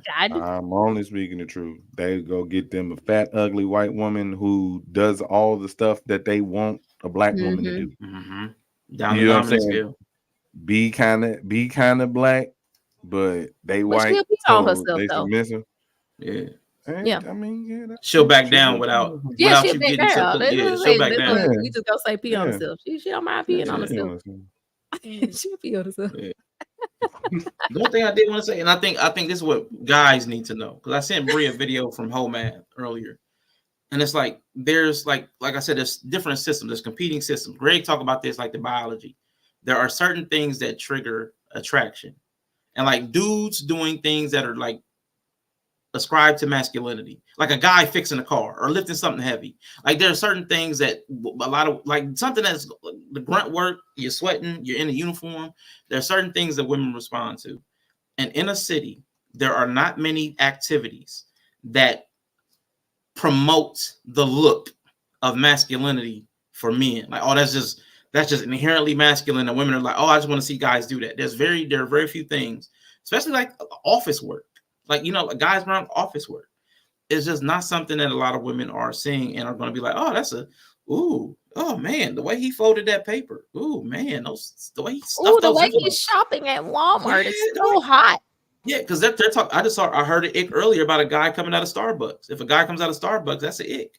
Like, see, it's becoming stupid because it's nothing to get them right. There's nothing to get women feeling like the old world. That's where I disagree with whole math. Was he talked about men used to have it easier because women would just they like nice guys. I don't believe that.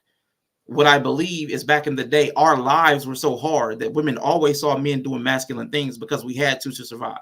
Like there was a lot of dominance displayed because you had to dominate animals, wild animals, domestic animals, environment, the land, and people might come over from a neighboring village. You always had to be a certain level of masculinity. So there was always some demonstration of chopping wood, carrying stuff. There was always some demonstration of your ability to tend to her and show dominance for her. Without that, especially in cities, like or taking out trash, you know what I'm saying? Like now, unless you like bring out and like grab 20, 30-gallon bags of trash that are full of stuff, and she sees you carrying that out like, and you got 30, and she knows how heavy they are because she couldn't even pick them up. She ain't worried about you taking out the garbage. I think that's why couples start spatting over stupid little stuff like that. Yeah. Like women be like, your job is to take the trash out. We so desperately, men and women, and men like, make me a sandwich. We have so much weighing on the dumbest little trivial stuff. It's like all we got. That's all we got. So we have to find ways to exhibit those things that women are attracted to in our relationships, especially if you're from the city, because there's no way for her to get that feeling of I'm with a man, I'm with somebody that's dominant. Like all that, they always talk about protection. How does a woman know that you're dominant? When do you get to exhibit that? And if the only time you exhibit that is over her, she's not going to trust it, because you have to be able to exhibit that with other men, exhibit that over the environment. And in the cities, we're subdued, we're domesticated. Everybody kind of equally can do the qualities we claim we want it. Yeah. We're going to call somebody. We're going to call somebody else to do it. We're going to call an actual man to come and fix the actual thing. And on the other side, women ain't even having to do all that extra feminine stuff, really. At all. So, but they're not going to get penalized. To Yella's point, men get penalized at a greater degree for certain things. Y'all not out here choking out, putting lions in chokeholds for dinner. Yeah. So to that point, though, again, something else I saw today, that women in New Orleans are out there fetishizing murderers. Like there's a whole fetish stream for the guys that are out there killing people. Well, like, we know but women, there's dominance. Yeah, they like y'all say, the Pookies, the Ray Rays, the dope dealers. Because they show levels of dominance and aggression that the normal average guy, it doesn't make sense to show. So that we have to build in some ways where guys can just be dominant in regular city life. And it's just no way to do that shit. But it's okay. So listening to that and kind of thinking of like life in Chicago, right? We use the take out the trash example, but they also ignore the trash men. Like they also ignore the garbage man. Well, it's got to look good. I'm saying, but that's the point. It's like a status they want him to be masculine enough to take the garbage out, but you wouldn't choose the garbage man. You see what I'm saying? That's the level of masculinity, masculine tasks in a city area. Like we got the CTA, you got the rail workers. You know what I'm saying? You got most of the city workers do the masculine jobs. You got to clean the sewers. You got to do all of that. All of that shit is still there. The problem is, like Bree saying, that doesn't meet a certain status or representation or look. It don't look good to say you dating a garbage man, even though he's probably the richest nigga in your city outside of the rich people. Yeah, you know it's status, power, and that masculinity. Yeah. It's not just one thing. It's not just one thing. Yeah.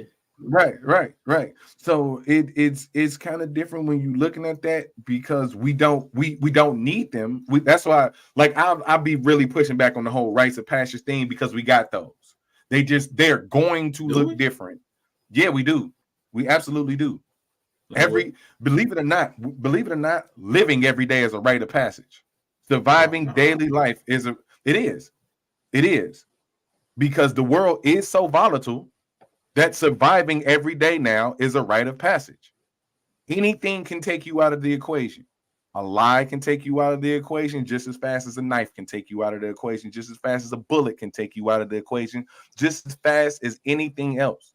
Everything is volatile nowadays. Everything. I can have a poor interaction with somebody and my life can be over. Like those rite of passages, the thing about those rite of passages is that you died if you couldn't accomplish them. Right. Those things were vital to your living. Now we live in this society where survival is vital to your living. So if you're able to live and accomplish the things that you want to do, that's the rite of. See, when I'm hearing rite of passages, like all types of, it's an outdated thought, because men had to do certain things to create the environment to survive. Now the Right. environment is here. We just have to survive the environment. There's no need. There's no because what does that yield now? Rites of passages used to yield the respect. That's not going to yield the respect now because there's no level of rites of passage that would make us respectable to other people. Remember, we're the weak saying what he. I think now Yellow's walking in agreeing with me. Yeah, you saying the same thing. He kind of saying that the modern society does not require what it was required back then. So but having still that surviving, doesn't have. But reinstating that is not going to fix the problem. Oh, you mean like? Oh, I disagree. That's what I'm saying. Reinstating rites of passages is not going to. That's the thing about it. Why revert to an old strategy to solve modern problems require modern solutions? That's the problem. What we're doing now, we're trying to revert back to traditional models. That's not going to work. I see the issue. Right, but I think it was somebody modernizing it. Finding a different solution. But there's but there's no need to modernize rites of passages because they're not necessary. I don't need to go through a rites of passage to be a man because I'm a man already. Society has set that up now. I don't need to prove to myself I'm a man. I don't have to prove to anybody else that I'm man enough. That's the thing about it. It would in turn be performative. It wouldn't be accomplishing nothing. I'm not finna sit up here and do a song and dance to make women think that I'm valuable because I don't have to do that. I just need to make some money. Or I just need to have a certain type of level of this. That's not a rite of passage. Anybody can do that. Because ain't shit niggas get women. You know what I'm saying? So there is no rites of passage that's going to make us more manly for them because they don't want that. And they in turn don't want that. They're not going to want the man who come dominate them or do none of that shit because in turn that's going to stop them from being who they are. Because there's no rite of passage for women now. There's no rite of passage. We can't even impose that on them. Because there used to be steps that women did too. But we can't impose that on them. I think I kind of agree with you to the same degree of I've thought about myself. Like if you were to say like old time, what would it take for a man to be able to come in and completely dominate you? Like, like we talk about in the old days, like without violence, obviously, because that always works. But like, what would it take? I like asked a few women this, and we couldn't really think of anything that like would have us be completely subservient to him without that being our natural disposition. Like we talk about Shy, she's very agreeable. It wouldn't take much because she's just naturally agreeable. But if you're not naturally agreeable and you're like, well, you would have to offer enough for me to just feel like it would obviously be also in my benefit to yield to you. And what it would take is, I guess, maybe only stuff the 1% of population has, which Kevin Samuels was pointing to. That you have a lot of these women who chasing the same few men, and HOMAP says that they chasing these same few men because that's probably what it would take for you to yield. But it's also like a very romance novel archetype that doesn't really exist. And even if he does exist, he's only going to be able to pick one partner because we're generally monogamous. And you want monogamy. So yeah, I mean, I kind of agree with you in the point of like the type of dominance it would take to get most women to yield without violence is very out of reach for most men. For most men, I'll agree with that part. For most, but I disagree with the top 1% because we also complain about the pookies, and even if the pookies not violent, they're able to be like, So there are multiple ways to demonstrate competence and confidence and status that women are attracted to. Because women, again, women aren't all looking for the same. Women aren't all looking for the same thing in the same flavor. Yeah. At the same time. So there are ways to create rites of passage. But what I wanted to argue against Yellow's point, you're calling it a modern problem, but what you're thinking about is that because it's happening now that it's a modern problem. This is a permanent problem. This is a human nature problem. So it doesn't matter. Whenever it happens, it's happening in modern time. So it's not it's not some problem that women needed to be attracted to their men. That's not something that only happened in old times and women no longer need to be attracted to their men. So it's not something that like, oh, all of a sudden women need to be attracted to their men. No, that's not a modern problem. It's just a problem, and it will persist across time no matter what. So I wanted to clear up that categorization because it's a hardware and software problem. The way we're wired, we're attracted to certain things. Because if we were going with the modern problem, well, it's 2023. Men shouldn't be looking so superficially. We should be attracted to everybody, regardless of body type, body size, complexion, hair type, because it's modern. No, that's not the case. We're wired the way we're wired. And if we're not willing to accept that, we're going to run into a problem of our own choosing because we're not willing to look at ourselves honestly. So the problems we have exist. The solutions that people got in the old times were to the problems they were having in their modern time. We need a way for men to feel like they have achieved, because a sense of achievement is necessary for men for whatever reason. And a sense of acceptance is needed for women for whatever reason. It's just in us as far back as you want to go. So because of those two ingrained needs, we need to address those needs. And if men don't feel like they've achieved anything, they don't get the confidence. If women don't feel accepted, they don't get their confidence. So we have to have things that promote that. Men used to go in there, rites of passage, hunting, whatever. I'm capable of now taking care of myself and a family, but I'll continue to learn and grow under the leadership of the people around me. Women would have their big social acceptance party. You're a woman and everybody's celebrating, throw flowers, whatever. Pray to the mother goddess. But she would get that social acceptance, recognition as being of age to start a family. She's physically able to start a family, and she's been groomed and taught the things that the women can nurture into her, so she's ready. Then you're confident, but you still have the community and family around you that can pour into you and continue your growth process.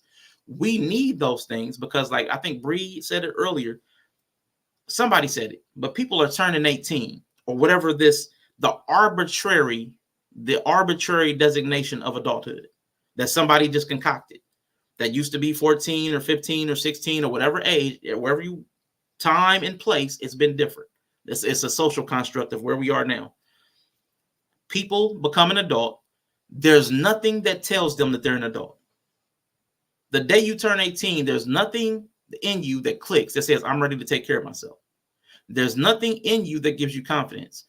And I'm adding a layer of blackness onto this, but I know this is true of all people in the United States. If your parents and the school system have not taught you how to take care of yourself, which again, because I had one teacher who stepped outside of curriculum and taught me how to fill out a bank statement, a bank ledger, a tax information.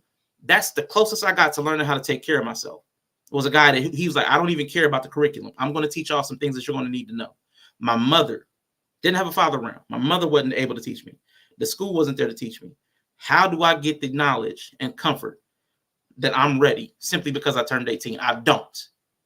So if we're not going to instill those things with intention, people are going to turn 18 and they're going to manufacture, because you have to have confidence. That's a need for a person, which is some of the problems, Yella, that you're pointing to. All these women are making and manufacturing all these things to give themselves false confidence that's predicated on nothing they've accomplished. And I don't mean like a degree. They haven't made themselves a better human. Oh, I'm going to therapy, but you're not growing and learning or becoming a human being because you're still an asshole. And we're seeing the demonstration of that, because when they ask you what are your 3 flaws, I don't think I have any flaws. Okay, so your therapy means nothing. It absolutely meant nothing. So there's no metric by which we're measuring adulthood and capability and maturity. And we need those things because men are then going again. We're going to false bravado. Well, these women the thing that these women seem to gravitate to is money. So I'm going to go chase money, but then I'm going to be abusive because the things I had to do to get the money, because I don't care about her. I had to do the thing to access her. All the things I had to do that made me less of who I wanted to be is going to make me resent her whenever I get her. All the things I had to compromise within myself to go chase this money, whether it was time, whether it was friendships, whether it was family, I'm gonna hate her for it. So when I actually get the money and I get her, she's going to be a secondary thing because I see how she was bought. Or the opposite, I don't get money, I get it through other means. I do like the social stuff, but it's bastardized stuff. Like I said, New Orleans, I got to be dangerous. I got to be a killer. There's going to be something that you assign as a rite of passage without giving it that language. I'm a man because I did this. I'm a man because I did that. And if you don't have something of value or virtue to put in there, it's going to be some bullshit. And the men are going to gravitate that as a thing that shows me I'm a man. And one of it is like getting a bag and a bunch of women. That's one of the things. That's a rite of passage now. I can bag a chick. I'm a man. And with a woman. Right now, it's not even I can get a dude because dudes are easy to get. One of the rites of passage, I got a baby. Forget marriage. I can have a baby. I'm a woman. I've got somebody to love me. So now you've got these broken systems because we won't fix, we won't repair, we won't make. And that's problematic. Like, so if we power vacuums, you like science. Science, what is nature abhors a vacuum? We had old systems that held something in place. Those systems collapsed and there's a vacuum. And as long as we leave that vacuum in there, we're not controlling what gets sucked in because nature abhors a vacuum. And we're fighting against our nature. It's not society. It's our nature that we have to have practices to understand, to control. We got to do that part. And until, I mean, it's just tough, man. Let me go back up here. It is tough, and it's too expensive.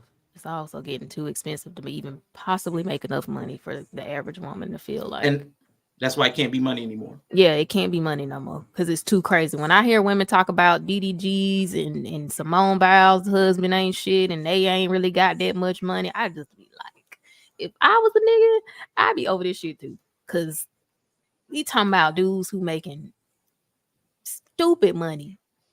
That ain't even enough no more. Like, but that's the thing, though. There is no level of confidence. There is no level of intangibles that would make that even a thing, because he showed that confidence, that same confidence that Rashawn talking about. That's why he said, "I believe, man." So he showed that confidence, and it still was a problem.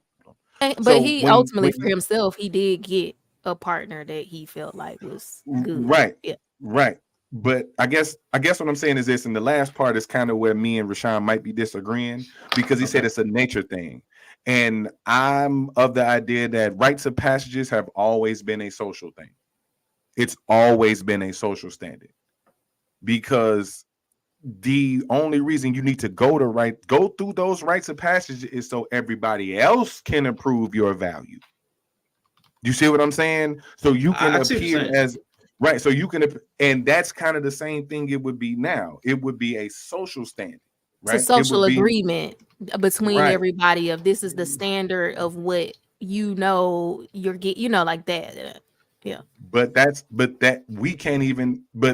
the people who are in judgment of that can't even come to a consensus of that. There was a reason why rites of passage works, is because there was a group consensus on what this looks like. Now the situation is so volatile that having rites of passage is really only going to make you one type of person for one type of person. Your rites of passages are going to look completely different. That's why I say the idea of it, like the idea of having set structures or set things to do that would make you a man, don't really qualify, because you're now in society, you're a man. Regardless of if you know that you're an adult or you feel like you're an adult, you're an adult. You can't, we don't have to establish you and train you to be an adult, because you don't know it, you are. You know what I'm saying? That's where we're at. You are a man at 18. You are a man at 19, regardless of how you feel about it, regardless of what's going on, because society is going to treat you as such.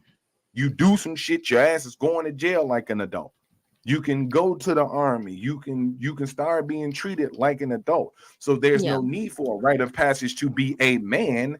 It's only a rite of passage for you to get approval from other people. And that's where we're at. That's probably the problem we're having right now.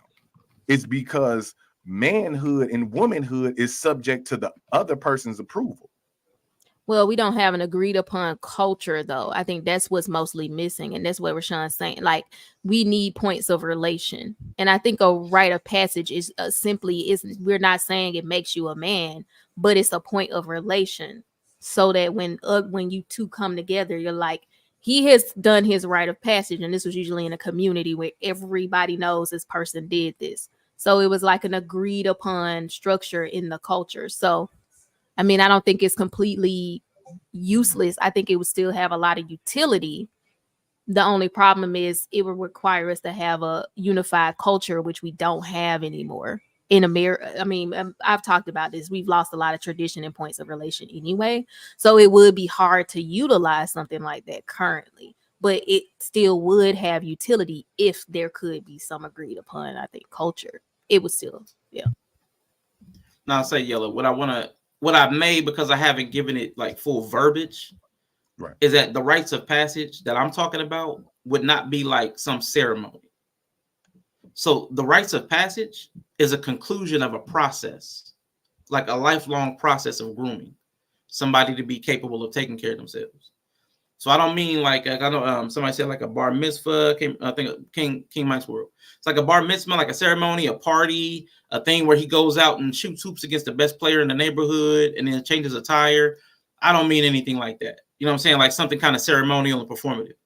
I mean, like this is idealistic. We would have like a family or community like you're talking about, but they've observed and taught this person over time. And the culmination of that is we've taught you everything you need to go out here and be able to live on your own. If everybody else were to die today, you would be able to live on this planet right now without anybody else to help you successfully. You'd be able to feed yourself. You'd be able to clothe yourself. You'd be able to house yourself. You be self-sufficient. And once you're to that point, you go through a rite of passage saying, now you're a man. So now the community recognizes your ascension to being self-sufficient, however that looks like. So it's self-sufficiency, which in a way pairs with what you're talking about, just being able to survive. But most people aren't able to survive right now. Like just being survived, like just breathing and eating. Most people are reliant on a lot of systems to do those things. Like breathing, of course, you're fine. But as far as eating and water, we're dependent on somebody else. And if somebody flips a switch or calls off trucks, we can't eat and we can't drink, which means we're a threat. See what I'm saying? So it's in our current model, the way we're currently doing things, there's no way to institute a rite of passage as far as us being self-sufficient. That's true. We would have to have some sort of lesser version of that, which means you're capable of like, you now are employable. You now know how to search for and obtain housing, like by applying for it. It would be some watered down version of a rite of passage through to a watered down system that we're living in. But I didn't want it to seem like I was just saying like some one-off thing and you feel confident. I mean, the person will be competent and their confidence will come from them being competent to live in this world, because that's what women are complaining about. Men are not competent. We go to school to become competent. We go and get jobs that we're competent in. We're succeeding. We're competent, and that's where our confidence comes from. Black man, where are you in this equation? Black men, we find you to be incompetent. We can't have conversations with you because half of you are illiterate, blah, blah, blah. All of their things are saying that you're not competent. You're not competent emotionally. So all of your confidence is predicated on nothing. The only thing you're able to do so far, again, I'm arguing the arguments from Black women in a lot of spaces. The only thing you're able to do successfully is replicate a lot of children. You're able to make a lot of baby mamas. You're proficient at having swag and being attractive to women, and that's a portion of you. The rest of you are completely undesirable. But those of you that are attractive can go and make some kids. But as far as living in this world, which goes, now we go back to the threat level. This is what they don't acknowledge, that whole threat response. That's where the problem comes in. You're not able to navigate the world as smoothly as I am. But then they don't take into account the fact that we're the greatest threat on this. We're seen as the greatest threat to anybody else in this country, which means we're not going to be as employable as them. People are not going to want us in their classes as much as them, which goes to the school to prison pipeline. How much more boys are punished for a lot of things because we're seen as a threat earlier in our lives. So there's a lot of layers to this.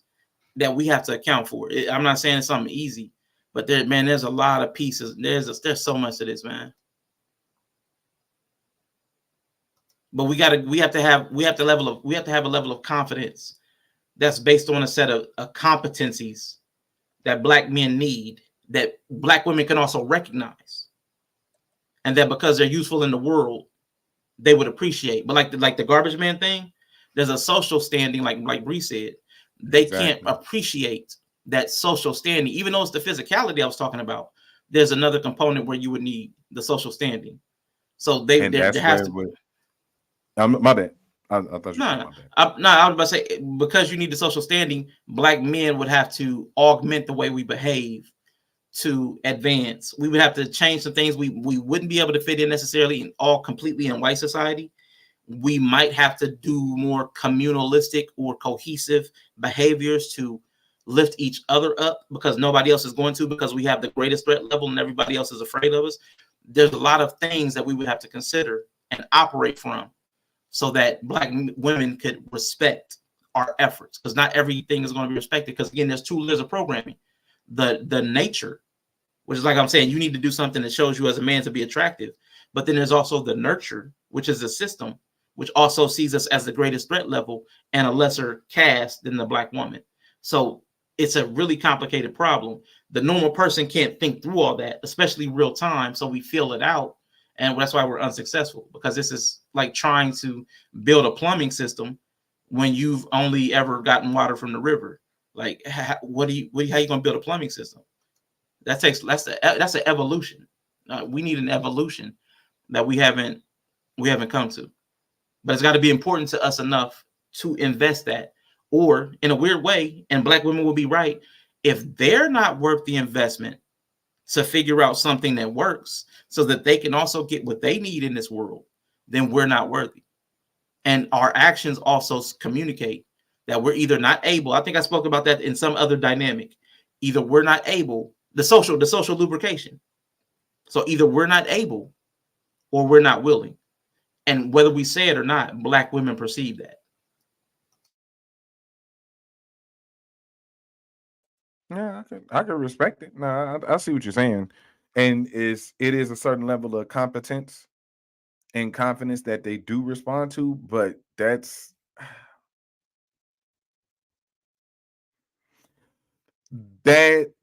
is what they ignore.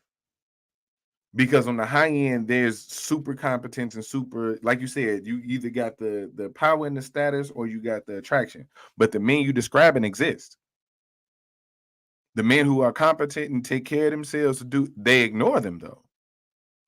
So it's not really like we need to fix this, because I don't think it's as big a problem as we try to make it. It's just the fact that we're talking to a group of people that only see the small group of us and try to impose their perception on the bits that they like. That's why I said it would have to be so tailored that I'm grooming this man to be with this woman over here.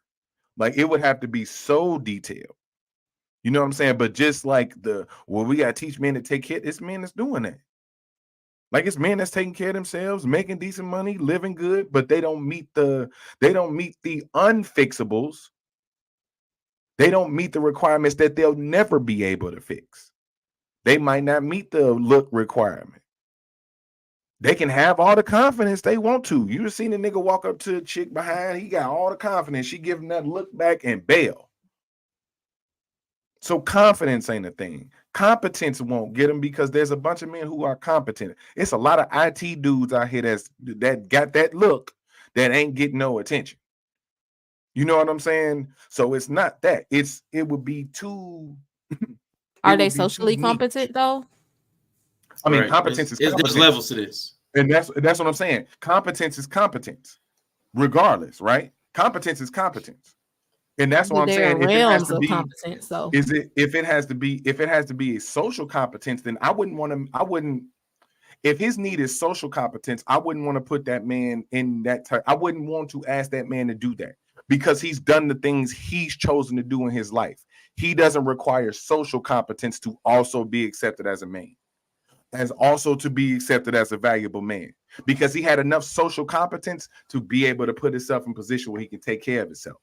That's the argument. You know what I'm saying? Right. But I think that there's a little bit of a difference versus what being competent, like what women, what we require or we desire as far as what a competent man, what he does and the importance of a man being competent.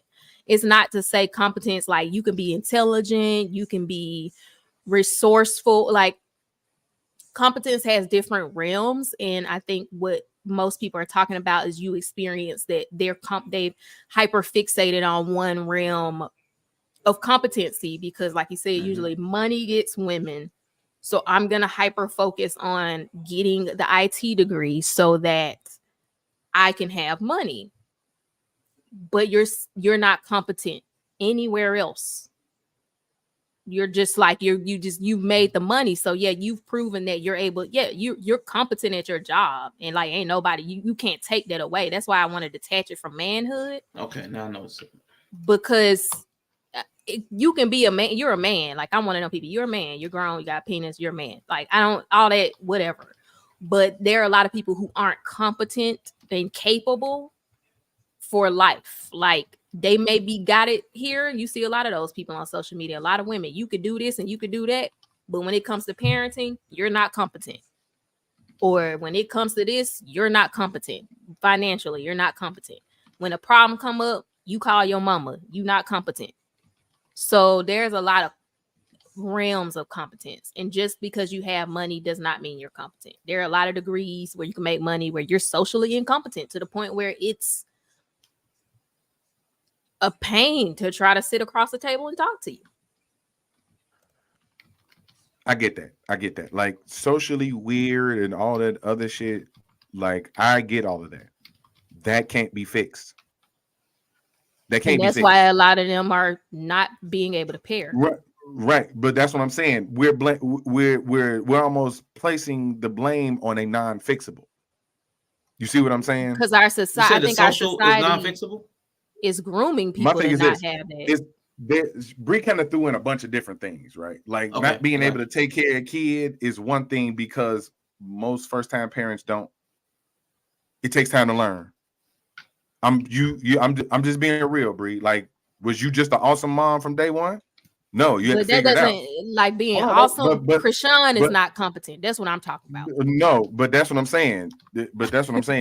That's a different level of ball game. She don't have to be competent. I'm not saying she has or had to, but I'm just pointing out that's what I mean when I say incompetent. Like you don't know a baby ain't supposed to lean back. You shouldn't be that. Okay, but that's the thing about it. If I haven't been a parent before, I wouldn't know that. Now, if it's 3 kids later and they still doing that, then I see where you coming from. But that's what I'm saying. We're looking at competence, especially in that situation. Like we're looking at him. He should be competent of that automatically. No, he shouldn't. Yeah, she should. Yeah, no, she should. She should. Like, but that's what Rashawn, and that's kind of what you're saying. There's no community anymore, which makes those things.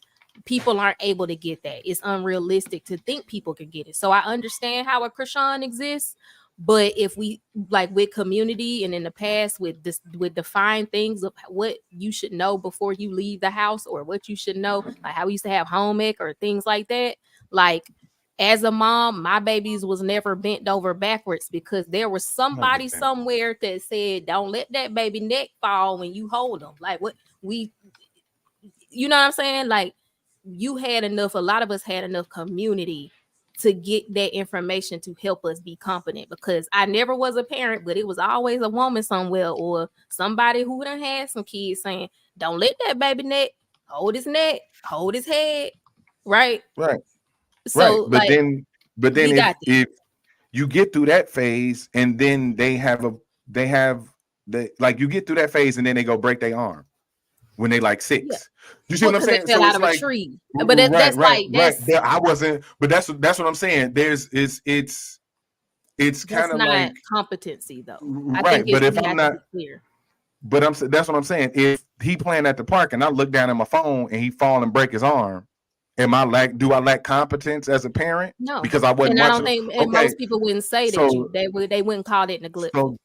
So what I'm saying is there's occurrences that can happen throughout parenthood that would make you have to learn how to adjust. So if you might know to hold the baby head, but you might not know other things that you would have to learn in parenting with your specific child at that point. So that's what I'm saying. Competence in a certain way, I get. Yeah, like He freezing did up. he freeze? Okay. I think he I was freezing like, I up. don't know what happened. But I was gonna say His competence. rage meter is full. When we say competence, I just mean like a standard, a base level standard is Yep. competence. And he really froze. Yeah, the rage meter got filled.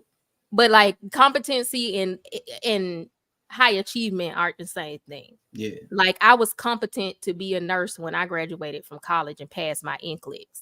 Mm-hmm. But yeah, I made mistakes still. That don't mean you're not gonna make mistakes until we get yellow back from freeze. But like that's what I'm saying. Having a baby bent over backwards in the carrier is a fail. That's a fail. Mm-hmm.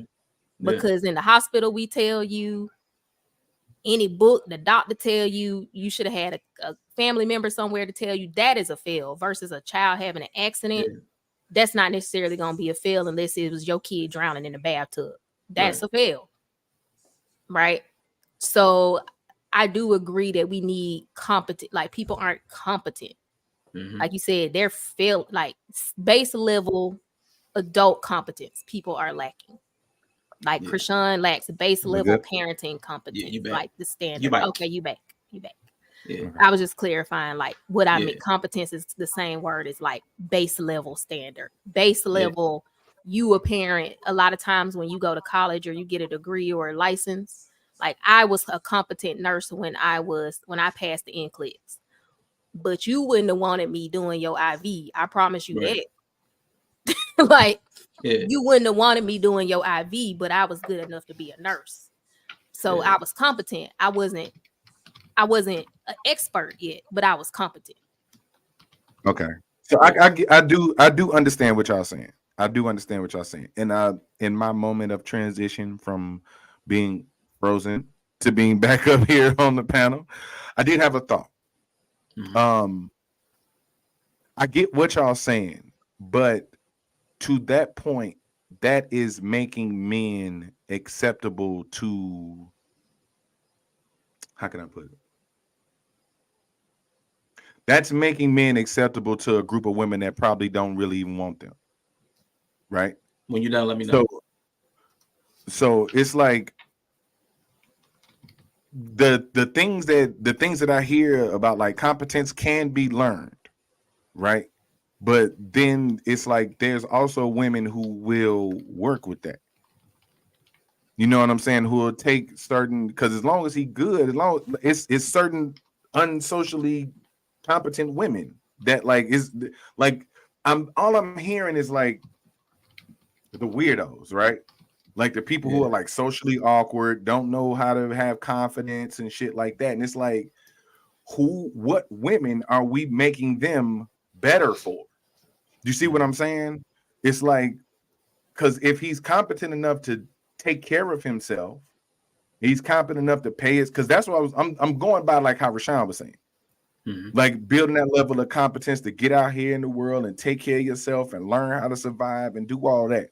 Like doing that is the level of competence we're talking about. Anything else would be seasoning him up to the approval of women who originally wouldn't want him, right? Yeah, we don't like men who are just surviving. Right, but see, that's a particular woman, though. That's a particular woman. You see what I'm saying? Because surviving is just taking care of yourself. Like we had this discussion before, like why survive when you can thrive? Thriving is a luxury. Thriving is a luxury, especially now. Thriving is a luxury. So to expect him to want to be in a position where he's thriving to make him a more valuable partner for you does a disservice to him and who he wants to be as a man. And that's why I'm saying, like, there's a certain point when that man has to be who he wants to be. If he don't want to be that should be okay, because he should be able to find a partner within that. Now, what I would tell them men is stop looking at a particular type of woman expecting that he's going to accept you like that. That's also what I would tell them dudes. Stop going to get the chicks that's looking for these type of dudes because you're not that. You don't have to be that. You shouldn't have to be that to find a partner. Look harder. Look harder. I don't disagree that I don't think you can live your life, but I would say it would be a very bad idea if you're just getting by to take on a woman, whether she is willing to be with you or not. But I'm just saying, like, there's a reason that women, I don't want somebody who's just getting by himself, because I'm gonna naturally be an extra. I'm gonna be more at it. I'm a weight, I'm a pressure, I'm a burden. Just But the packaging. That's not what I'm talking about. I'm not talking about just getting by. I'm talking about the level of confidence of taking care of yourself that Rashawn is talking about. You know what I'm saying? Like the thriving part that I hear is extra. Like what? Give me like, I need an archetype just to have in my mind of what we're talking about. Because I'm not necessarily saying everybody got to thrive, be top percent. I'm just saying, like, what are we talking about? That's kind of where it's at. Because when I'm saying surviving, I mean like you good. I'm not talking about we scratching and surviving. That's what I'm saying. The level of wait a minute, man. Let me get in because we're I promise y'all, we don't when we. I mean, yeah, well, go ahead. Like one thing, because I don't want to go too far off on this income thing, because where I started was that's one path. Women, everybody, like again, the verbiage constantly is women are also picking pookies. So it's not about just having money, because they're having a lot of children with people that don't have money. So I don't want to spend too much like emphasis on they need to just make money, because that's. So let me go to this thing I want to say. Let me argue with a couple of points. You said, like you said a lot. So you said he should be able to he should be able to be who he wants to be. Shout out to Chef Shapino too, real quick. You know, got a lot going on. You said he should be able to be the man he wants to be for himself, and he should be able to find a woman like that. That's the take me as I am argument that you be pissing all over, like 3 days out of the week. That's take me as I am. I get to be the man I want to be, and I should be able to find somebody. That's exactly what women are saying, and I promise you, that's what you piss all over. If you disagree, give me a minute. Let me get through these other points. Now, you're also jumping to the next step, talking about outcomes. Talking about, well, what women are we doing this for? Again, that's next step too. Like that's a step further than I'm going to. I want to make this point about I like what Bree said about like the nursing thing, because what I'm talking about with the what is that called? Rites of passage is like she's talking about you're going from a training position to a practicing position. Like, so now you're able to practice all the things that you trained on, but you're not perfected, or you're not like ready to start your own practice. You're just like in service to like a family that you're building, you're learning, you're going to drop some kids, all kinds of weird stuff. What's up, Mimsy in the building? So that's what I meant with that thing. But the point I wanted to emphasize that when I'm talking about the bridging the money and bridging the social thing that Bree brought up, Yella, I know you've played Mario Kart or something like it. And everybody's got these attributes like builds, loadouts. You know, you got like Donkey Kong and Bowser, big body, no acceleration, no maneuverability, but they got a high top speed because they get that momentum and they go straight shot. They good. Or you got like the Koopa Troopa, and I want to say maybe Yoshi, got quick acceleration, much agility, but they get bumped around and they got no high-end top speed. But then you got somebody like Mario and Luigi, who's like dead center of all the things. And like they're like some of the best ones to play with unless you know the courses. If you don't know the course that you're on, the best player is typically the one that has mid stats. If you're a new player, mid stats. Ryu and Ken and Ryu in Street Fighter, Golden Axe, the Warrior, mid stats is for if you don't know the course, you don't know the game. Mid stats is what you need because you don't know. Like you talked about tailoring. Tailoring is when you know when Star Road Oh, I need Koopa Troopa. No, I need Koopa Troopa. I need to hit these. Or I you need to them hit little this baby drift. characters with all Yeah, the you know what I'm traction. saying? Yeah, Exactly. and handle But it. Yeah. so what I'm talking about, we need a training system, and this is an ideal. This is not something that's real that we can implement today. We need a system, and why it wouldn't be able to be done today is because we still have mostly women raising the boys. So it's just impossible right now. But the boys would have to be raised in a way that they were competent enough to be financially astute, not well off, not rich. They just have to have a skill that's employable, that would persist even in like if AI comes in. I can turn a wrench, I can build something, I can put something together. So they can make enough money to do something. And they can build from there. And as far as social skill, they ain't gotta be Riz gods, they ain't gotta be yellow. They ain't gotta turn demon queens into submissive women. They just gotta be able to hold a conversation with a woman that she enjoys. Because right now women are having to choose between the two. Either it's I'm going to be hypergamous. Generally speaking, this is the mentality. I'm going to be hypergamous because if I got to deal with cheating and all this other stuff, I might as well get somebody with a bunch of money. Or where they typically start out with are the broke dudes because they're age appropriate. It's a dude in their age range. They ain't really built themselves up. You're young, you're horny, you're having a lot of sex. You got 1, 2, 3, 4, 5, 6, 7, 8, 9, 10, 12 kids because they got the riz, they got the charm, they got the social standing, but no money. So they end up later on in life, about 35, about your age, they start talking about, man, I ain't finding no success nowhere. I gotta build a bear. I gotta build a boo. I dated the dude with the money, but he cheated. I dated the broke dude, but he cheated too. Then I got the little dude that he ain't good in the bed. And he ain't got no money, but we could talk all night. You know what I'm saying? But there's one dude for each of the things they enjoy. But what I'm saying is the dude that's decent at all of them, and that's somebody that they might be willing to choose. Again, I'm not going to the point of fit correcting the women yet. I'm just saying idealistically, this is the vision of the man I would want to see in the world because it will benefit not just him, but everybody. And then separately, I would address women's, how they would need to be raised. But putting that ideal man that I'm talking about, that well-balanced man, the crop of women that he has to choose from is undesirable. Because right now, a well-balanced man would be, in the Black community, would be, in my opinion, too good for at least 60 to 70% of the women. But again, that's my opinion. But I'd also have to address the women if I'm talking about addressing the men and idealizing a solution. So I just want to say I wasn't talking about that. But last point. Go ahead. All right, I said it without the Sharon Stone thing. I was gonna say it's not really a take me as I am thing. I want to clear that up. It's not really a take me as I am, because the thing that I'm saying is that, how can I put it? So to use like your Mario Kart example, right?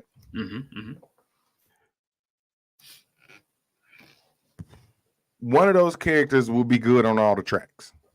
Will be good on most of the tracks, right?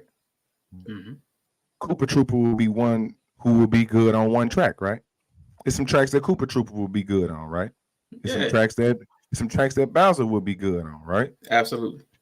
So here's my thing. I'm not saying choose me as I am. I'm saying there's a lane for everybody. Oh yeah. Right. So and that's and it wasn't a correct of women. It's that the idea is that this group of women is saying they require this certain social standing. And I'm saying that would in turn get that man out of a place where he wanted to be. Do you see what I'm saying? Yeah. He wants to be Koopa. He has earned the right to be Koopa because he has accomplished the things in his life to put him, if he want to be socially awkward, that's fine.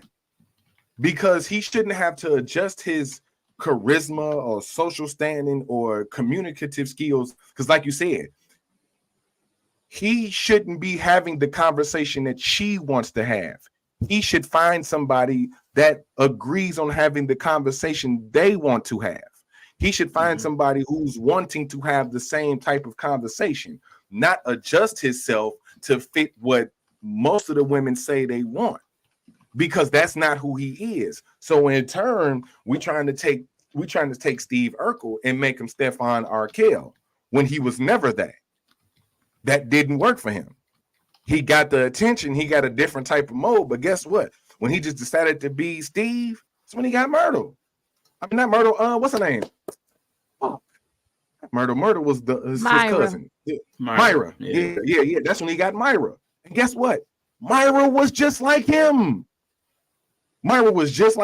Just as goofy as he was, just as socially awkward as he was. They were on the same level. He didn't need to be the type of person that Laura wanted, because him being the type of person that Laura wanted wasn't him. And guess what? When he settled into being Steve and Laura seen him find somebody on his level, that's when she got mad. That's when she wanted Steve back.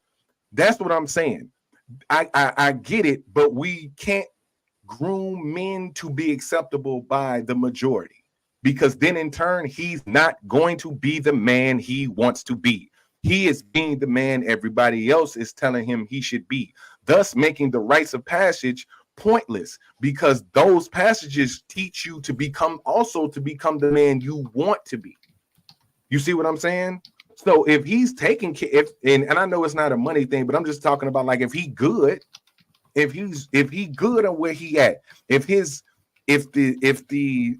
survival requirements are met, you know what I'm saying, then anything else, he would have to find somebody to adjust to that with him, right? Like you said, I got natural charisma. I've had that since I was a kid. You know what I'm saying? So I couldn't expect no man to ever learn that. This is natural, bro. Like, I didn't learn this. This is natural. I've been a ham all the time. I've always been outspoken. You're not going to teach that to anybody. You know what I'm saying? Now, I get the idea of, like, making sure you good, making sure you straight. You know what I'm saying? Being able to provide for a family, being able to connect with your partner, those type of things is good. But the people who complaints you're referring to also want a very specific man that, like I said, I would never ask them men to learn how to be, because that's so unnatural for them. And that's the problem we're having now. To continue to ask men to be the men that women want instead of being the man they want to be. Because we don't care about how that man perceives himself. He needs to be more concerned about how everybody else perceives him. Do you realize that type of pressure that's going to get you out here doing dumb shit? That's going to get you out here dressing like you shouldn't act. That's going to get you out here talking to women that you probably shouldn't be talking to. You're going to go out here and get got because they're going to see you and you're not going to be able to deal with that. But instead, driving your own lane, bro. If the best car on Rainbow Road is the one that's high handling, but low speed, low acceleration, then guess what? He gonna dominate on the Rainbow track. He might lose everywhere else. He might lose on every other track, and that's perfectly fine, because he knows when he sees a Rainbow track, he gonna be good. And I would rather us kind of get men towards that. Know your lane, bro. Stop chasing the dream that everybody's selling to you that you should have. Because manhood is not subject to approval the same way womanhood isn't subject to approval. Not at a certain point, because that's what we like. Well, if he ain't got it's like unnecessary skills that would be required to make certain women comfortable, But there's absolutely women who would accept them. That's what I tell women. Like, there's men who would accept you for who you are, but you don't want them because you're chasing the high-end dudes that you feel like you should be going after because they're told to go after that. So, you know what I'm saying? We can't tell the women to go after the extra charismatic, super financially stable, thriving dudes when that's not the end-all be-all.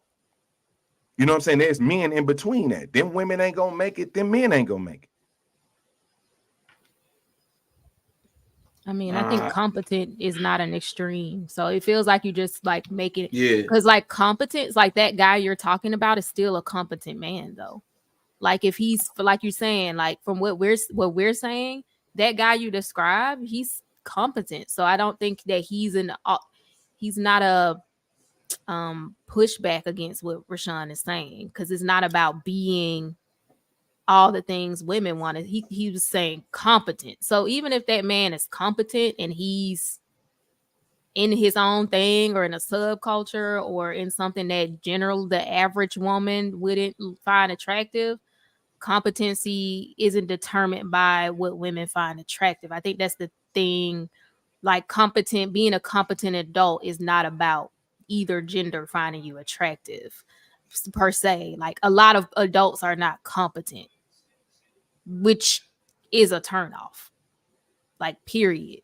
Like even if I'm into nerd stuff and you're into nerd stuff, and most women are not into dudes who watch anime or something, like yeah, you'll find somebody on your wavelength, but you can't be incompetent.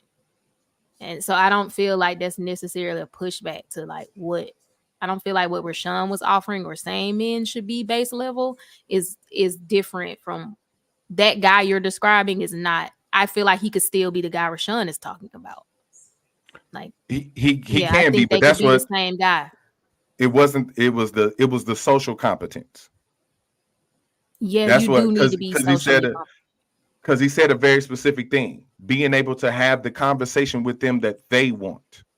Thus, in turn, he is be good company. But that's what I'm saying though. Being good company and being able to communicate with a woman on her level is two different things. Well, but Rashawn said good company though. Not right, but he also said that as well. He also said being able to have the conversation that they want to have.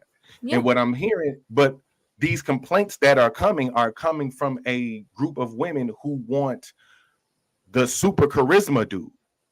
Okay, you see what I'm saying? But in Rashawn's example, you're putting that one type of woman as who he's talking about, and he's potentially talking about men coming out into adulthood. So we're talking about 20-year-old men, 20-something-year-old men. We're talking about that. So I don't think you can say like you even gave a Steve Urkel example. He was able to conversate. He wasn't incompetent. He wasn't not able to talk. He just was weird. He was in the shit that most girls didn't find attractive. So like you said, he attracted somebody. When he talked to her, he's fine. Like it's not like he can't talk. So once again, he still wouldn't fit what Rashawn's saying when he's saying these men aren't competent. We're talking about, let's say, incels who like want to be with women and can't find nobody, not even somebody who into the shit they into want to talk to them. You can't do nothing about them. Well, that's what he's saying. Like we need to, like, if in an ideal world, if he could put a system in place, we would have less of those people coming out, because a lot of those people are a side effect of not having clear direction, not having confidence, and not becoming competent and having to feel their way through it and not being able to get there. So ending up kind of pigeonholed in this space. So I think like you're talking about an older group, and like, well, when you're talking about those women, you seem to be talking about a very specific group, but I feel like he's talking about a younger group. I just feel like y'all talking about two different groups. The bad part is that the idea crosses between all generations. The younger women want the super confident swag, talk shit kind of. That's what I'm saying. Because a lot of younger women will not know the difference between real competence and false competence until they're a little bit older. Like that is, women don't actually know true competence for a while. So he could still, but that's why I think you need to move competence out of the hand of women. Like you need to move competence into other adults and men telling you this is what you need to be a competent adult. Because if you leave it into what women want, we don't actually know what real competence looks like until after 25. We don't. It's scientifically Yellow. What's my saying? Women are what? Slow as shit. Incompetent. So like Bree agrees with me. Women are incompetent. So we have to like there's a problem there. That's why the men have to be competent because we can't leave it to these creatures. Like, but I hear what you're let me because you left a lot of you put a lot out there. Let me run it back real quick. Because you made some points, man, but I disagree with all of them. It's like I wish you could hear yourself the way I'm hearing you. You said the men should be able to choose who they want to be. They shouldn't have to change anything. Is that a fair representation of what you're saying? No, it's not. It's not. I didn't say you had to change anything. I said you don't need to change anything. Right. You don't need to change anything according to what other people are telling you is acceptable for them. That's the point I'm trying to make. Right. That's what I'm saying. Right. Okay, cool. Now I heard it as like you don't have to fix nothing, or you could just I think the only person y'all think I'm describing is like a dude who ain't got shit going on for himself. It on any level, whether he's rich, middle class, or poor. What you're saying is if a guy is happy with the way he is and shows up in the world, he should not have to change to suit a partner, a potential or prospective partner. Is that correct? Yeah. Okay. Well, then we don't need to even have any more like relationship conversations because we're here. This is the world we have right now where nobody has to make any changes on behalf of any potential or prospective That's not what partners. I'm saying, though. That's not what I'm saying, bro. I just verified. No.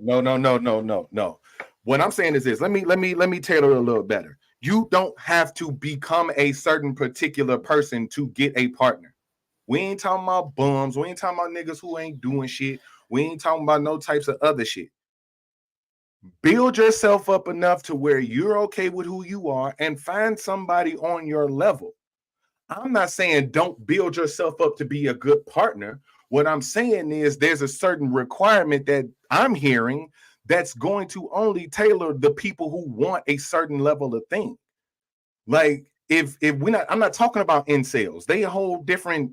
That's different, bro. That's different. I'm just talking about the general. I didn't even use that word. I think you're arguing against everything at once. I mean, that's kind of where it's I'm trying to walk down the track because there was a lot laid. So I'm trying to walk down the track instead of trying to. But see, okay, so my perception of what you're saying is that you think I'm saying that men don't have to do no work. No. Just come as you are. No. Okay, so what I'm saying is if they do work, it's solely for their benefit when they choose, if they choose. But it's not, though. That's not how it's being presented to me. It's not for his benefit. It's for the comfort of others around him. Okay, so wait, so now you're switching. I'm trying to make sure I understand your point. The point coming from Yella. Okay, all right. So Yella's point is that a man, if I am content with my economic situation, if I'm content with my level of education, if I'm content with my level of spirituality, I don't have to change that to pursue anybody. I only have to augment myself if I I want to learn a second language because I want to learn a second language. Or if I want to learn a new skill, I learn a new skill. If I want to buy a new set of tires on my car, I do it because I want to buy a new set of tires on my car. Anything that I do to improve myself should be at my discretion for my benefit. I want to grow myself. And if I'm happy with where I am, I don't even have to add anything to me. I can just continue living and surviving. Do I have a fair representation of what you're saying? I mean, yeah, we'll go with that. Yeah. Okay. And what I'm saying is we have that level of freedom right now. We have that choice.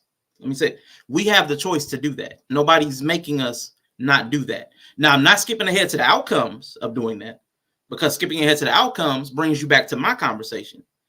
If you want outcomes, because what I just outlined, what you're saying is the exact same thing women are saying now.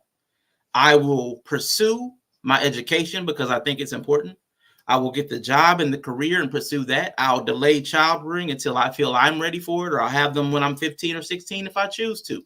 I will go to school. I will learn a second language I won't. I'll learn to cook or I won't. I will do whatever I want to grow. I'll go to therapy, or I'll quit going to therapy. I will grow myself at my own discretion when I want, for what I want. Take me, love me as I am, or don't love me at all. You're making, I promise you, you may not be able to hear it because there's something else in your head, like you're stacking a couple of concepts in your head, but you're verbally using the same language that women are saying that we push back on all the time. We shit on them for that. You That's trying to tell me if you because we've seen those Kendra girls and they be like, I need him to come and teach me how to love. No, don't bring me your trauma. That's what you say. Don't bring me your trauma. You need to go and improve yourself to qualify to be with me, because I don't want you as you are. You need to change to be suitable to deal with me. Go unpack your trauma with a therapist, a priest, an exorcist. I don't care where you unpack it. Before you show up at my doorstep, you better improve from where you are, because every time I hear a woman talk, I'm hearing trauma, trauma, trauma, trauma, trauma, trauma, trauma. You know what I'm saying? So I need you. I need you as an outside person to improve who you are to relate to me. So it has to then be fair for her to say, I need you to improve to relate to me. Now, this is where we get symbiosis. We both improve and grow and change to be suitable for each other. The problem is right now we're growing apart. Our society is growing us apart. So if we have going back to the Mario Kart thing, we've eroded the middle class. The same way we've done it economically, as far as competency, we've eroded the middle class. We don't have a normal people anymore. So as far as Mario Kart, Luigi and Mario, they're grayed out. So you either get the hypergamist, fast-moving, agile Koopa Troopas and Yoshis, or you get the, the Riz guys. They can throw their weight around. You know what I'm saying? You got Bowser and Donkey Kong. And they good on a straight track. If everything's cool, ain't no curves, ain't no bumps to hit, man, them dogs be moving. So you got the Riz guys, and you got them little agile, fleet-footed Koopa Troopas they got choices, options. They can navigate, quick acceleration. They can get, oh, you need something, baby, I got you. Quick, fast. There is no middle class anymore, because we're not grooming middle class type people with a swath of skills that translates on any course. And at the same time, we're losing drivers. We've only got 2 types of drivers now that people are looking for, because like the Luigis and Marios are still on the earth. The Luigis and Marios are still on the planet. They're just grayed out. They're the incels.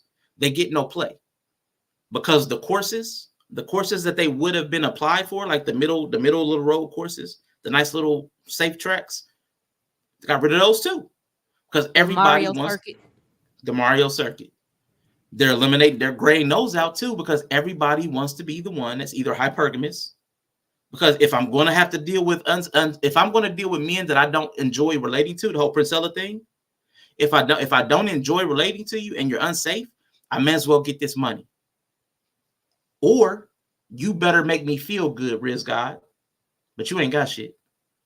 So there's only 2 tracks and 2 types of drivers. The issue is the other drivers still live, and we got to do something about that. Now, that's the first part, is fixing. So we need balanced drivers available. We need more balanced drivers, because right now everybody's tuned to the specs. There are not a lot of balanced drivers, because if there were a lot of balanced drivers, women would have more choices. But they're saying, I haven't had balanced drivers. They're grayed out for whatever reason. It could be their problem, but I'm not even going that far into it, because I only see the Koopa Troopas and Yoshis on the one side, and I see the Bowser and Donkey Kong on the other. I'm about to get Donkey Kong tonight, girl. Okay, cool. You about to get that D. All right, cool. Or you're bowing down to Bowser. That's cool. You do your thing. But the Marios and Luigi still exist. They've been disempowered. They've been grayed out. We have to do something with that. Women have to see them as an option for their course. But again, that will require a second set of options and work that I haven't even talked about. I'm not saying that the tracks aren't a problem. We also need to get those tracks back online, because there's a couple tracks grayed out too. So we the tracks. So Y'all the tracks. we need some more Mario Circuit women. Everybody can't be Star Road. Everybody can't be Star Road, which is what Yella hates. Yella hates these women that are constant curves. You constant curves. You ain't got no edges. There's no safety. Yella hates Star Road. You know, he hates Star Road women. Well, he might not hate it, but everybody know you don't play fucking Bowser on Star Road. Because you can't turn. And that's all the fuck I'm saying. That's what I'm saying. I'm just saying. You might like Star Road, but you Bowser. And your ass gonna be flying off that track every fucking turn. And now I get where the disconnect is from what I'm saying to what Rashawn is hearing. And that's why I'm vehemently like, no, I'm not saying the take me as I am thing. Because the difference between the men that I'm talking about and the women that they're talking about is that women can be themselves and expect somebody to love them as they are. But they want the top 1%. They want the excellent of the excellent to love them as they are. That's not what I'm saying about these dudes. That's not what I'm saying about them. So let me try to reword it again. Driving your own lane. Build yourself up to be the man you want to be and pick a woman there. The issue is that those men, same way, they are looking at the, let's just say, top tier, top percent women. They looking at the IG models. They looking at what everybody would consider a bad bitch, this, that, and the other. And my thing is this. They would only be changing themselves to fit their requirements, right? Do you see what I'm saying? They would in turn be lowering who they want to be approved by somebody they probably shouldn't be with. It's a difference. Women be like, take me as I am, because they want the best of the best men to ignore all of their deficiencies. I'm saying, fellas, play within your deficiencies. Don't chase women that are looking for you to be that, because you don't have to be that to find a partner. You can find somebody who fits in the game that you're trying to play. The same thing with women. Women don't look for men who fit into the person that they are. They look for somebody way better than them. That's why we sitting here and be like, what you mean take you as you are? You got these amount of kids, you mean as fuck, you irrational as shit, you all of this. I'm talking about a dude who's just a reasonable dude, but he ain't got he don't have the it factor, quote unquote, to get these. Because that's what I'm saying. The people, it's the people. Right, that's what I'm saying. So it's not the same idea. It's not this, oh, don't work on yourself to make yourself a quality partner. That's not what I'm saying. You don't need to make yourself a quality partner for somebody who don't fit what you essentially want to be in your life. Because then you are not becoming the man that you wanted to be. You're becoming the man that they want you to be. And that in turn is never becoming a man. You never become a man like that. You're somebody's bitch. You're getting molded to be something else. Because being a man is defining life on your own terms, but also realizing your status in life. That's the beautiful part about being a man. You have to understand where you're playing. You have to understand what ground you're on. So to tell them to become, more socially competent, for who? That's why I went to for who. Because it's for a group of women who wouldn't notice them otherwise. So now they're getting out of the character of who they want to be. If he want to be at home and play the video game and not dress a certain type of way and just be chill, but his life is cool, he chilling, he don't have to go look for that chick, because that chick is going to bleed him for he's going to bleed him for his personality. He's not going to be the motherfucker he won't. He going to change. And that ain't fair to ask a man to go through all that to build yourself to the man you want to be. But now you got to adjust that for the requirements of some people who probably don't want you unless they're going to use you. They're not just benefiting from you. They're using you. Because now your build and your archetype is to benefit them, not for you to benefit from it at all. Because that's not who you want to be. That's not who you want to be. You know what I'm saying? It's like the dude who got his life together, but he might not meet a certain look requirement. He can't do nothing about that, right? But his certain attractive level ain't gonna attract certain women. I can't tell him to do nothing about that. Ain't no level of confidence gonna make him attracted to the certain. I'm also gonna tell him not to look at certain type of women. So it's not the same thing. It's definitely not the same thing as women, because women are looking at the upper echelon of men who they probably shouldn't be looking at to come down to their level.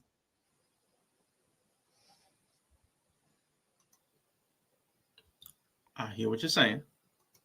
And I think you might have missed the part where I said drivers and tracks in the middle are grayed out. There's no visibility for normal people. So all of the most a high degree because of other things that it's hard to keep all these concepts in the conversation at one time because of things like social media. Some of those middle of the road tracks, they all want to be Rainbow Road.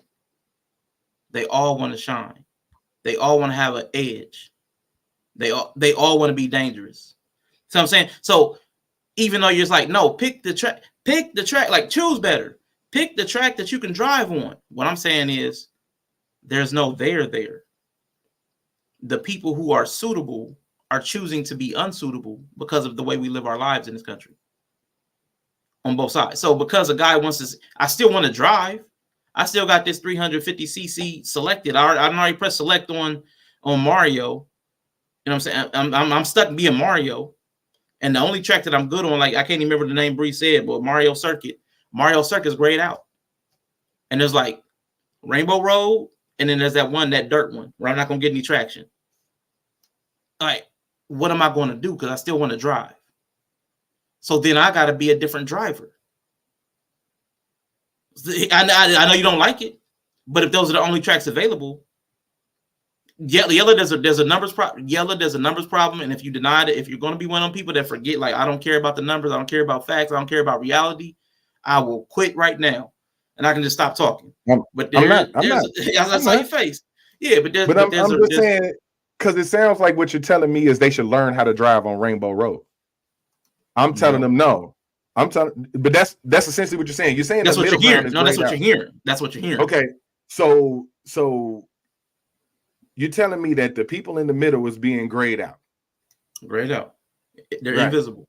They're invisible. Right. Like we talked about the trash men. The trash men, invisible. Right. Invisible. Right. Mario's invisible. So what you're saying is that the Marios who would be the best driver then? Who would be the ideal driver?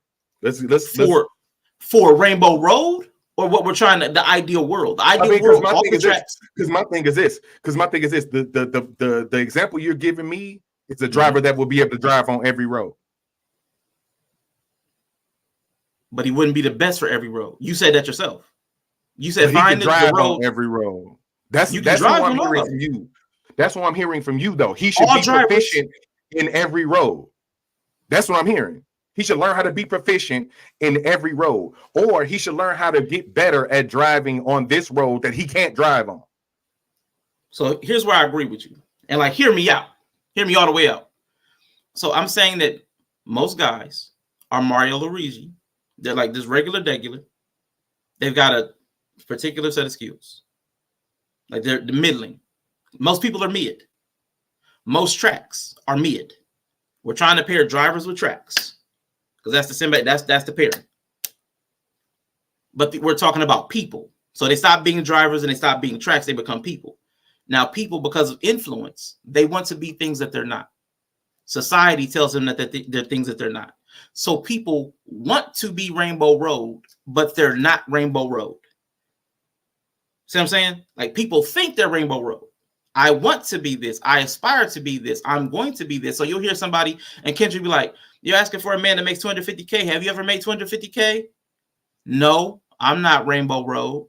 Okay, are you going to make 250K soon? No, I don't think I'm ever going to be Rainbow Road, but I want him to be a driver that can handle Rainbow Road. That's what's going on. I'm not saying continue that. What I'm saying is, if you're Mario Luigi, I don't think you should go on Rainbow Road. I want to find a way to make those middle tracks, Mario Circuit, visible again. That's what I'm talking about. I'm not saying they should become Koopa Troopa, but if they choose to, because that's what's happening, dudes are either becoming Koopa Troopa or they're becoming Bowser on the straight track, whatever. I mean, they're all people are changing to suit what they think is available. What I'm saying is we need to make visible the other options so that they don't feel the need to change. Like voting. I'll translate the voting. People think we only have two ways. It's a false binary. People think we can only vote Democrat or Republican, but there are other parties and other candidates every single year, but they're invisible to us. They might even be better than what we have. We don't even know that it's a better fit because we don't even research it because they're invisible. I want people to know that there are other options available. But because where we put our focus on, like social media, we only see what they show us. And they show us Rainbow Road, or they show us the dirt track. Either they're ratchet or they're bougie. See what I'm saying? Like, that's all that's available. You either got sexy red. I knew she was gonna come up. I mean, that's the new one. It would have been Sukiyana. Yeah, it would have been Sukiyana 6 months ago. But it's You know what I'm saying? That Waluigi dirt track. Warrior. Yeah. And women complain about this, and men complain about this. There's very little visibility for the middle class, for the normal, regular person. And if you're regular driver, you want to be the driver that gets a track assigned to it. You want to be able to drive. You have the engines running. You alive? Engines running. I'm ready to go. But I only see Rainbow Road and Waluigi dirt track. So I'm gonna get out there. But what I'm saying is, if you're Mario, you're going to struggle. You're not going to keep pace on Rainbow Road with the Koopa Troopas and the Yoshis. And if you're on Waluigi's dirt track, you're not going to keep track with Waluigi and Wario. It's just, you're just not going to be able to keep pace with the people who are made and built for the track that you're looking at. So unless we open up these other tracks, unless we make them visible again, we're going to have the same problems. So that's more what I'm saying. I'm not saying they need to change. I'm saying there are other tracks, there are other drivers, and as long as they remain grayed out, we're going to keep having the same problem. We got to make them visible again. We got to see them as options. If we keep voting for Biden or Trump, everybody's going to kill themselves. Like, we're stuck in a false binary, and we have to come out of it. You don't have to be ratchet or the bad bitch. There's more options than that. There's more to life than bad bitch and ratchet. There's more than life than high value man and Pookie. There's more than that out here. And we have to be able to open that up.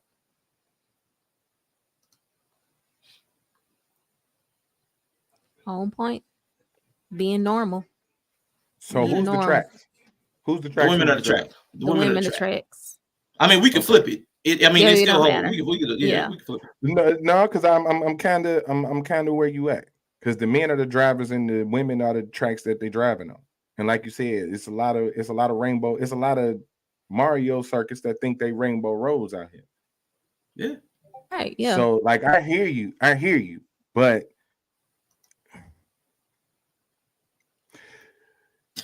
you're putting I'm trying to get it. You're putting the onus on the driver to turn Rainbow Roads back into Mario circuit. No. He said open the track. Stuff. You keep adding stuff. But that's the thing. But that's okay. So that's what it's kind of where it sounds like you're saying the same thing I'm saying. I just don't understand how that process in turn opens up more tracks. Oh, because he hasn't. I think it's because he hasn't addressed the women. Because he said, I'm not going to address how the women are gonna what we need to do to make the women that would be opening up the tracks. He said there is a plan for them, but I was only talking about the men so far to this point. Yeah, right. But that's kind of what that's where I went off into my thing, because the opinions that you were given of where the men should improve were from the people who want them to be the ones able to drive on Rainbow Road. Hear me out. The requirements that you put out there were to make him able to drive on Rainbow Road. He got to step up his game. He got to not step up his game, but he got to be able to be socially competent. He got to do all these things. And that's why I was like, it seems like it's getting outside of who he wants to be. And that's this right here. Just get in the game and learn how to play the game. You can get in a game all you want to. If you don't have the skills, you're going to fail. If you don't have that it factor, you're going to fail. There's no part of the game you can learn that would teach you to be something other than what anybody else wanted to be. Play the game you want to play. You don't have to learn nobody else's game, especially at a point to where we're talking about somebody who's just, we ain't talking about a Pookie and a Ray Ray, and we're not talking about on your ass ain't shit niggas. We talking about somebody, a normal dude. The thing I'm hearing is, since normal ain't good enough, he got to learn how to drive on Rainbow Road, or he ain't never gonna find a track to drive on.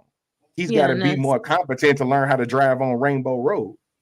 No, what I'm hearing him say is we're not having enough of Marios and Luigis, and we don't have enough. The Marios and Luigis are grayed out, or they're not Mario and Luigis. They're just one of the extremes.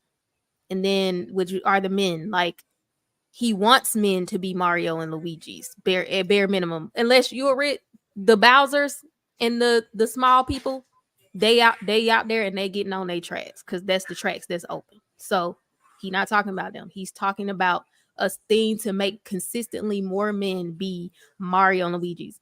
And the standard stats are not to be confused with desirable stats. The standard stats are competence. So competence is the standard, not attractiveness or desirability. It's competence, which is removed from what women want and what he was saying. It's determined by people, like the community or mentors or people who, or other adults who are like, this is what you need to be an adult, not an attractive mate.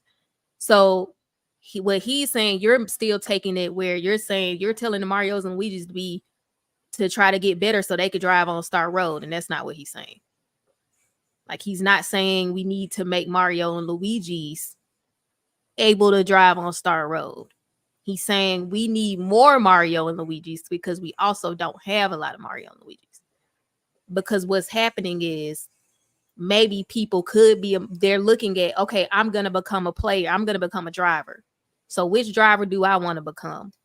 They're either Bowser and Donkey Kong because they listen to women who don't actually know what competence is. So they just become Riz guys or complete domineering people. Or they just have the skills, and let's say they're the 1%, so they able to get the women that's the star that describe to be Star Rose or are. So he's saying we need more Marios and Luigi's consistently. And then also he said the women are the tracks. There also is another plan that needs to happen so that we get more Mario circuits who are okay with being Mario circuits and know that Mario Circuit is the standard of competency for a woman, not Rainbow Road. So he's saying that, but it seems like you think he's telling the Marios to be able to drive on Rainbow Road. That's not what he's saying. And then let me add this other part. Let me add this other part, because you also ascribe to me as saying that they need to do it because of what women say. I can't have conversations with half of these niggas. As a friend, I wouldn't befriend half of these dudes. They're not competent. I've been on panels with them. I've been in real life with them. They cannot hold conversations. They cannot carry a thought. They do not read. They do not understand. They're not interested in anything. And the things they like to talk about, I'm not interested in. So it's not just like, oh, well, women have self-reported that I want men to change. I want them to be, I'm not even talking about I want them to be more emotionally, I'm not even talking about that. I'm talking about my own observations of these dudes, because they're all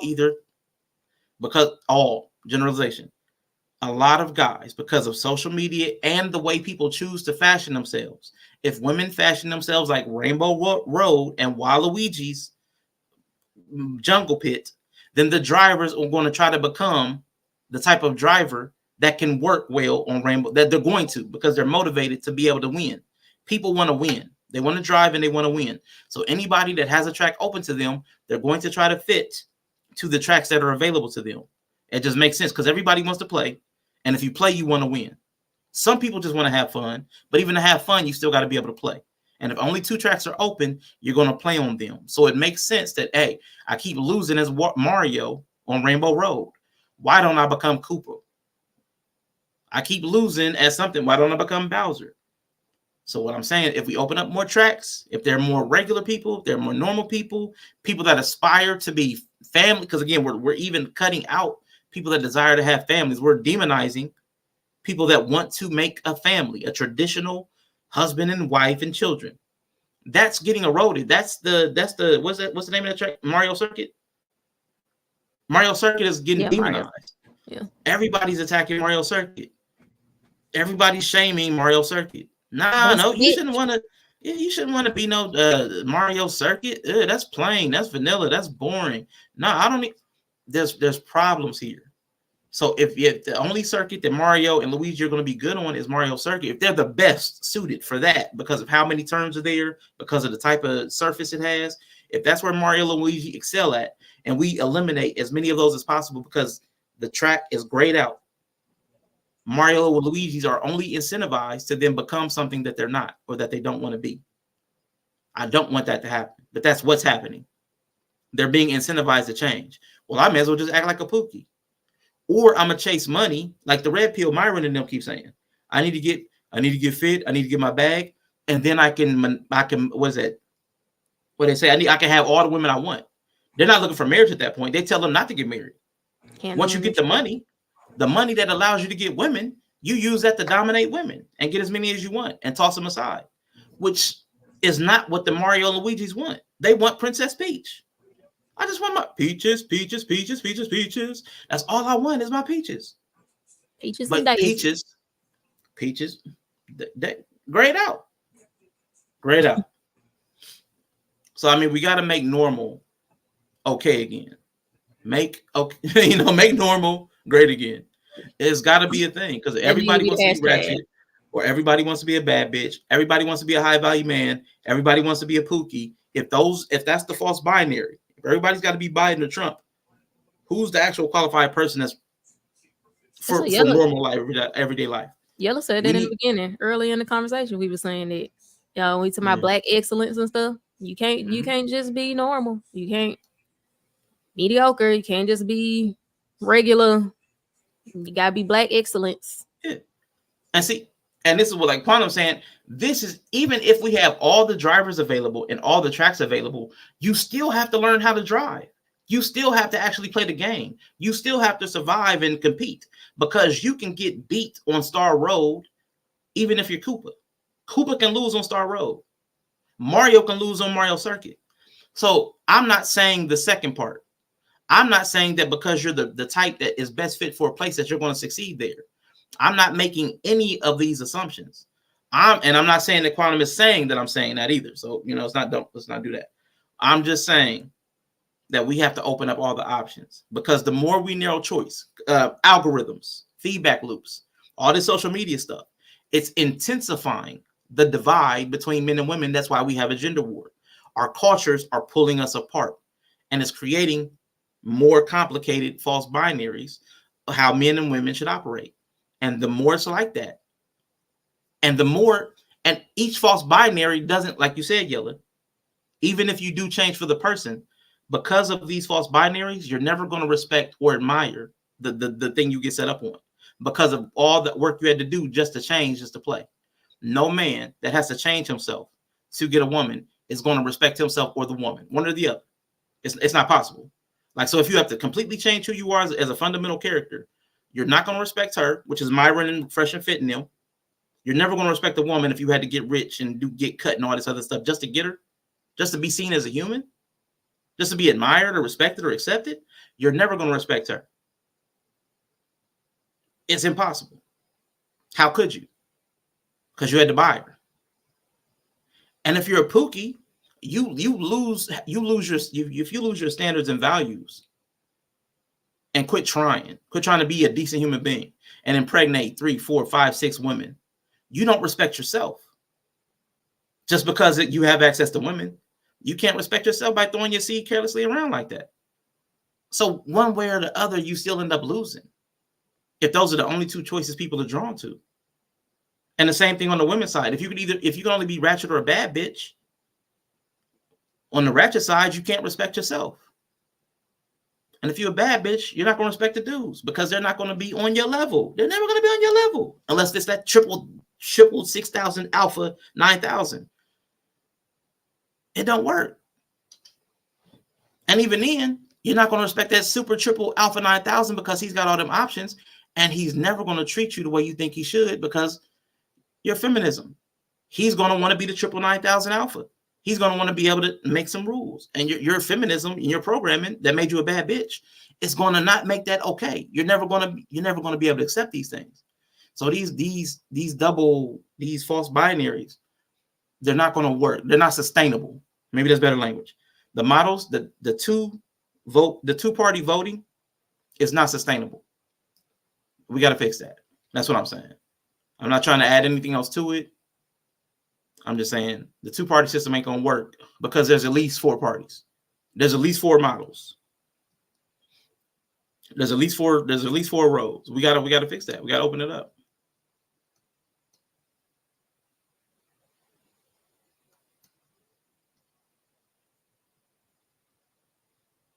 I'm in and out listening, trying to talk with a friend. Yeah, make normal great.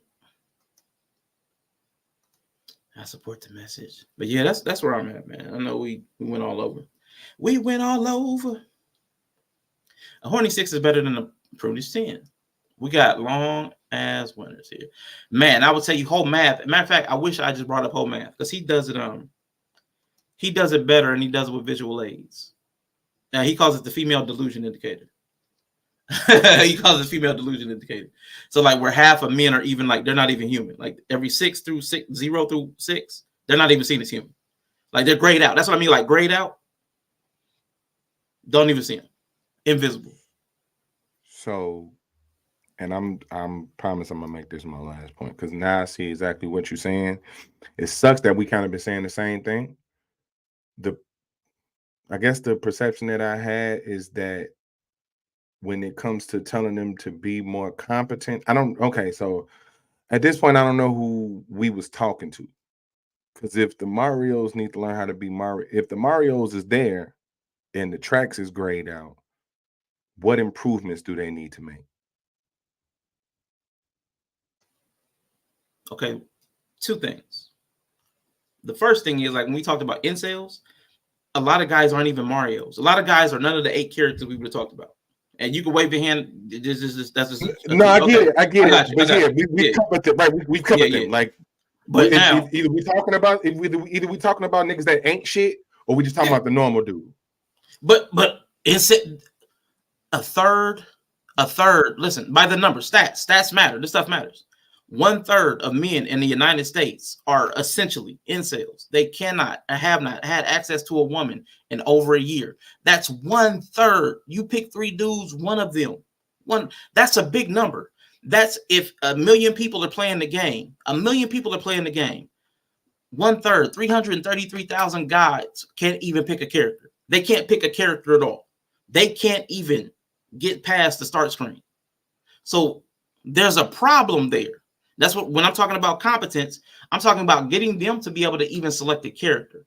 Now, if you're already Mario, there's a second problem. Like I said, there's layers to all of this. If you're already Mario, you're already Luigi, now you have the visibility problem, which is like the sanitation worker, the mailman. You're grayed out. You're not even seen. That's a real thing too. You've already gotten rid of 1/3 of people who can't even choose a character.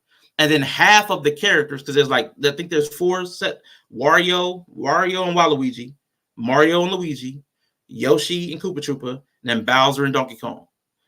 4 in the middle are invisible. They're grayed out.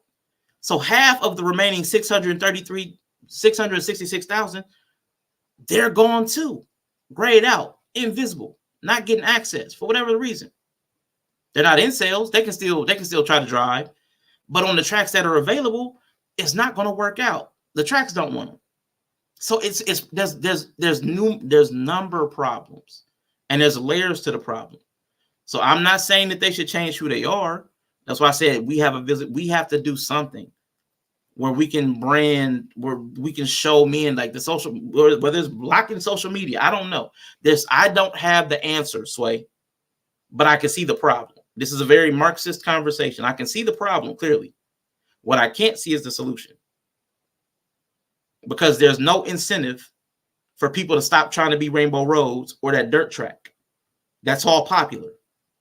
And even the people who are promoting that stuff aren't even all the time living those lifestyles. So we have a problem that I can't solve. I can't solve it. So who am I talking to? I'm saying that there's a problem. I'm talking to you. I'm talking to Bree. I'm not telling the guys. I haven't identified any group of guys as who I'm speaking to. I'm speaking to a problem. I'm not speaking to men. I don't even have an audience of mostly men.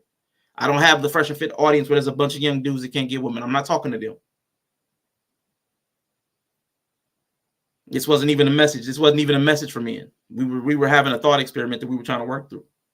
So I wasn't trying to send some grand message to men to tell them what they need to do. This wasn't that kind of conversation.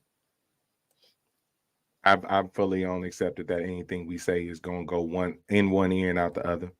So I'm okay with that. Yeah, gotcha.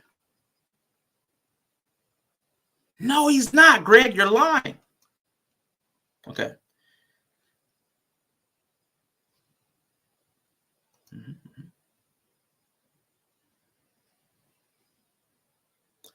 Yep.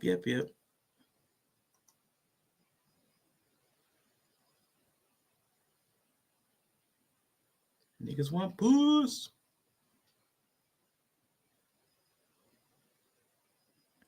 I mean, Greg, essentially that's the problem.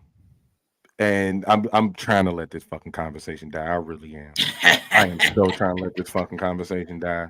That's why I put on the shades and the hat. I am trying to let this conversation die. We can just kill it, man. We can kill it. Because because like we can't do nothing about the incels, bro. That's something we can't do nothing about. And the only way for the Marios to be able to drive is that the Rainbow Roads realize they the Mario circuit. So in turn, it's really just saying that the problem is the women. And that's fair too. But again, for the fourth time, I had never even gotten as far as trying to propose anything to solve the problems on the women's side. Yeah, but that's what I'm saying. That's why I was speaking from a certain particular point. Yeah. I wasn't talking about the incels. You can't do nothing about them. But the point that I was getting was that we telling dudes who are in the middle that you're on that, like, you need to. That's what I was saying. Like, if we talking about niggas who got unfixables, bro, we can't do nothing about that. Ain't no level of competence or nothing that's gonna fix that. But in turn, bro, and I wish you could hear it how I heard it. Mm-hmm. It came with the notion that these things need to be changed because women say this is what they want. I hear you. You know what I'm saying? Yeah. And that ain't the great. And I know it I already told you. It ain't helping nobody. But the thing is that it's really like telling men that they need to learn how to drive on Rainbow Road.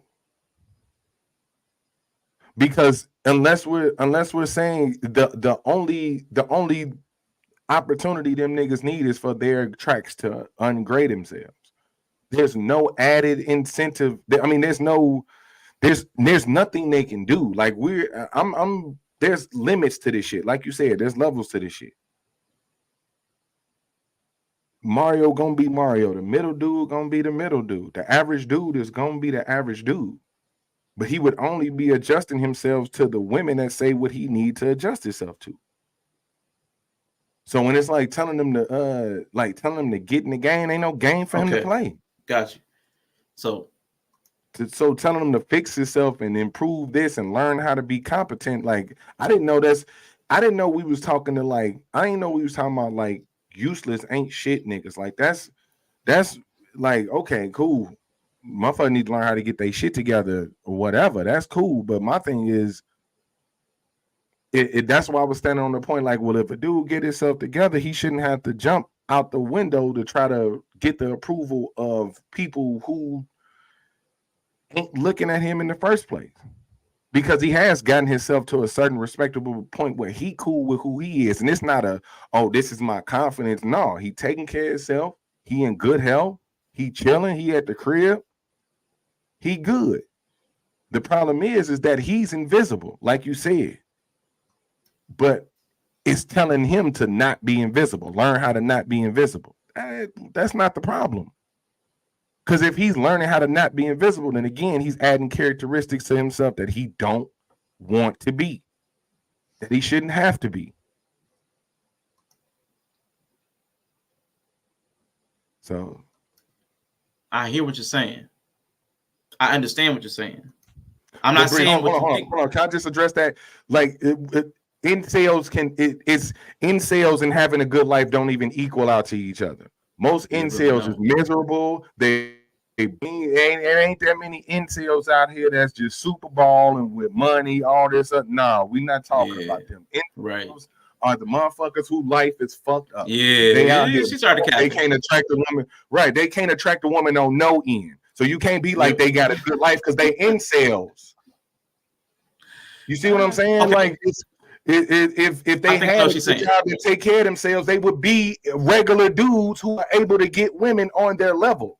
Them being incels mean they're not desirable on any level. That's why they're involuntarily celibate, because they're not desirable on any level. Any level. So that's why I'm like, who we talking about? If we talking about incels, they're not going to be desirable. You're not going to make anybody who's created themselves to be an incel to be desirable on any level. Ever. Ever. They're incels for a reason. Because they're not desirable. They're not going to fit the quota. They're not going to have the personality thing. They're not going to have the money. They're not going to have one thing that would attract a woman. So we can't talk about them having good lives because they don't. That's why they're incels. No, you don't get in the game to be seen. You don't get in the game to be seen, because that's how you end up driving on Rainbow Road and you incompetent. God damn, man. Like, what the fuck, bro? Like, that's probably what's like aggravating the hell out of me. It's like we talking about two separate different dudes at the same time. Yeah, because I was Go ahead.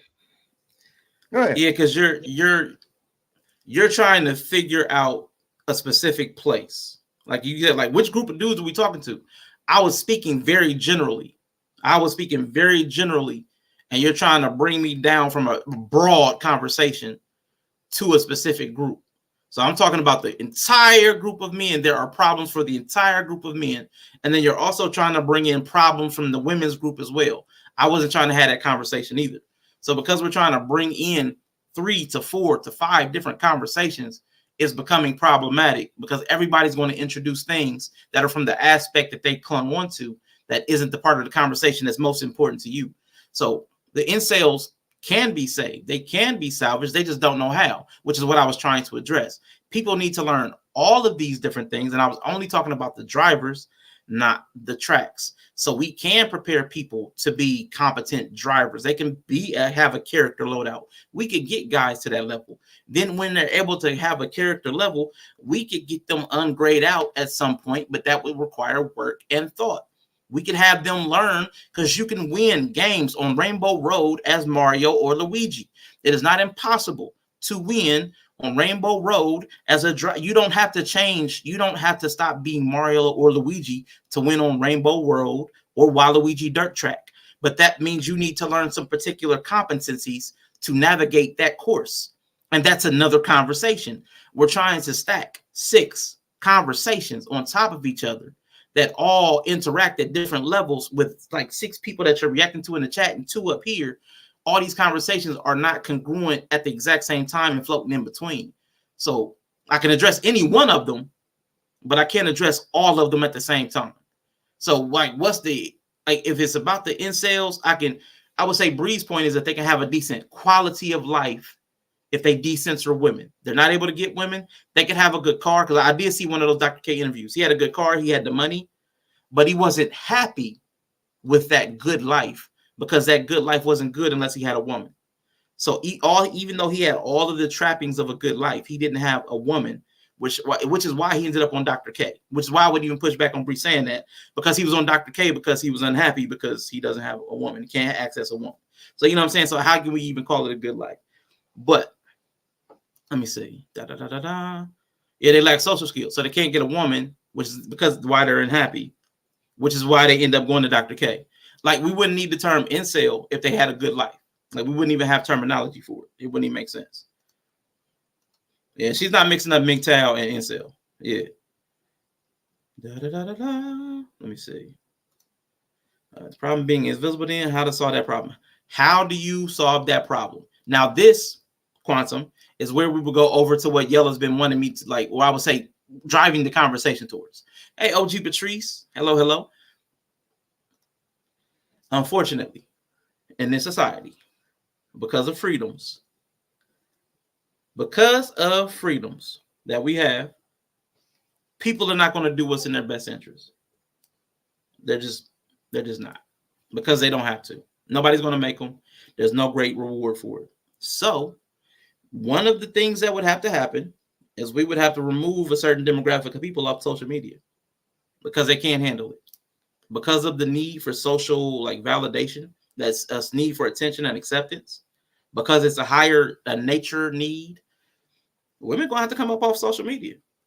Because if it's to the point where a boyfriend's gift of a Yeti cup is rebuked and refused because she wants a Stanley because other people are getting a Stanley, even if a Yeti's superior, then your values are being set by other people.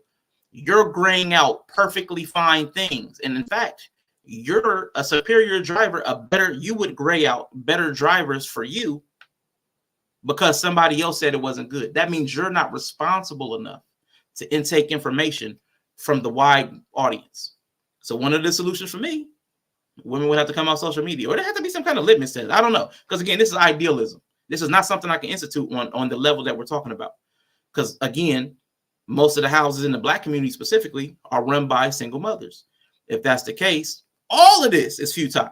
None of this could be instituted because the very same person I'm saying can't be handling social media is handling the boys. No way the boys can be fixed. If you can't handle yourself on social media, it's impossible. It's impossible. Grooming a life is so much more important than a Stanley Cup. But if you can't handle that task, what was he? He who can handle little can handle much, or whatever. Y'all know that Bible verse, or you've heard it. If you cannot handle the responsibility of in a relationship, receiving a gift with gratitude and appreciation of a cup that you're going to drink from, that somebody else is still going to have to feel because it's not the brand that somebody else on social media got, you're not responsible enough to raise a child. I refuse to accept that. So people that are in that kind of a mindset, got to get them off social media. That would be the biggest thing I would do to solve the problem. And if the only people that you see are in your real life, that becomes your baseline. And then those other tracks are going to become ungraded real quick because you're not seeing all these other things where you're only seeing the top ends. You're only seeing what's available in your life. And that becomes your pool. Your dating pool is the pool that you can dip your feet in. It's not the ocean. So, I mean, hopefully that makes more sense. But again, that's if I was addressing the women's side because their thing is a perception problem. You can't see the cars that are available, and they're perfectly suitable cars. Now, a guy, when I'm slipping back over to the guy's responsibility, a guy could raise his skill on a specific type of track to win almost every time on that track, even if he's not the best suited driver for it. You can learn skills. You can. But back over to the women's side, to not allow certain drivers to even come near the track, that's a perception problem. I don't want a Yeti. I want a Stanley. What's wrong with it? You haven't even used it. You don't know anything about a Yeti. You simply have a feeling because other people told you this is how you should feel about it. That's problematic. And you're irresponsible. You can't handle social media, but you're raising children. She'll have 3 kids before she has her first original thought. And I can't hear you, Brie. I saw your lips moving, but I just said, God damn. But that's a problem. She had kids before she had an original thought. God. Absolutely. And that's a problem. And those people can't be trusted for the future of society. So when I talk about all that patriarchal stuff, I'm talking about wrestling control from people. I'm talking about actual authoritarianism. I'm talking about no. you lose your rights. But again, I'm there. I'm extreme, and I know it's not going to happen. Right. We're not going to go backwards. Right. But I see people that can't handle certain things, and I think we should include more authoritarian roles and rules. We need structure. We need structure. A lot of it needs to be structure forced back. on people. Yeah. I mean, they're not going to do it willingly. Nobody's going to do it. People We're not don't. going to go back. Yeah. We're not going to go back. Most people won't. Mm-hmm. And then when I say back, I don't mean to an old structure either. Just some structure. Mm-hmm. They don't make the old structures don't have functionality in modern society, which is why we don't use them anymore. So we need a new structure that we can find a new point of relation that's not based on stuff that isn't necessary anymore. Okay, so Greg, first I'm gonna take the first one because that's the one I understand. I really don't think they are graying out anything. They absolutely are. Like this is not even a question. There are literally women saying, I refuse to even consider X. That's you choosing to gray out an option. There's not even an argument about that. So that one's got to go. I would also say, if you need me to do the whataboutism, there are men that refuse to see certain things. Men are graying out women too. But the degree that which people are influenced by what they see and hear on social media to gray something out without any experience, it lands more heavily on one side. We can talk about agreeableness. We can talk about social susceptibility. We can talk about a whole host of things. They're saying they are not lying, Greg. They are not lying. We have data. We have data. Data. Most women aren't even interested in most percentage of men, majority of men. Right. Like so 80%, 60%. Like, yeah, it's not making it up. But then how are we just ignoring that the choices women are making that we are shitting on without talking about the choices they are given? We actually have been this entire time talking about the available tracks and the available drivers, has been talking about the range of choices, and me talking about graying out is saying that some of those options are invisible. So I think I've addressed that 50 times. At least. And women are delusional. A lot of women are delusional. You can't sit here and say that women are not. You are taking people at their word. This is an accurate source of information. No, Greg. We have data. So, okay. Here's the problem, Greg. Here's the problem, what you're saying. So I'm going to defeat what you're doing with what you're doing. You're saying it doesn't, what data? Taking people at their word is an accurate source of information. So this is the problem with like reasoning and logic. The only way to believe anything about what humans on this earth are doing is for us to have one person assigned to every person and watch them every moment, every day of their life to see what's true. Or we can have self-reporting. And even still, if we have somebody observing every person for every second of every day, we still have to assume that that person's telling the truth. So at some point, you're going to have to take somebody's word for what they're observing. At some point. So yes, self-reporting surveys are specious, but also every survey, every data collection is susceptible to conflict of interest, poor data collection, bias from observer, implicit bias, the person who paid for the study. Like there is no perfect set of information. Especially so we have qualitative data. We have to accept something. We have to accept something to even have a conversation. What's true? So let's go with what we do have.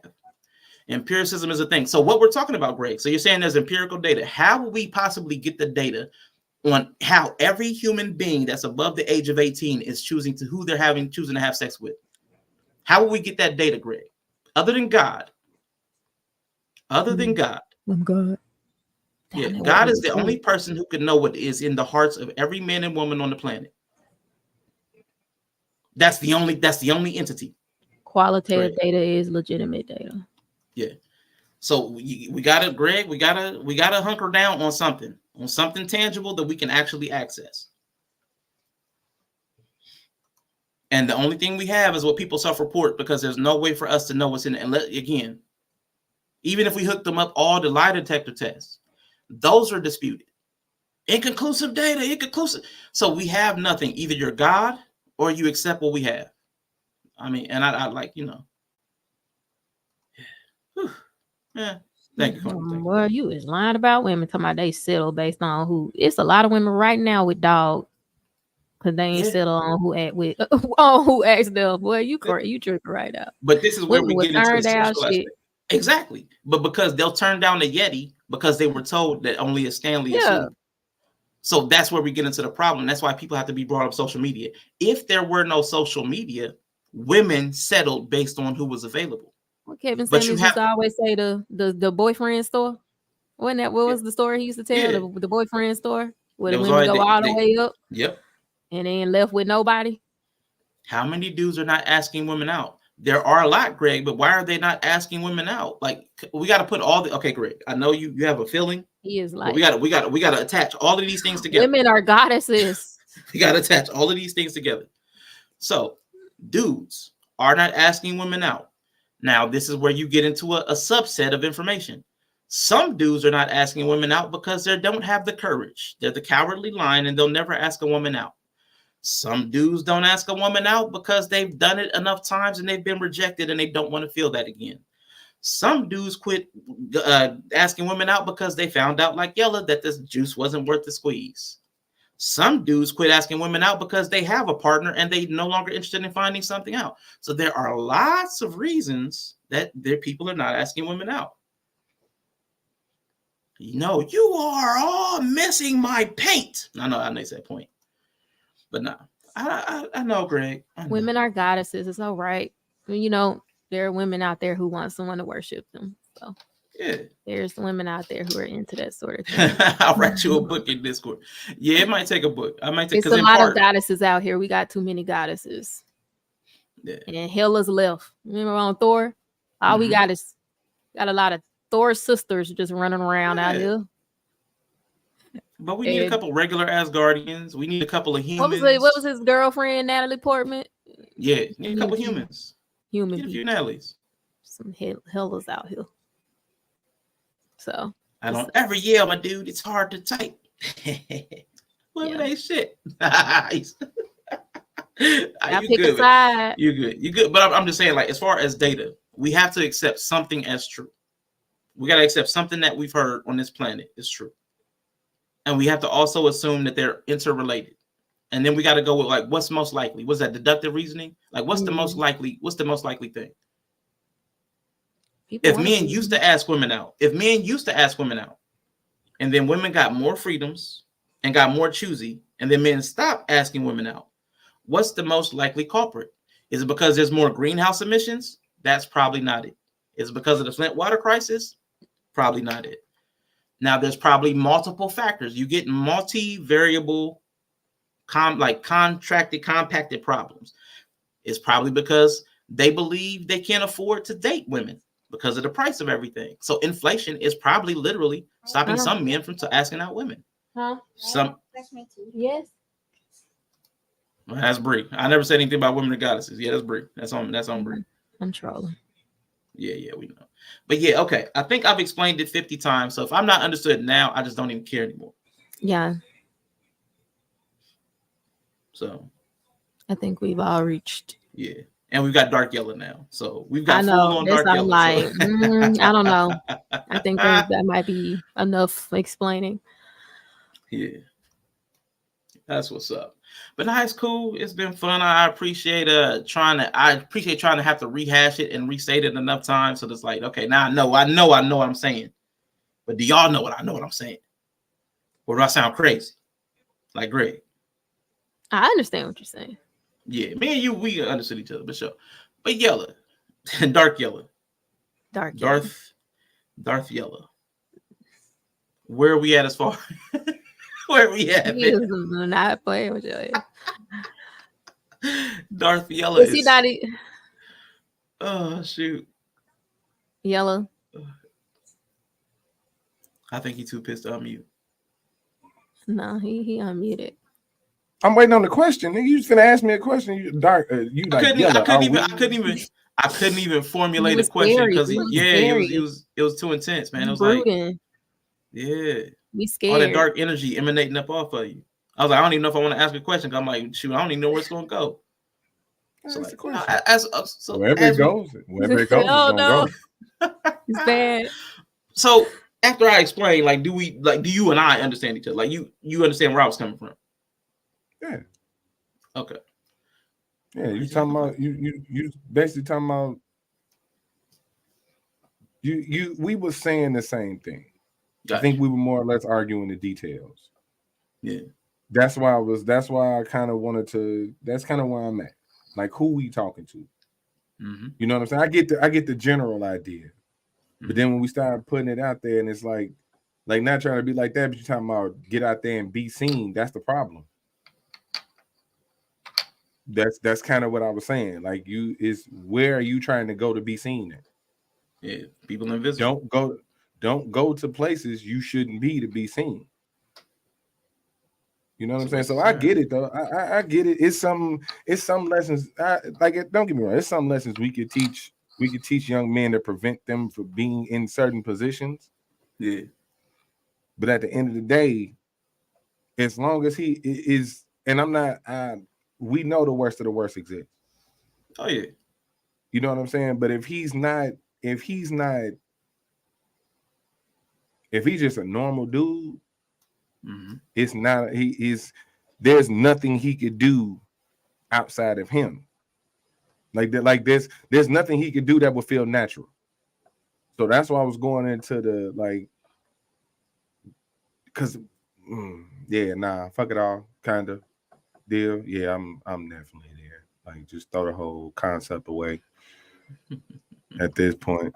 But I understand what you're saying for the people that you was talking to. Yeah, I understand what you were saying. Like, just can't seem to find a way that's going to be effective.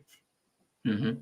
Because it's kind of like and I know Greg is yapping, but that's kind of the broader perception of it. You know what I'm saying? A man can make himself available all he want to. It's on the women to be able to see that he got some value. Or he could put himself around women that see that type of value in him already. Stop trying to outkick your coverage. You know what I'm saying? So it's I don't know. I got a lot of brooding thoughts that I probably should just keep to myself at this point, as to not say nothing just ridiculously crazy at this point. So, but no, we good. Yeah. What you gotta say, Bree? Huh? What you gotta say? I thought you sat up like you was about to say something. Nope. This is the face of submission. That's what's up. So one last shot. Now, see, here we go, Greg. Now, see, that feels like that manosphere red pill stuff. Now, I'm not accusing you of anything, but I'm saying this feels like the line of dialogue from the manosphere red pill. If that's the question that women are being asked on a survey, the way manosphere red pill types is, they're always going to want as much as possible. But I've met women in real life. So what I'm saying is, there are the women who want the Stanley, regardless of if the Yeti is a better product, simply because somebody else told them. So they're only going to give you the number that somebody else told them they should ask for. No matter what the number is, it doesn't matter. It's arbitrarily given to them by somebody else. So one will say 100,000, one will say 1 million, one will say 50 million. They don't have a capacity to understand what number to even ask for, because they don't have the lived experience to know what it is they need or want. That group of women exists in the real world. That's a problem. Then there's a group of women that have a set of lived experiences that know if they ask for certain things, it comes with certain problems that they no longer ever want to encounter. I'll never ask for somebody with 50 to give me 50 million, because I know the kind of problems that 50 million is going to bring me. I'm going to have to make sure accountants and lawyers and somebody's going to ask me for this, and I'm going to have to. I don't want that. Yeah, I figured that was exactly your point. But then there's going to be somebody else who's reasonable. That's that middle of the road person I was talking about. That's who everybody should see as visible, the sensible, reasonable individual, the person that's an adult and can think and reason. Those people are invisible to society based upon the way we live it. they're harder to find, they're harder to spot because everybody's eyes are transfixed to the fringes. That's on us. That's a failure on us because we get enraptured by social media. So because of that, what I was saying is I don't know how to fix that. My fixes are all extreme. All of my fixes are extreme and not easily implementable. I could probably work on it to try to find something more easily implementable, but then it's going to be something that's going to be generational and not something that's immediate. I doubt I will ever be able to find something that's both immediate and implementable. Like I don't see that happening. If it's immediate, it's a pipe dream. If it's implementable, it's going to be generational. I don't see a way because the problems are too intergenerational and too multivariable. I don't see a way around that. But because I know that there are reasonable women, I would never say that there's only two types of track. But if we ignore words and focus on actions, we get better data. The actions on this issue are all in hands of men. There's no world where only men have responsible actions. Like, this is real life. And the men and women both have actions. And we can see what both men and women do, which is why I included that, both the tracks and the drivers, because they have a symbiosis. The things men do influence what women do, and the things women do influence what men do. There is no place where the one doesn't influence the other. But because of, like I said, my philosophy is more patriarchal, I start and will end with the onus and responsibility being on men to begin any process. But in no way should men ever completely own a process where women don't reciprocate or come to the table in kind. If that doesn't happen, then it will be a thing where, again, patriarchal, then there's complete control that needs to be exerted. Okay, now you're tripping. Women have no choice but to stand around looking pretty, waiting for the dude to have the balls to ask them. Okay, so now you've turned women into infants. Now, and that's not true. Yeah. Now, I do believe women, I do have the idea that women are incompetent. Not that women can't be smart. I think Bria is brilliant. But I think when I say incompetent, I'm saying it inflammatorily, whatever. You know what I'm saying? Women have a harder time using that, the left center of the brain, the left hemisphere, where they go through a process of reason, not devoid of emotion, because emotion is the only thing that's going to let you make a value judgment. But their reasoning is going to be more guided by that right hemisphere, where things will be inconsistent because their feeling today may be different than their feeling tomorrow. So the choice I make today may be in straight conflict with the thing I did yesterday and the thing I'll do tomorrow. How many women ask men out? Again, there's no data for that, Greg. So you're asking God level things. I could show you a video where a woman asked a man to marry her. A woman asked a man to marry her. I mean, Mimsy was in here and said she pursued her husband. Exactly. It happens. Not enough, Greg. Not enough. Not enough, Greg. You know how many asked? Not enough. Not enough. Not a fuck enough. Yeah. That's why they sitting at home with nobody, because they ain't taking the initiative. They sitting up letting incompetent men who ain't shit take the initiative. That's why they incompetent, because they keep putting the responsibility on incompetent people, apparently. So that's the answer you want, Greg? None. Not enough. Darth Yellow Boy. I love it. It almost never happens. That's my point. Yeah, it almost never happens, but what does that mean, though? It ain't got nothing to do with the men on why it doesn't happen. Yeah. It has nothing to do on the men on why women don't ask them out. Yeah. Yeah, so I mean, just because it almost never happens, I don't know what that has to do with. So you're saying, so if I'm not mistaken, Greg, I think you could have started by saying women should ask men out more. I think if I'm understanding you, one simple sentence saying women should ask men out more, I think that would have cut all the confusion out. My husband ignored me, then broke into my locked car to retrieve my keys before continuing to ignore me. That's interesting. Yeah. I mean, he can ignore you and be a good Samaritan. Like, you know. I mean, that's true too. That's true too. But yeah. So your option would also work. Get women to start asking men out. Yeah, that's cool. That's cool. Yeah, but it's not gonna require the change of men. for women to start asking men out. That's an ego thing. That's a whole nother discussion. Women ego getting their way. Yeah, women got too big an ego to sit up and ask a man out. That's why they don't get them. I promise you, that's why they don't get the man they want. Because again, like I said, I agree with him. I agree that niggas is incompetent, but y'all keep leaving the niggas that ain't shit to try to be shit for you instead of trying to find the ones that are. You get mad at the niggas that ain't shit who approach you. Well, you let them do it. You let them do it because you putting yourself around them. That's the thing about it. You telling men to put themselves around women. Well, women, stop putting yourself around ain't shit niggas. You are what you attract. And see, this is the issue I was having with the conversation. As we've gone, I was having a very general, unrealistic conversation of things that would not be possible. But it feels like, at first with Yella, and then now with you, Greg, it feels like you're trying to pigeonhole us into saying something that's a realistic option. There is no realistic, immediate fix for this that is not extreme. So everything everybody's proposed is going to be somewhat unrealistic. Absolutely. Yeah.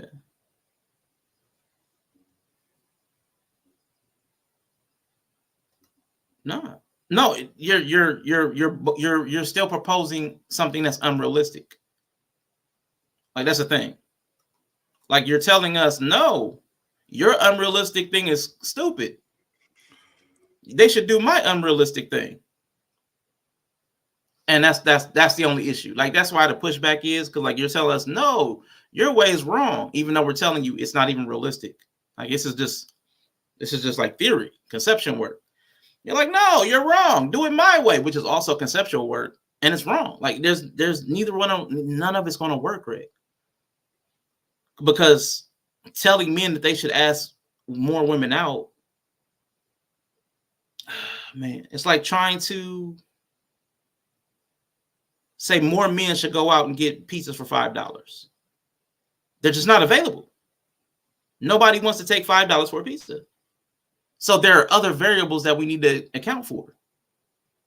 Interest, inflation. Like, that's what I'm saying. Like, nothing. Just saying this as guys asking women out, that's not going to fix it. Greg, you just said a minute ago that men aren't asking women out. So if men asking women out is on a decline, right? We've got a decline. I guess I should do it this way. If men asking women out is going like, pew. If it's going like that, Greg, it's unrealistic to ask this. This is what you're asking. Pew. You would need to change something. What would be the motivation for dudes to ask women out if they're already stopping? What would be the motivation? Why? What would be the motivation? Greg, you got to make this make sense. Yeah. So you have to, that's what I'm saying. If we're going to work it through, let's work it through. Like, what would be the motivation? What would be the motivation? Men are convinced to stop asking women out. Who's helping to convince them, Greg? It's not other men. It's the very people that you're telling them to ask out. Okay, well, now I've reached my circle jerk point. I appreciate it. That's the end of my train. Hey, but folks, Bree, I know you're getting ready to go because you already done blacked out. Any last words, Bree?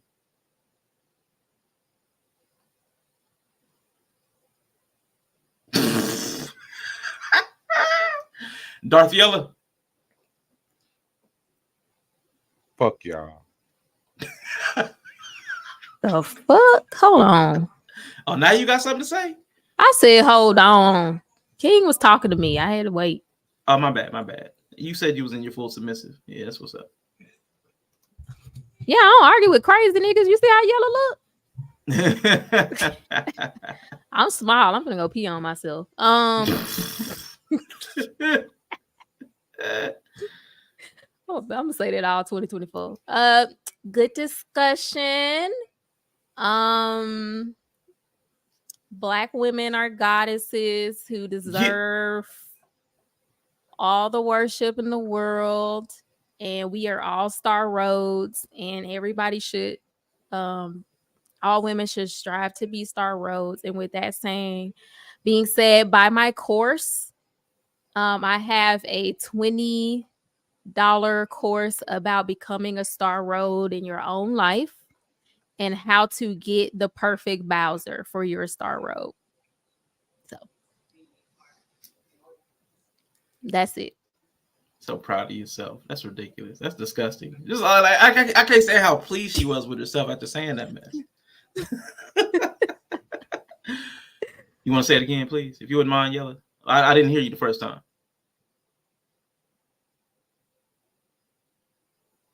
Cook it on mute. Cook it on mute. See, fuck this mute button. Fuck this mic. Fuck this conversation. Shit, pointless. Oh, shoot. It's giving baby Mario. I'm tired of talking to you niggas. Tired of giving you niggas these conversations. This shit ain't worth it. Ain't worth it. Ain't worth it. We you niggas? Think I'm y'all good. Think I'm playing. Think I'm trolling. You really don't know me.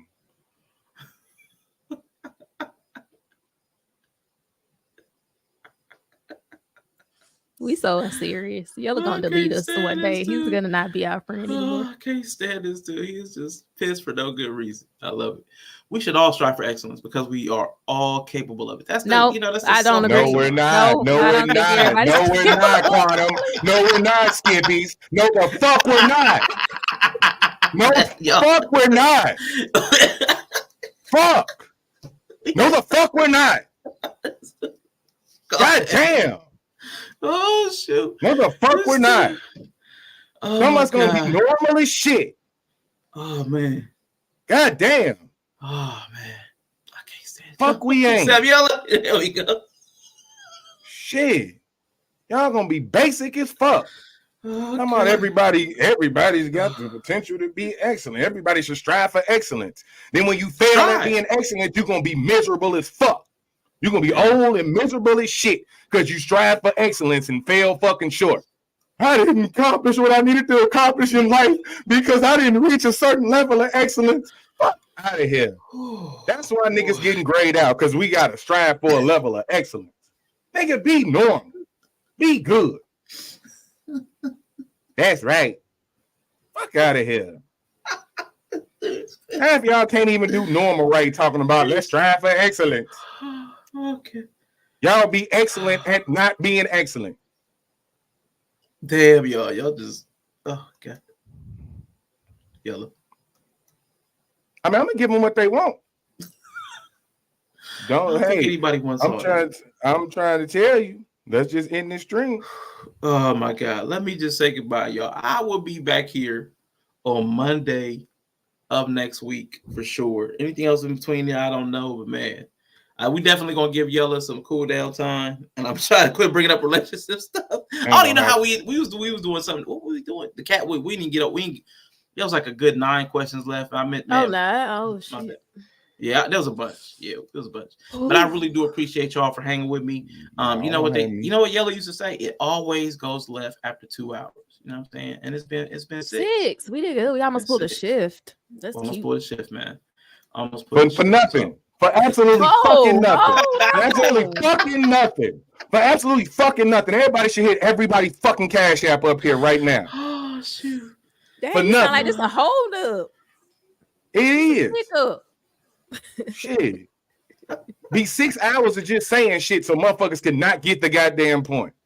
I'm glad you said that, because I did owe Greg Bryant, man. Thank you for the Cash App earlier, man. Definitely appreciate you, my guy.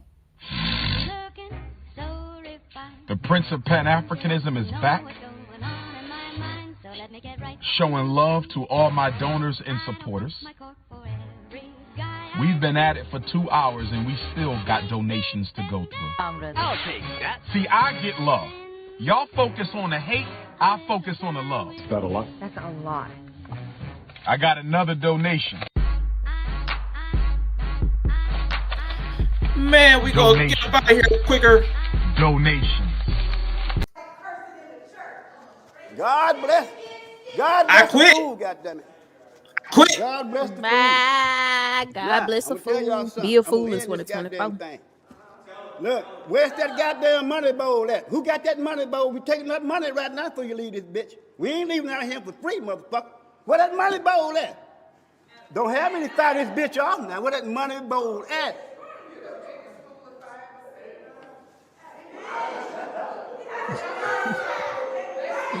Don't yellow right now.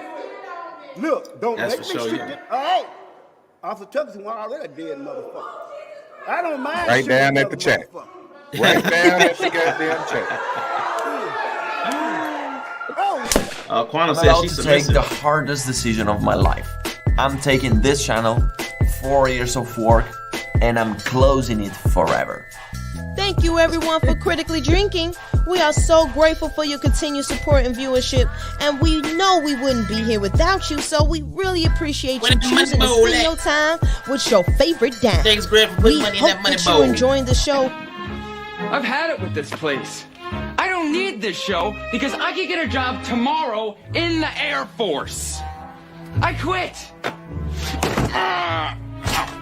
Somebody help him out, for God's sake. And we promise to keep bringing you refreshing conversations week after week. Thanks again for watching, and we look forward to seeing you next time. Man, is that what you think? You are a laughing stock. You are a joke. These people are laughing at you. You're nothing. You have no brains, no ability, nothing. I quit. Hello everyone. Thank you for watching the stream. If you are truly enjoying the content of Critically Drinking, we really appreciate it if you could take the time to like the video. It helps us out a lot. Let me know what you think on the topic. Drop a comment in the chat. Thank you. Are y'all with me out there?